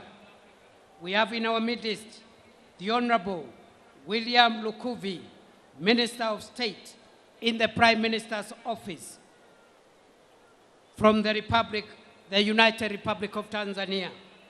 We have in our midst the Honorable Dr. Benedict Arakwiye, Minister of Environment of the Republic of Rwanda. Honorable Amna Damak Ashmamsi, Minister for Climate Change and Environment of the United Arab Emirates. The Honorable Vania Gava, Deputy Minister for the Environment from Italy. And Mr. President, as you are aware, Nairobi City in Kenya is hosting the United Nations Environmental Ministers representing their countries. So we have UNEA, which is the forum, the highest decision-making forum on matters environment, representing ministers of environment from all over the world who are meeting here in Gigiri, in Nairobi City. 87 ministers are present also because of the ongoing UNEA meeting in Nairobi. Mr. President, on behalf of all the visiting dignitaries, I want to give 1 minute to the Vice President of Burundi to say hi before I invite the Prime Minister of Uganda to say hi, and finally I invite President William Ruto to address the nation. Mr. Vice President.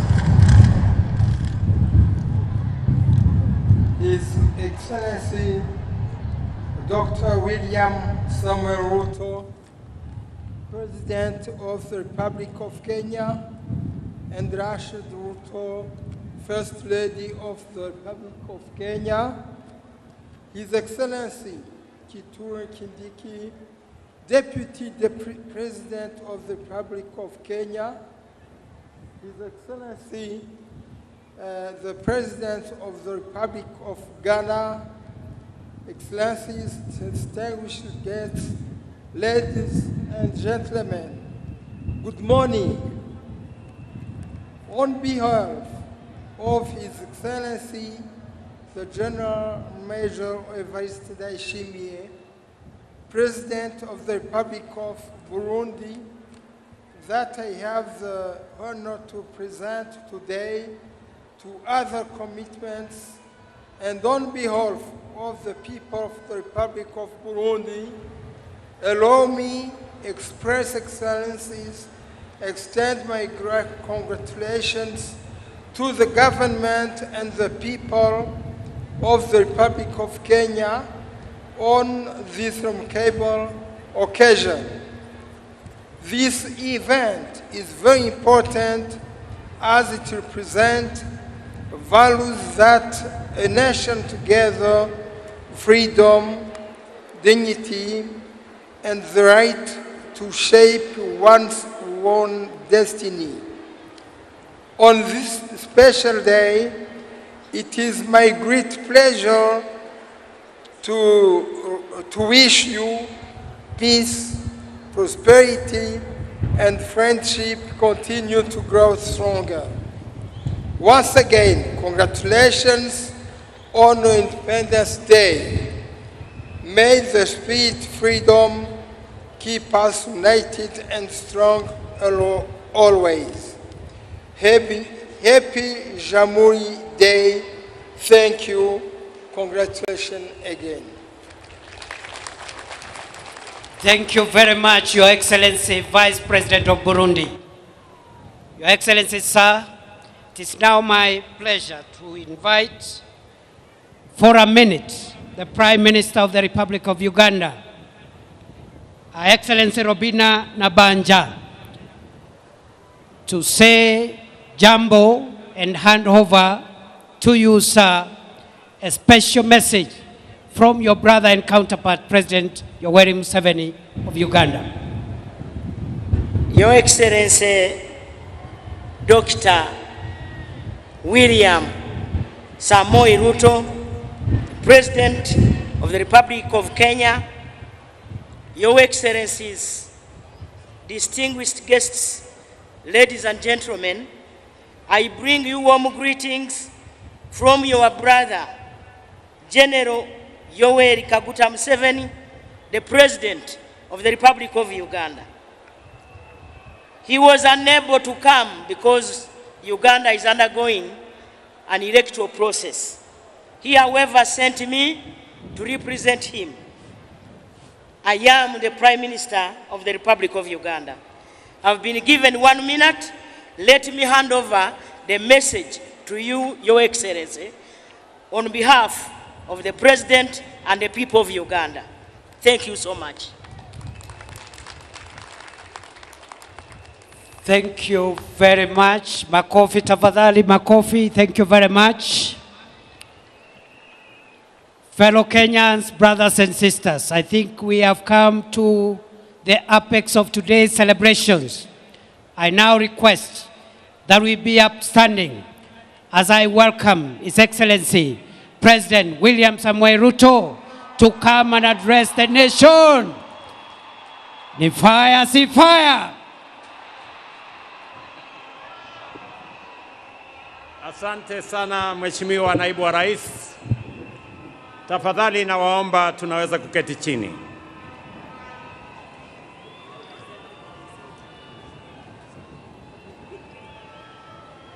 Wananchi wa Nairobi hoye! Kanairo hoye! Wakenya hoye! Jamhuri hoye! Basi, kabla sijatoa taarifa yangu kwa taifa letu la Kenya, nyinyi mnajua kati yetu tuko na marafiki wengi ambao wametutembelea. Na leo tuko na mgeni, and I want in a very special way on behalf of the government and people of Kenya to thank our brother and friend, the President of the Republic of Ghana, His Excellency John Mahama Dramani, for finding time to come and be with us to celebrate this 62nd Jamhuri Day in Kenya. Your Excellency, we don't take for granted that you have been a close friend of Kenya. And our two nations, Ghana and Kenya, have a long, proud history of friendship, starting with the founding father of your country and the founding father of our country. Allow me now to ask His Excellency President John Mahama Dramani kutusalimia. Your Excellency, you're welcome.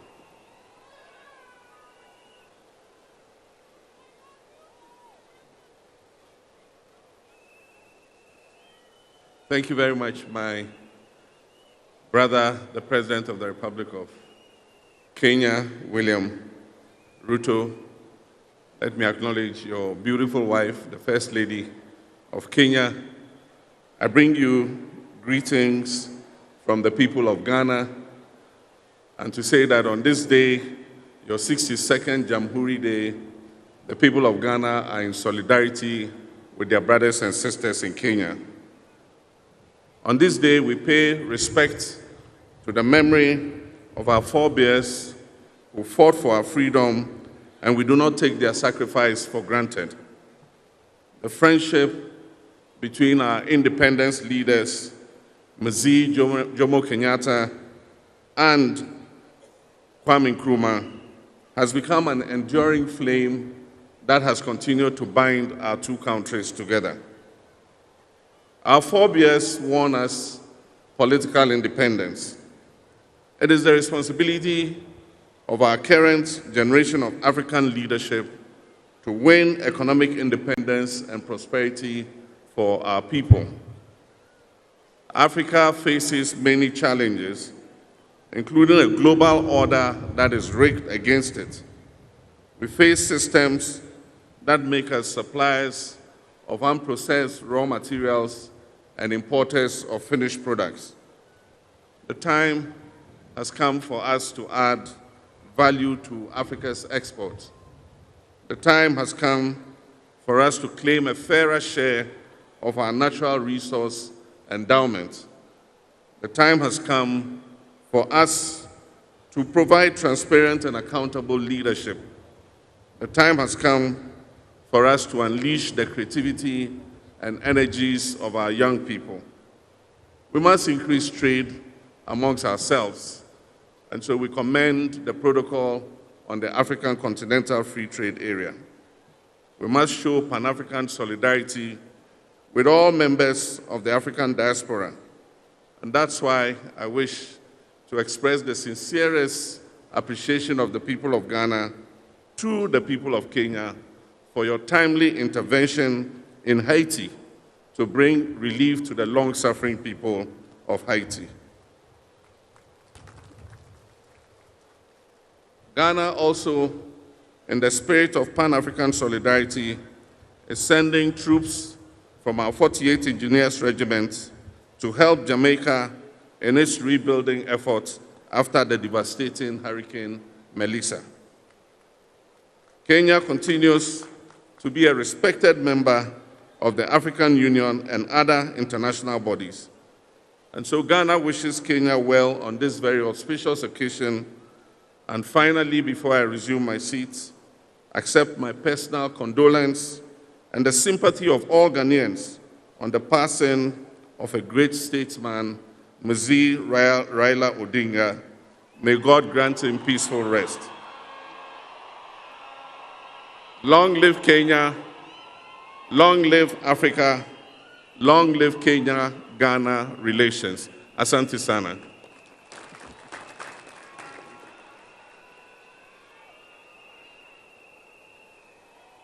Your Excellencies,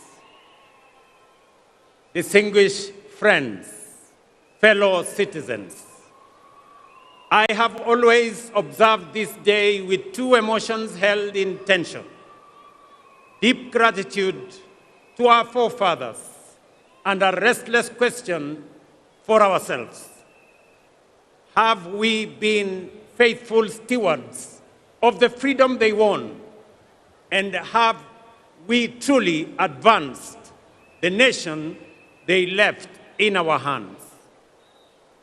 I shall return to these questions later. But first, today we gather not just to mark a date on the calendar, but to honor a legacy written in sacrifice, courage, and unbreakable resolve. A legacy forged by men and women who stared imperial power in the face and declared with unshakable conviction that Kenya would be free. Their struggle planted our republic on the firm foundation of liberty, unity, and democracy. They gave us more than a flag. They gave us a future. 62 years ago, the brave architects of our nation placed in our hands the priceless gift of political independence. On this very day, 62 years ago, our forefathers lowered the Union Jack and raised the flag of our nation. But that victory was not given easily. It was bought at an immense cost. The road to our nationhood was carved by the unbreakable spirit of our freedom fighters, men and women who refused to bow to the humiliation of colonial rule.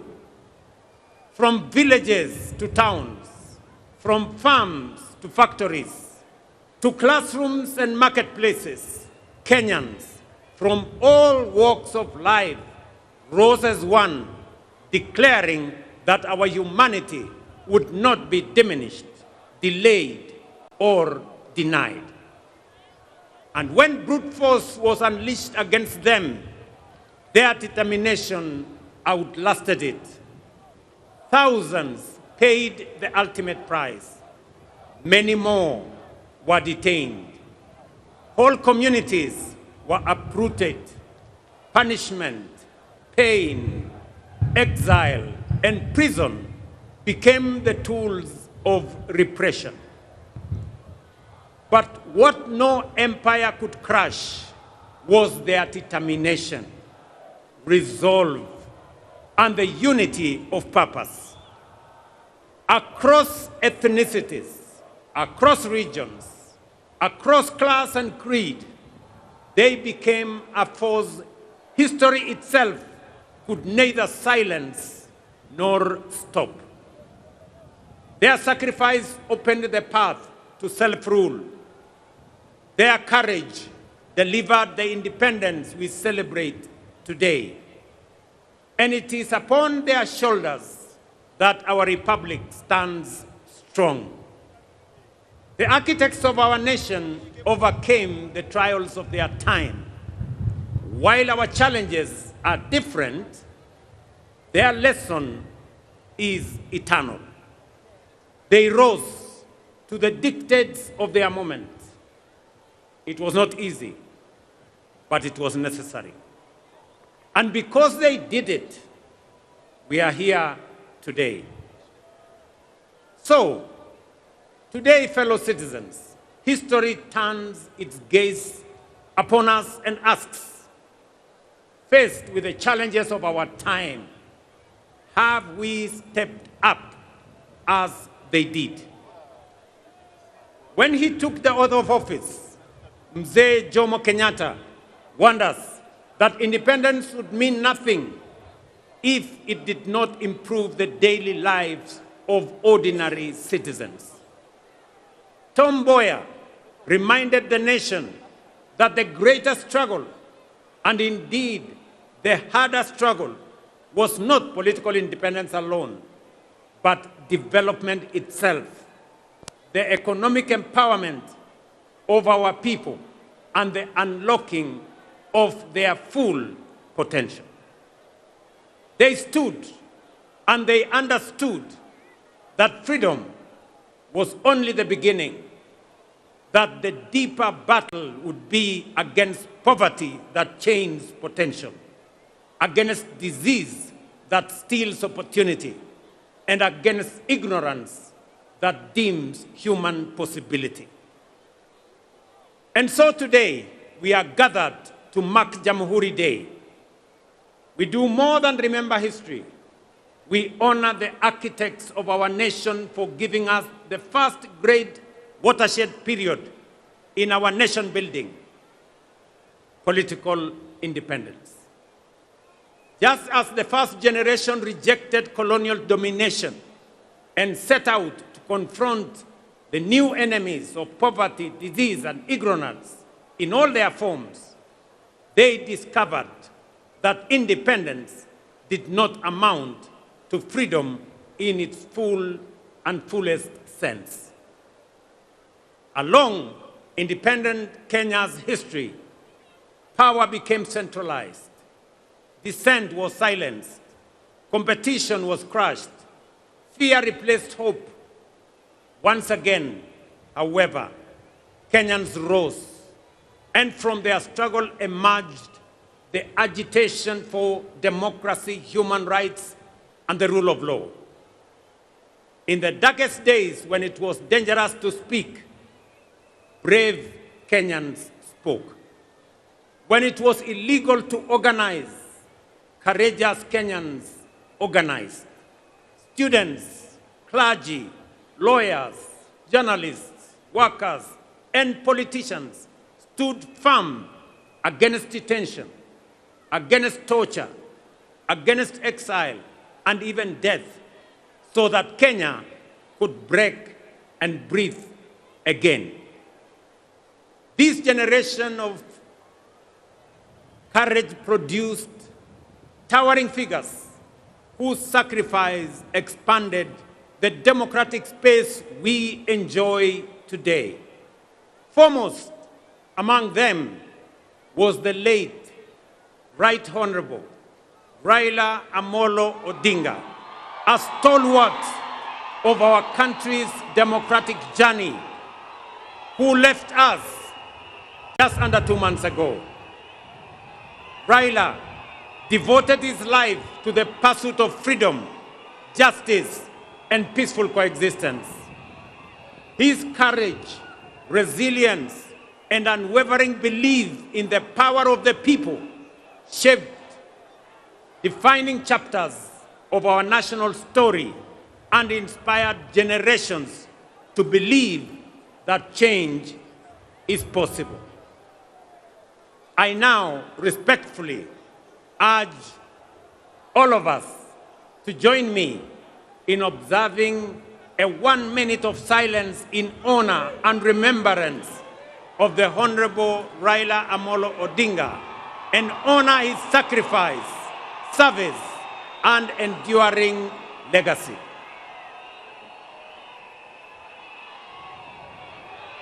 Tafadhali nawaomba tusimame kwa dakika moja kwa heshima ya kiongozi wetu Raila Amolo Odinga.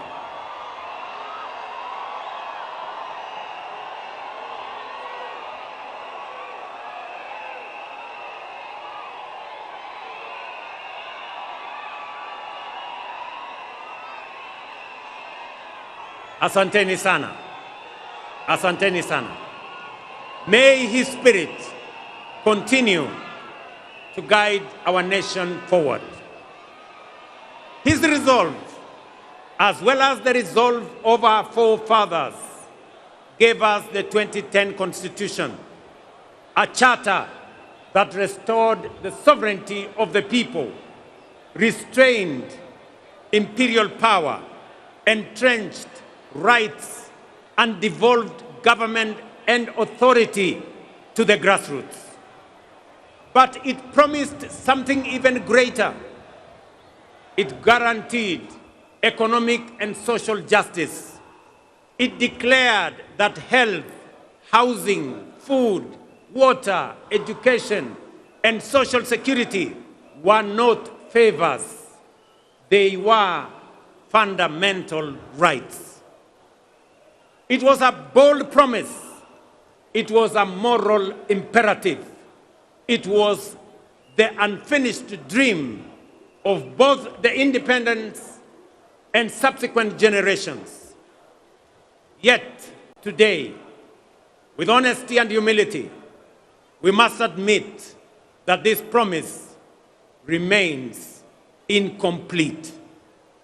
Yes, progress has been made, but the deeper promise, a Kenya where every citizen lives with dignity and shared prosperity, remains unfulfilled. For too long, stagnation has returned in cycles. Negativity has been normalized, and too many have been asked to make peace with mediocrity. That is why, before the last election, we had already realized that although we had achieved political independence and our constitution expanded our democratic human rights and the rule of law, we still had not fully consolidated our nation. These two milestones, great as they were, had over time been undermined by the paradox of the marginalization of the majority. We saw clearly a system in which a few rose to the top of the pyramid, while millions at the base struggled to survive, with education outcomes compromised, healthcare beyond reach, access to affordable credit denied, housing unattainable, and farmers abandoned while our youth were locked out. That is the reason we introduced the bottom-up economic transformation agenda, to bring the marginalized majority back into the heart of our nation, to ensure that no one is left behind, and to begin the work of social engineering necessary to pursue the broader dream of economic freedom. We had to begin where marginalization and exclusion had been greatest, that is at the bottom. And so, over the last 3 years, we have made bold choices. They have delivered results that are unprecedented, unmistakable, and consequential. For years, we spoke of agriculture as the bedrock of our economy and farmers as our pillars. But the truth is, we did not truly know them, and neither did we truly prioritize them. Today we do. For the first time in our history, over 7.2 million farmers have been brought into the single national digital database. We now know who they are, where they are, what they grow, and what they need. And with that knowledge came the power, not for brokers, not for cartels, but for the farmer. This digital platform became and is the backbone of targeted support, including subsidized inputs, affordable credit, and modern extension services reaching real farmers directly. We lowered the cost of production. We brought the price of fertilizer down. And in so doing, we restored profitability to the smallholder farmer who produces over 70% of our food. Fellow citizens, the results are undeniable. Maize production is up. Prices of flour is down.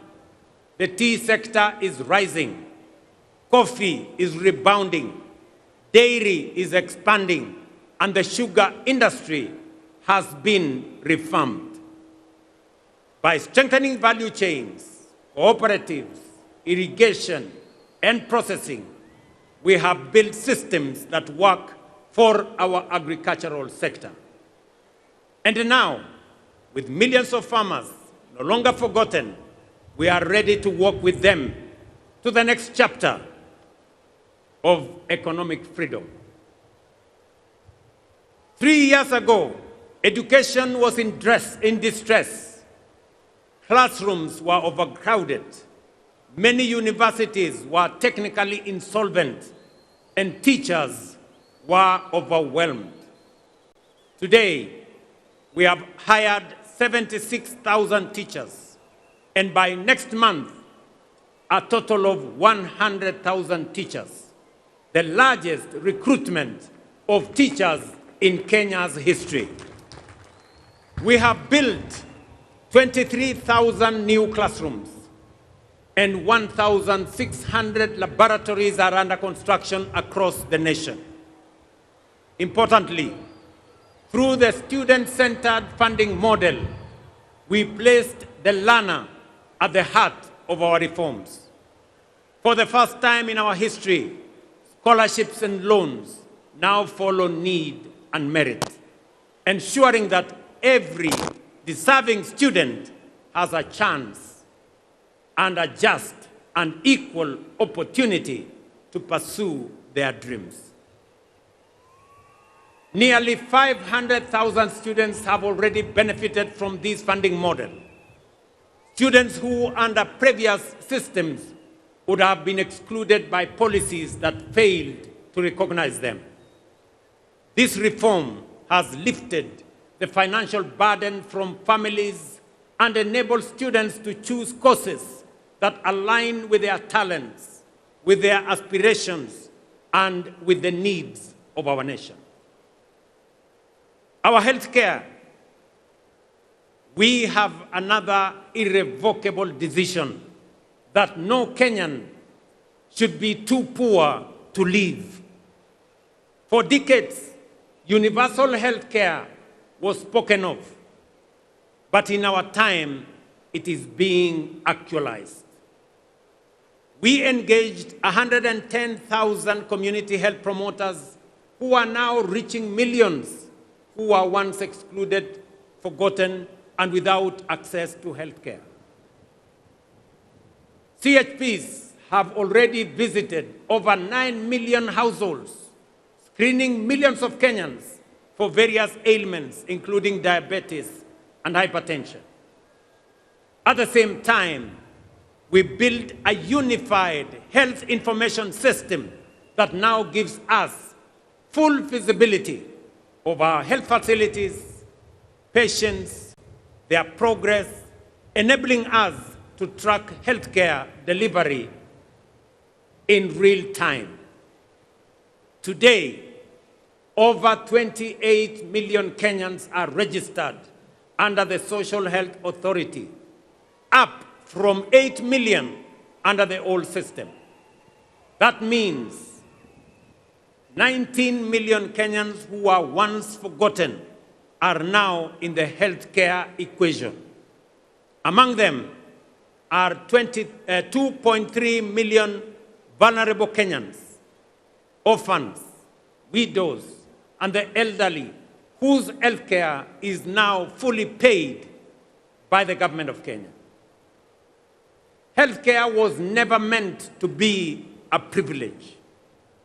It is a constitutional right. And with the realization of this right, we are ready to work with all Kenyans into the next chapter of economic freedom. For the millions of Kenyans without employment, we moved beyond diagnosing the job crisis to deliberately creating opportunities through the bottom-up economic transformation agenda. For decades, housing, while being a constitutional right, was promised but never delivered. Housing is not just about shelter. It is collateral. It is graded worthiness. It is stability. And it is the first step out of poverty. In just 3 years, through our housing program, over 240,000 affordable homes, hostels for 180,000 students, 30,000 institutional housing for our military, police, and prison officers, and over 400 new markets for our traders are under construction across all our 47 counties. This, ladies and gentlemen, is the largest public infrastructure transformation ever undertaken, not just in Kenya, but also in our region. So far, standing at an investment of 650 billion. Through this program, more than 480,000 Kenyans have secured jobs and enterprise opportunities across 300 active sites, from artisans to technicians to engineers and architects, shaping a new skyline in Kenya. We have ring-fenced billions of shillings for the Juakali sector, fully integrating their long-neglected engine of craftsmanship into the national construction value chain. Today, Juakali artisans supply doors, windows, fittings, furniture, and fabricated material to projects in our affordable housing program across Kenya. In the digital and creative economy, we have trained 2 million Kenyans in digital skills, and nearly 300,000 are already earning income. Through the Kazi Maju program, nearly 500,000 Kenyans have secured well-paying job opportunities abroad in the last 3 years. We have also launched the Kenya shillings 20 billion Nyota program to support 820,000 young people with training, with mentorship, certification, and business capital. The first phase is complete, with 12,500 beneficiaries already receiving their first business support, and the national program is now being rolled out across the country. Together, these actions reflect one clear national purpose: to open doors of opportunity for our youth, equip them to succeed, and empower Kenya's greatest strength, our young people, to lead us towards prosperity and economic sovereignty. As more students live in decent accommodation, as more traders conduct their business in dignified settings, and as more public servants get access to housing, we are fulfilling our constitutional mandate. And with that foundation secured, we are ready to walk with all our people into the next chapter of economic freedom. Ladies and gentlemen, through the bottom-up economic transformation plan, we have consolidated the gains of political independence and the democratic freedoms won. Through deliberate social engineering, we have built systems that ensure no Kenyan is left behind. And having ensured that we are carrying everybody along, we now have both the opportunity and the firm foundation to charge forward into the next chapter of our national journey, Kenya's economic freedom.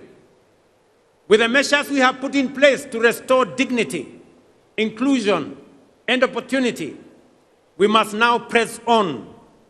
It is time to step up from the bottom up, charging forward full steam to economic freedom and take Kenya to a first world economy. Before we accelerated this ambitious agenda, we took the difficult but necessary steps to stabilize our economy and restore fiscal discipline.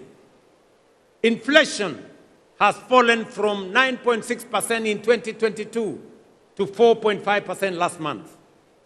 The shilling has stabilized at about 129 shillings to the dollar for nearly 2 years. Our foreign exchange reserves now exceed $12 billion, the highest in independent Kenya. Our successful Eurobond redemption reaffirmed to the world that Kenya honors its obligations. Our economy has grown and is now the 6th largest economy in Africa. At the same time, we have made bold national decisions to save more of our income. Through the new NSSF contributions, the fund that had mobilized Kenya shillings 312 billion from independence to 2023 has now grown to 670 billion in just 2 years. We established the Financial Inclusion Fund as a strategic intervention to correct deep market failure, one that had denied millions of Kenyans access to affordable credit, one that had blacklisted in CRBs, disregarded by banks. They had been left trapped in frustration and despair. Today, Hustler Fund has become one of the most transformative instruments of empowerment in our nation's history, disbursing over 80 billion and expanding the margins of financial inclusion at an unprecedented scale. Over 9 million Kenyans are now repeat customers, and more than 7 million who were previously CRB blacklisted have successfully repaired their credit histories. It has restored dignity to millions. It has brought them back into the equation. They are no longer left behind. Ladies and gentlemen, these reforms have stabilized our economy, restored investor confidence, and enhanced Kenya's creditworthiness. As we set out on this path of economic independence, let us remember that we are not the first to stand at such a crossroads. Nations like South Korea, Singapore, Hong Kong, and Malaysia once stood where we stand today, with limited resources, modest means, but armed with immense courage, determination, and ambition. Prosperity was not handed to them. They reached out for it. They rejected the ordinary. They refused to be prisoners of their circumstances. They believed in themselves and invested in their people. They were patriotic to their nation's cause and demanded excellence of themselves. Today, they stand as first world economies, not by accident, but by deliberate design, by intentional choice, and by purposeful conviction. Ladies and gentlemen, Kenya can, must, and will do the same and more. Let me repeat. Kenya can, must, and will do the same and more. 3 weeks ago, during the State of the Nation address, I laid before Kenyans this administration's bold and ambitious Kenya shillings 5 trillion roadmap to transform our nation into a first world economy and to secure our full economic freedom. That roadmap is anchored on 3 unshakable national priorities. First, history teaches us that no nation ever prospered on poor roads, inefficient ports, and congested airports. Modern transport and logistics drive productivity, reduce the cost of doing business, and creates trade, business, and innovation and investment hubs. Our 10-year roadmap on road, rail, ports, and airports, and oil pipeline infrastructure includes the expansion of strategic highways connecting our major cities, industrial zones, markets, border points, and agricultural belts to move people, goods, and services faster, safer, and more affordably. We have mapped out 2,500 kilometers of highway for dualing and 28,000 kilometers of road across the Republic for tarmacking. With this, we are stitching our country together, linking towns to cities, farms to factories, and Kenya to the wider region. Last week, fellow citizens, we moved from promise to action when we officially launched the construction of the Nairobi-Nakuru-Mau Summit Road and the Nairobi-Maimayu-Naivasha Road, an investment of over 180 billion in a modern 223-kilometer multi-lane dual carriageway delivered through a public-private partnership model. In February 2026, just in 3 months from now, we will begin extending the standard gauge railway from Naivasha to Kisumu and Malaba. And later in the year, extend the oil pipeline from Eldoret to Uganda, opening a new transport corridor with our neighbors and with the continent. At the same time, we will modernize Jomo Kenyatta International Airport and several other airports to enhance connectivity and ease the movement of people, goods, and services. The port of Mombasa and Lamu are also on course for modernization and commercialization, undertaken through innovative private-public partnerships that include long-term concessioneering. Charging forward, our infrastructure expansion will provide the foundational support for a strong and resilient economy that will drive transformative development for all of us. Number two, fellow citizens, we must decisively shift our economy from dependence on imports to becoming a net exporter of agricultural products, manufactured goods, and value-added commodities. Kenya today spends nearly 500 billion shillings every year importing agricultural products. While we have reduced imports of maize, sugar, edible oil, rice, our progress is still constrained by the limitations of rain-fed agriculture. We can no longer leave the country's food security to the uncertainties of rainfall, especially in the context of climate change.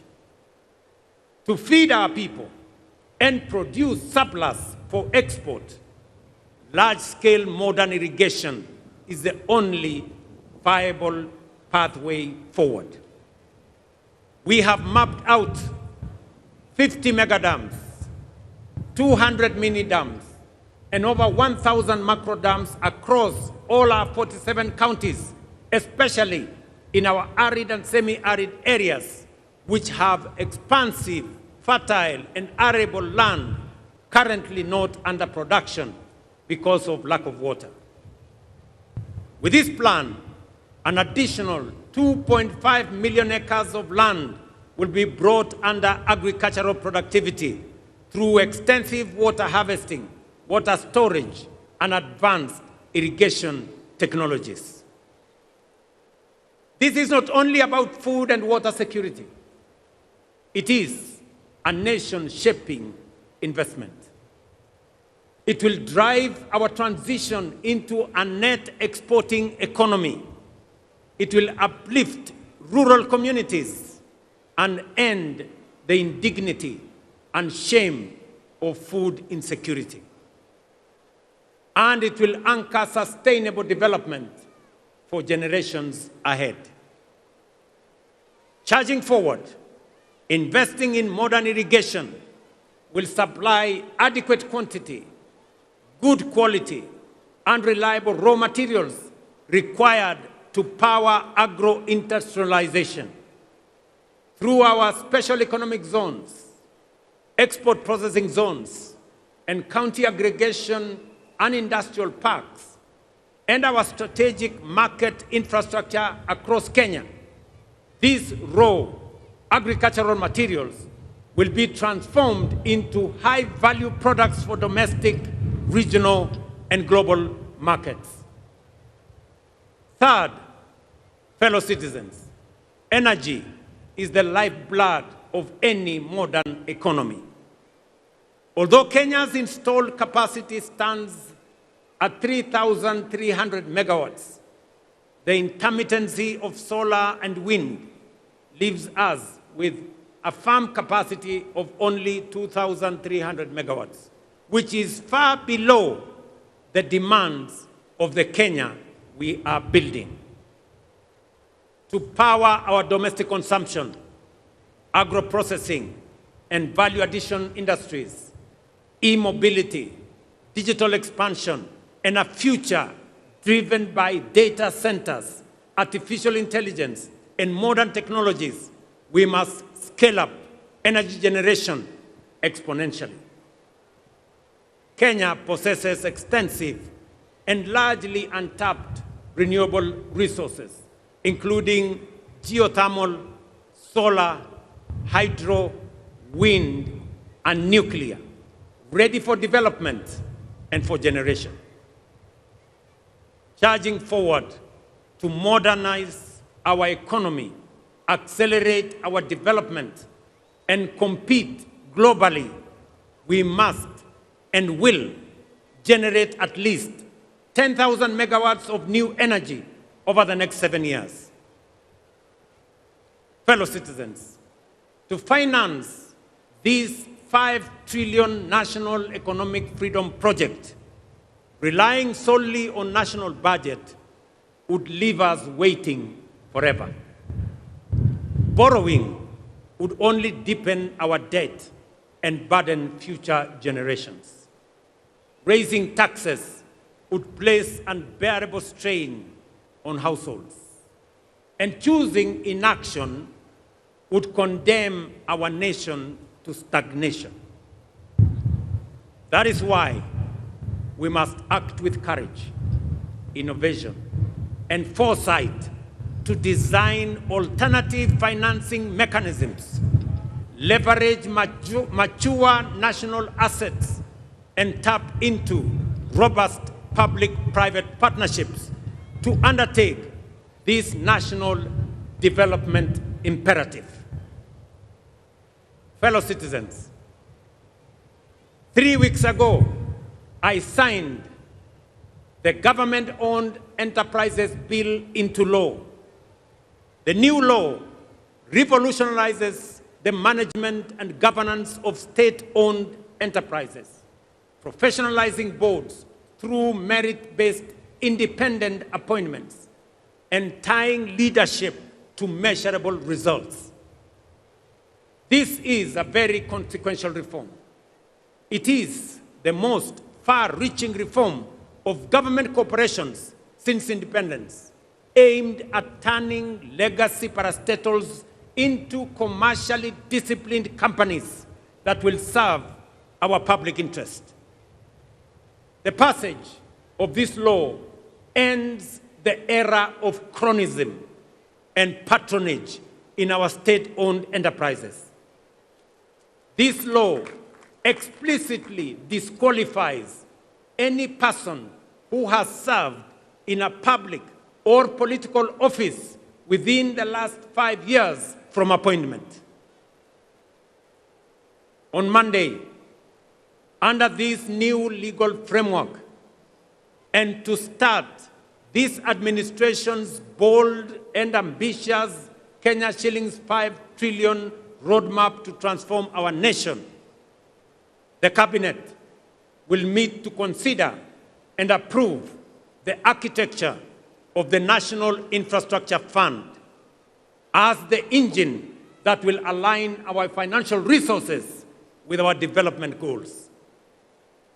Through innovative mobilization of domestic resources, strategic monetization of mature national assets, democratization of ownership through capital markets, and innovative deployment of national savings, we will unlock large-scale private sector capital to fund our national priorities while reducing reliance on borrowing and taxation. For decades, Kenya privatized major assets including Kenya Airways, KenGen, Kenya Re, and Safaricom. Yet the proceeds were absorbed into the budget, paying salaries and debts, leaving no enduring national assets behind. Through the National Infrastructure Fund, all privatization proceeds will be ring-fenced and invested strictly into public infrastructure development that generate and preserve more value. This principle is already being actualized. Proceeds from the current privatization processes will be channeled directly into the fund, setting a new national standard where national assets create lasting public value. Our goal is simple. For every shilling in the National Infrastructure Fund, we will attract 10 more shillings from long-term investors, including pension funds, sovereign partners, private equity funds, and development finance institutions, allowing us to develop without the constraints that come with debt and taxation. The National Infrastructure Fund will not just be a financing instrument, it will be a generational strategy to mobilize capital, accelerate delivery, preserve value, and secure Kenya's long-term competitiveness. To secure future generations, again on Monday, the Cabinet will consider and approve the Sovereign Wealth Fund policy, anchored on 3 pillars, including savings for future generations, stabilization against global shocks, and strategic national investments. Natural resource royalties, dividends from public investments, and a percentage of privatization proceeds will capitalize this fund. This fund will impose on us the obligation of intergenerational equity, bringing to life Article 201C of the Constitution, which demands that the burdens and benefits of the use of resources and public borrowing shall be shared equitably between the present and future without shortchanging future generations. With these 2 instruments, the National Infrastructure Fund and the Sovereign Wealth Fund, we shall begin the journey to the transformation that will lead us from the bottom up, charging forward full steam to economic freedom and taking Kenya to a first world economy. And I have said it is beginning next Monday. But fellow citizens, even the strongest financial systems, boldest infrastructure plans, and most ambitious economic strategies will fail if we do not secure the foundation of our national character. The realization of our economic freedom project will rest on 3 critical enablers: strategic human capital development, robust peace, stability, and security architecture, and unwavering integrity and fidelity to the national interest. To bolster human capital development, we have made bold investments in education, skills development, science, and innovation.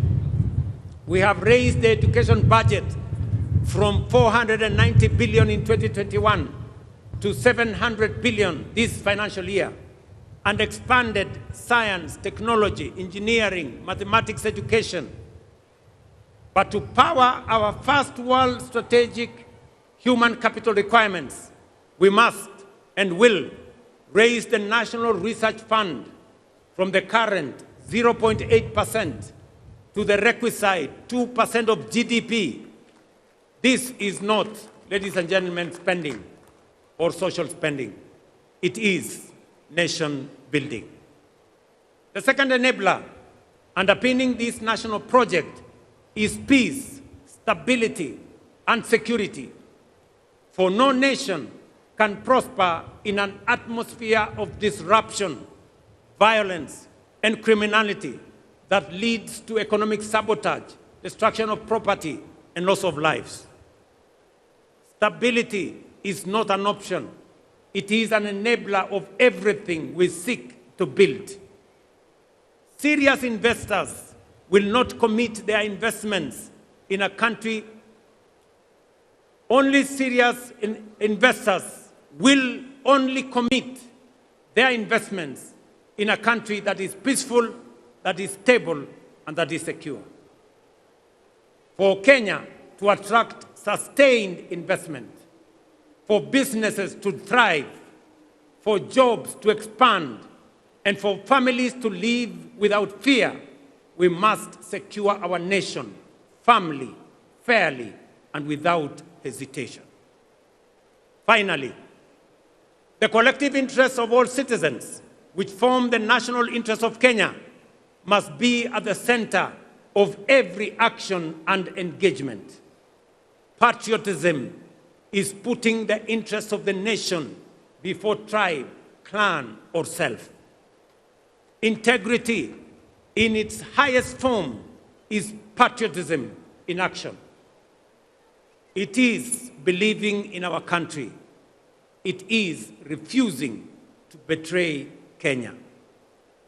And yet, let us speak honestly, our nation faces a serious integrity deficit.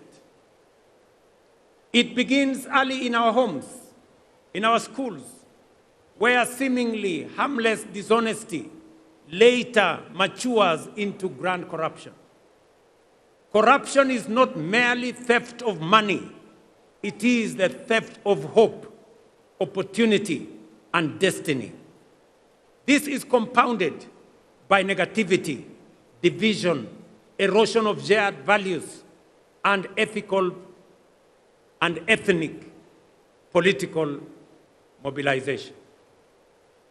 Hate and division, corruption and tribalism tear at the very social fabric of our republic. Ladies and gentlemen, our economic freedom project demands more than infrastructure and capital. It demands a renewal of our national conscience. We must build a strong value system. We must defend our national unity. We must raise our children in honesty, responsibility, and love for country. These three enablers, strategic human capital, peace, stability, and security, and national interest and integrity, are not optional ideals. They are the living foundation upon which our economic independence must stand. Without them, our ambition would remain promises. With them, our national priorities become achievable. Our investments become productive. And our vision of a prosperous, sovereign Kenya becomes not only possible, but inevitable. Fellow citizens, our founding fathers defeated colonial domination. The generation after broke the chains of dictatorship. The onus is on our generation, and particularly this administration, to achieve economic freedom. A freedom where effort is rewarded, where opportunity is shared, where dignity is guaranteed, where every citizen matters, and where no Kenyan is left behind. Let it be said of our generation that when Kenya stood at the edge of possibility, we chose courage over comfort, action over excuse, unity over division, and excellence over mediocrity. With resolute belief, today and every Jamhuri hereafter, we should find us true stewards of the freedom entrusted to us, that we shall honor our forefathers not only by remembering their sacrifice, but by fulfilling our duty and the assignment of our generation to secure for Kenya the full promise of economic freedom. It is time to step up from the bottom up, charging forward full steam to economic freedom and taking Kenya to a first world economy.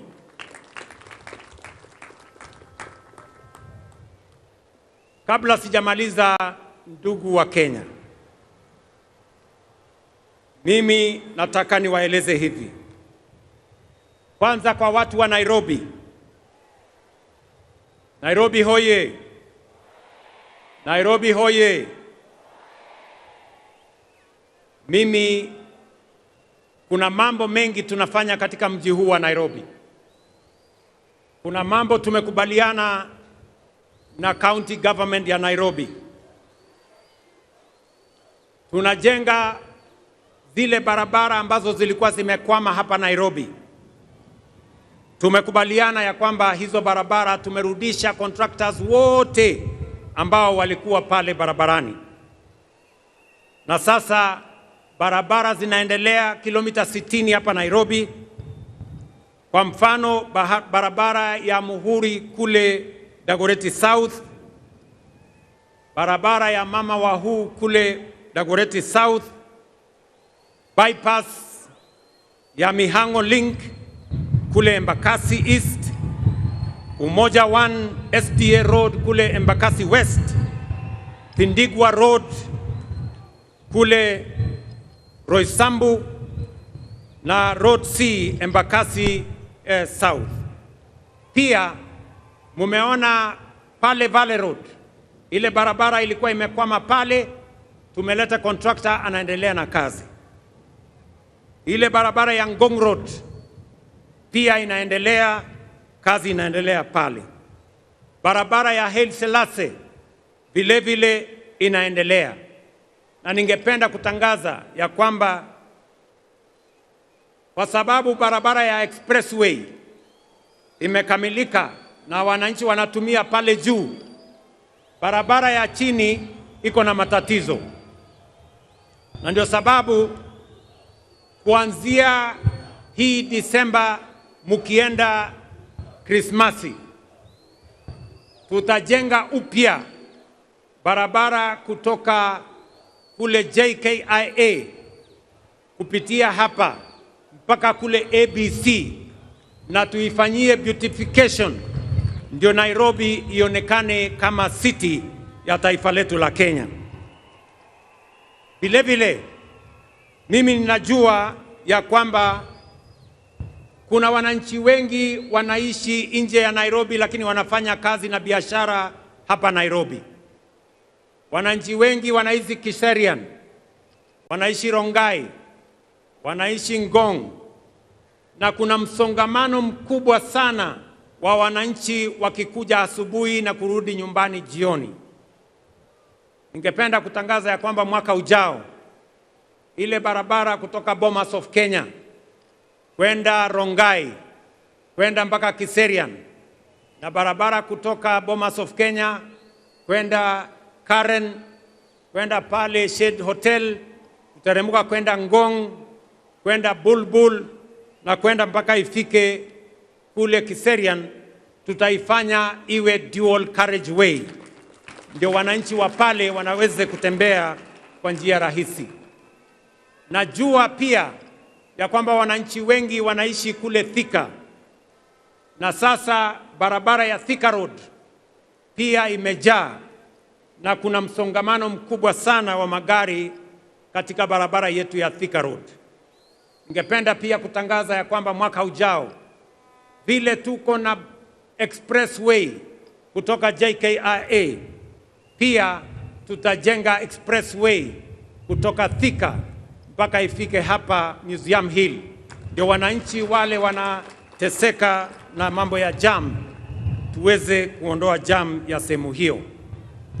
Pia ningependa kusema hii uwanja ya Nyayo Stadium, nyinyi mnajua yale maneno tulifanya kule Kasarani.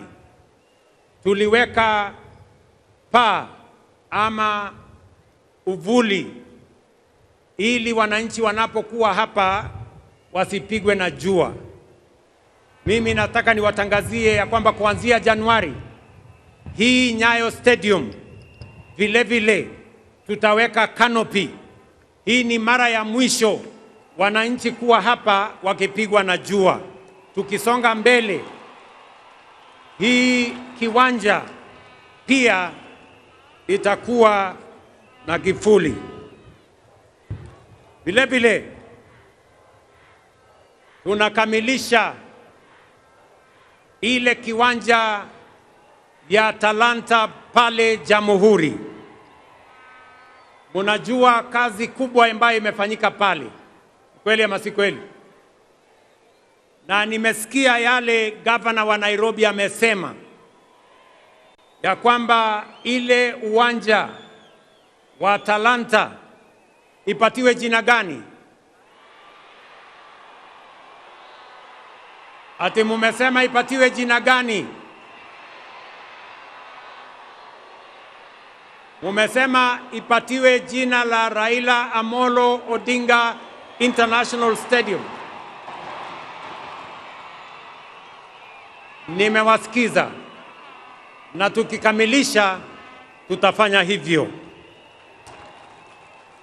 Mimi nataka niwashukuru wasanii ambao wametuimbia hapa. Asanteni sana kwa kazi yenu. Kolabo ya Iani, Femi One na Trio Mio wametuambia tunaweza. Tunaweza hatuwezi? Tunaweza hatuwezi? Tunaweza sio? Guardian Angel pia ametueleza kwamba wananchi wote na viongozi wote tuungane pamoja tujenge taifa letu la Kenya. Inawezekana haiwezekani?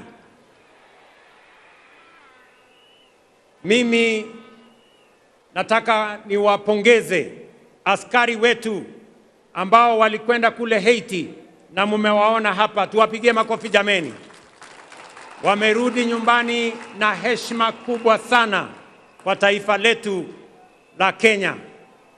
And I want to thank them profoundly for their courage, professionalism, and selfless service to our nation and to the world, and for flying our flag high with honor and dignity.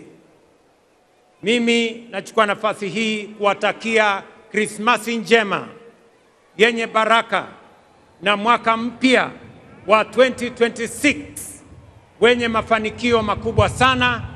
Asanteni na watakia heri. Mungu awabariki. Thank you very much and God bless you. Asanteni kwa heshima. Naomba sote tusimame kwa wimbo wa taifa.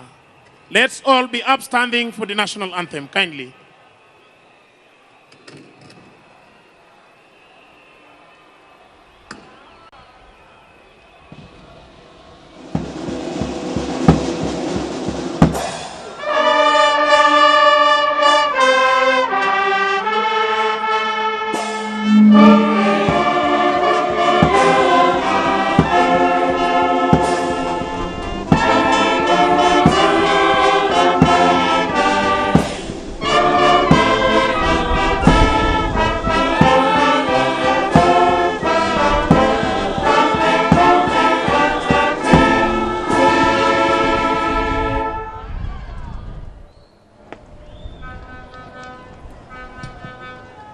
Basi nimpishe mwenzangu aweze kutupa itifaki ya kufumukana mahali hapa.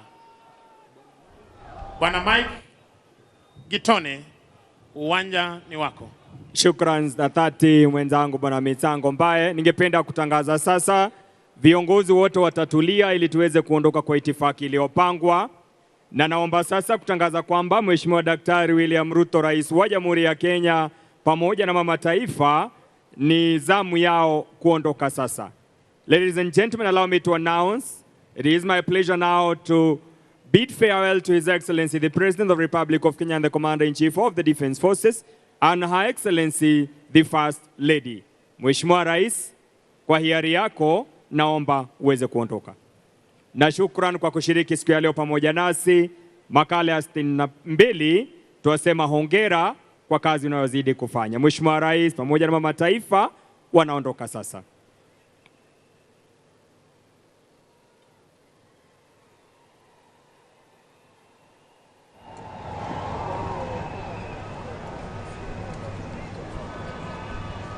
Yamekuwa ni makala ya 62, sherehe ya Jamhuri, kauli mbiu utalii, wanyamapori na biashara.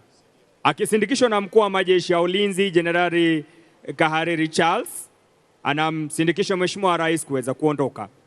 Shukran sana CDF SA kwa kazi nzuri na gwaride la leo.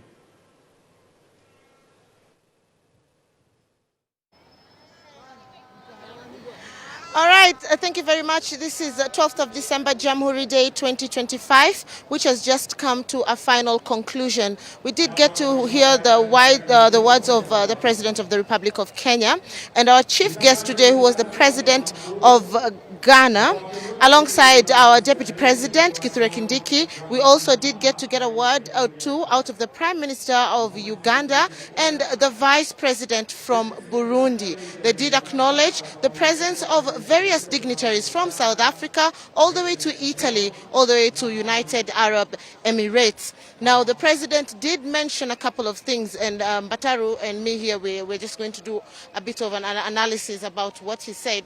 Bataru, his speech to me was a bit quite familiar, because most of the things that were relayed today were things that we heard when he spoke about the state of the nation. And one of the things that he talked about today was the privatization program, where he says that for us to continue and build our country better, we must privatize some of our institutions. And even during the State of the Nation address, he did mention this, stating that any funds that are going to be collected from the privatization will be used towards building our country. He also spoke about health, education. Most of this also relayed in the State of the Nation address. I think what was a bit different here today is that he mentioned the expansion of the SGR, where he says that there are plans to expand the SGR to go all the way to Kisumu. He also talked about the recent JKIA expansion deal. This comes after a failed earlier deal, that was the Adani deal. And currently there is a new deal in place to expand and fully utilize the Jomo Kenyatta International Airport. I think he also mentioned expanding some of the roads here in Nairobi, including Thika Road. But a lot of what was said today is has more or less been relayed by the President before. And Bataru, perhaps I could hand it over to you. And what did you pick from there? Thank you very much.